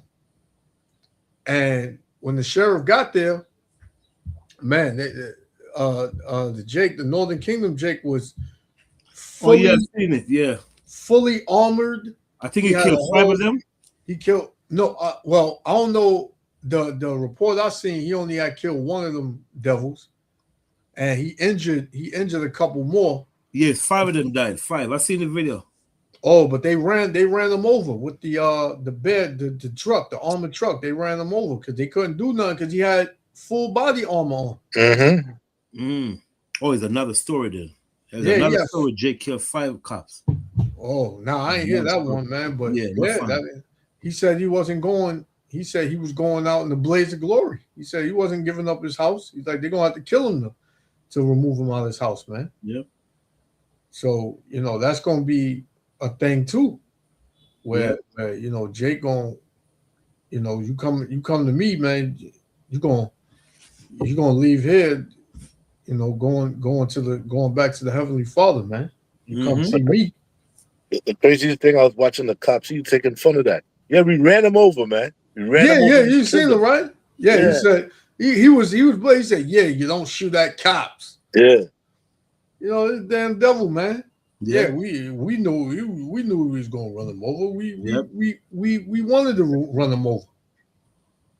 I'm like, man, you damn devils, man, don't shoot at cops. But cops can put you to death unarmed, just like they did that Jake in Chicago, I think earlier this week. But Jake had a gun on him. Yeah. So you know, they shot Jake in the back 4 or 5 times. They shot him in the back. You know, but you know, Jake be doing stupid stuff. But Esau, no matter what, he thinks he just got the. He just think if he just feel like killing you, he can do it, and you're supposed to just let him. You know, you shouldn't have nothing to say. I'm a so-called white man. I have the power to kill. You know, just don't say nothing. Just let it happen. But nah, man, this is why your time is here, man. Your time is very short, man. Your time is at the door. Yep. That's right. That's crazy, man. Yeah, man. That's insane with these devils, man. And a lot of cops they gonna be losing their jobs soon, man. Yeah. A lot of things, you know. Cut slack here. No, I'm just saying, watch how the Lord just tear this place down, man. Lord gonna tear this place down, man, because you know, people are already on edge. Mute your phone, Anna, mute your phone. Your conversation coming. Yeah. What you were saying, Yashua? No, I was saying like it's you know, everybody already on edge. So imagine when these cops start losing their jobs and just getting cut out, man. They're gonna turn on them, man. You know, these ex-military, they already turning on each other and turning on this government and all that. So it's definitely gonna be a civil war. Definitely, man. It'll get worse out there. Yeah. They can't take, you know, Esau can't take problem, man. Yep. Survival of the Esau fittest. jumping out the window. Yep. Survival of the fittest. Yep. Esau jumping out the window, boy. Yeah. He's jumping, you know, Esau hold his head and you know what happened. Come inside the supermarket, man, you gotta start stealing stuff, man. A lot of Edomite, they can't take stress. Yeah. Yep. See, we could, you know, the Northern Kingdom and Southern, we could survive. Jake, you have to have a Yaki, all this crap. You've been in the bottom all your life, man. Exactly. The only way to go is up. You can't go nowhere else. So you know what it is. You know what it is to survive down there. Now it's time to move up. Yep. But when you as a devil, you've been given privileges from day one. And you don't know what it's like to struggle. You always had privileges, and you know you always got help along the way. So from you being up, all you can do is come down. You know, this place is going down. So it go down, you go down. So, you mean I can't drive that Mercedes Benz no more? Exactly. You gotta get that up. You gotta get that in. You mean I can't own this big house no more, man? I gotta give this up. Nah, they put them stickers on your door. Slam them. Slam them on your door, man. I seen about 3 to 4 cars yesterday getting towed. And that thing started happening a couple of years ago. And all those people from all those Edomites from the city, they didn't want to pay that $5,000 and $6,000 no more. They started moving into Brooklyn, downtown Brooklyn. Now look what happened. Everywhere, man. Yep. You go in Bushwick, they done took that over, man. Downtown Brooklyn, they done took that over. Now they done crept up into Bed-Stuy. Certain parts of Bed-Stuy, like DeKalb Avenue, all that stuff. All the coffee shops and all that is over there now, man. Like, what the hell? Yeah. Then on Franklin Avenue, usually from Franklin, like up there by crossover Flushing, you had the Amalekites up there. Nah, man, they done came all the way down to almost Eastern Parkway, man, on Franklin Avenue. Yep. Yeah, man. And that's when everything started going up. That's when they started to, you know, do construction and fix the streets and remodel the buildings and the apartments and all that. When these devils started moving over there, man. Yeah. You know, all when Jake was there, nobody, because back in the days, nobody wanted to come to Brooklyn. Brooklyn was too scary. Everybody knew about Brooklyn, man. No, it's too much crime. You know? I was watching that train station on Nostrand Avenue. You know, there was an exit on Bedford Avenue that's been closed for like forever. As soon as Esau started living in the neighborhood, now they opened it back up. Opened it up, man. Remodeled it and all that, man. Made it look nice. You know? It's crazy, man. It's just so crazy to me that all these buildings coming up, the buildings ain't even done, but they already got people living in there, man. It's almost like the people that live in there are the family members or the friends to the owners of the building. But Chuck, you know what's crazy? Like on my mom's block in Brooklyn, they'll come in and they'll buy. Let's say they purchase a property. Hey man, they'll buy like 2 properties back to back and just break all those properties. Yeah. And then build new. All the houses is like 1 floor up, and they're all the way up to like 3, 4 floors up. Like, how the hell you do this? Exactly, man. And the cheap material, man. When you start to really understand it, because you know, Jake could sit here and be like, you know, why we don't own, you know what they here it is. These Amalekites, they can buy up the property, you know, any little lot. They can see it and buy it. Go right to the bank. And But you get gotta change the zoning laws to go all the way up there, man. You can't have it where people can't see through their windows because your building is blocking everything, man. Yeah. How do you just get that done? Like in 1, 2, 3, man. Yeah. Yep. Yeah. Here it is. You got all of these black millionaires and billionaires. Why nobody own the property, man? Mm-hmm. Why nobody own a building with 100 units in it that stretch a whole block for their people? Why none of them Negroes own that? They can't do it, man. Yeah, You ask me, they want to do it. They want to do it. Them dudes is like all them dudes with money, man. Them dudes is like Floyd Mayweather, man. Yeah. They buy like about 50, 60 cars and just park it up, pay insurance. This dude was paying $10 million a year on car insurance, man. That thing don't make no sense, man. Idiot, man. And then probably only drive You the got car. like Probably 25 cars, man, and all these Bugattis and all that for what, man?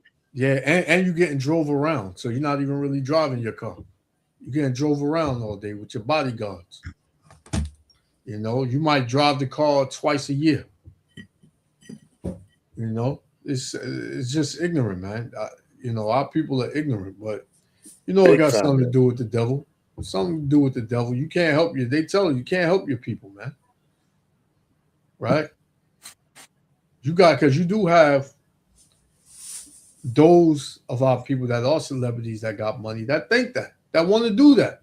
I want to buy a building that my family can. No, man, you can't do that. Devil has shut that down, man. Remember back in the days when Wesley Snipes was trying to get a karate school so he can train young black kids how to fight? They shut that down, man. All of a sudden, he wound up with tax evasion. This was maybe about 5, maybe 10 years ago or something like that. He was trying to build himself a karate school, right? And you know, they all of a sudden tax evasion. It's crazy, Right, man.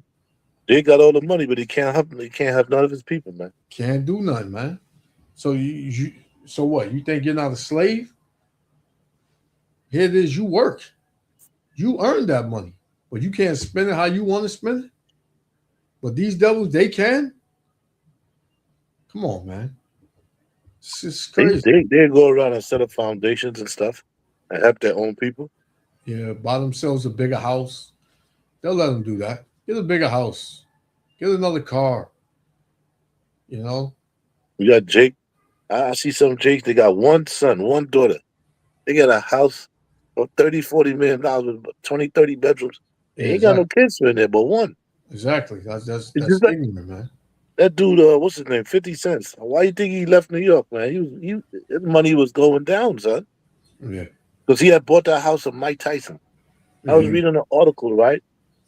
It says that he was only staying in one part of the house, you know, and a homeless guy.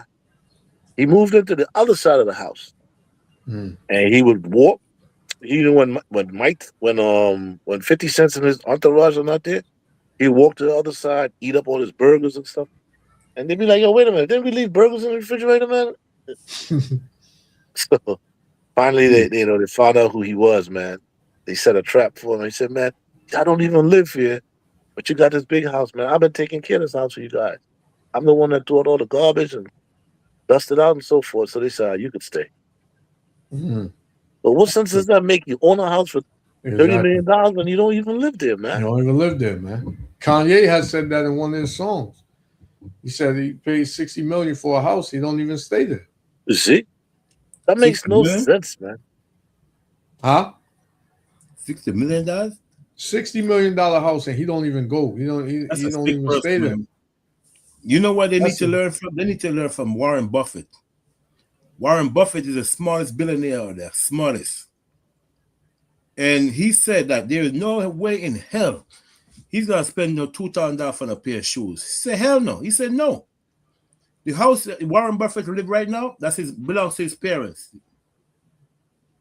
Yeah. He said they'll fix it up nice, fix it up. He said he gonna spend $20 million for a damn mansion. He said no. He said poor people is the one that would spend that money for that. They got the money, they want to buy a $20 million mansion. He said, why should I buy a $20 million mansion when it's only me and my wife? That's it. And the kids, they're grown, But Warren Buffett is very smart, man. God. Yeah. I was listening to this guy, right? This Japanese guy. And he said, man, listen, luxury cars is not made for rich people. Yeah. Luxury cars is made for poor people that want to appear rich. Yeah. Mm-hmm. So they make that for you. You want to look rich? Buy this car. You buying this BMW for $200,000, man. That's crazy. That don't make no sense, man. He said, man, that is the most senseless person that thinks that way. Yeah. Because while you buying that car to impress your neighbor don't care about what you got. Exactly. No wisdom, man. No wisdom at all. Jake famous for that, man. Yeah.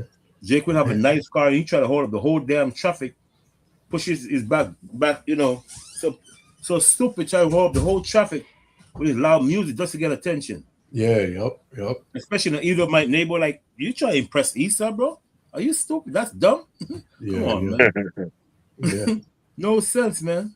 Yeah, I had walked past, me and my rib was out yesterday. I walked past, this dude had a orange Lamborghini truck.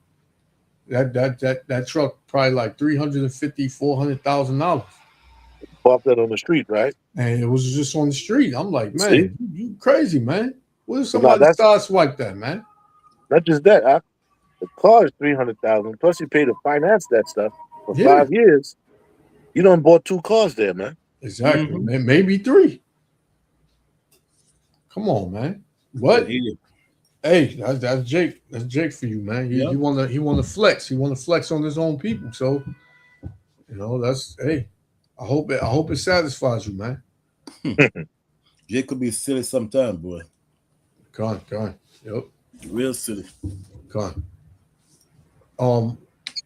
So I mean, if y'all ain't got nothing else, we could close out. We already All right. 4.5. Next week we could bring out that stuff about Adam, man.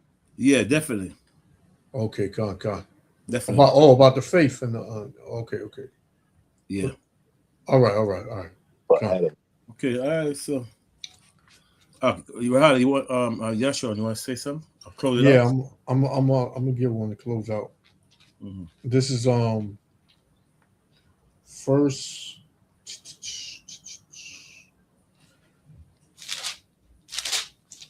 Peter chapter 4, verse 7. Mm-hmm. It says, "But the end of all things is at hand. Be ye therefore sober and watch unto prayer." So that's what we should do, man. You got to stay sober, spiritually sober. Don't be drunk with the wine of Babylon the Great, man. Because you see, these people that's drunk off of this wine, how they're acting, crashing out, man. So just stay, sober, man. fighting that good fight of faith, trusting in Yahweh Shem Yahushua, man, and praying for faith, discernment, wisdom, knowledge, and understanding in these last days, man, and mercy. So yeah, I'll yield on that. Come. I wanted to read you something from this book here, right? Okay. It's called Imperial Rome. Oh, let me put it up. Mm-hmm. All right, cool. Right? When you read in Revelations where it says that and he was wounded to death and his deadly wounds were healed. Mm-hmm. Yep. Right? So this is what it says here, right? It says today, 1,500 years later, the heritage of Rome is an essential ingredient in Western culture. It has shaped and been embodied in the thoughts, the institution, the language of the Western world.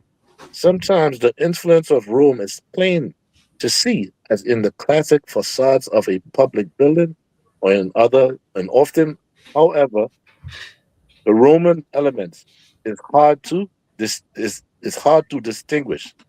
It has been so woven into the wombs of daily experiences that it takes on the appearance of a narrative growth.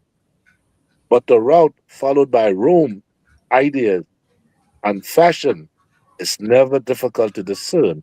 The heritage has been passed on to the modern world through three historic channels: through the Roman Empire of the East, which lasted until the Turks captured Constantinople in 1453, to the Roman Catholic Church, right?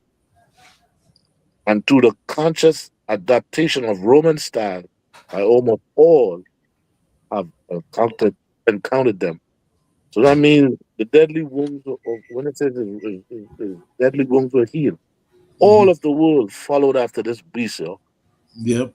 In their buildings, in their language, in their Catholic church, meaning the Sunday worship, the Sunday Shabbat worship, all that's been passed on. This is a brief history. It's a really good book to read. Yo. Good. It's on page. It's called The Present Day of Rome. Good. Good. That's on page what call it? Page 157. 157. Come. Yep. Take on the same idea, the Revelation, follow the first beast that was wounded. Yep. Right. So that's Rome. Come. Yep. Yep. I said the Bible. Sure, the Bible don't go wrong, man. Everything Scripture says. Yep. Revival of the Roman Empire. Yeah. Come. Yep. Con, you got something, Melvin? No, you guys already say it, you have to say. All right, Con, Yep. so Okay. with that, we're gonna give all praise, honor, and glory to Yahweh, Hashem Yahushua, and to the next live. Shalom. Shalom. Shalom, brothers. All right. Shalom.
Mm-hmm.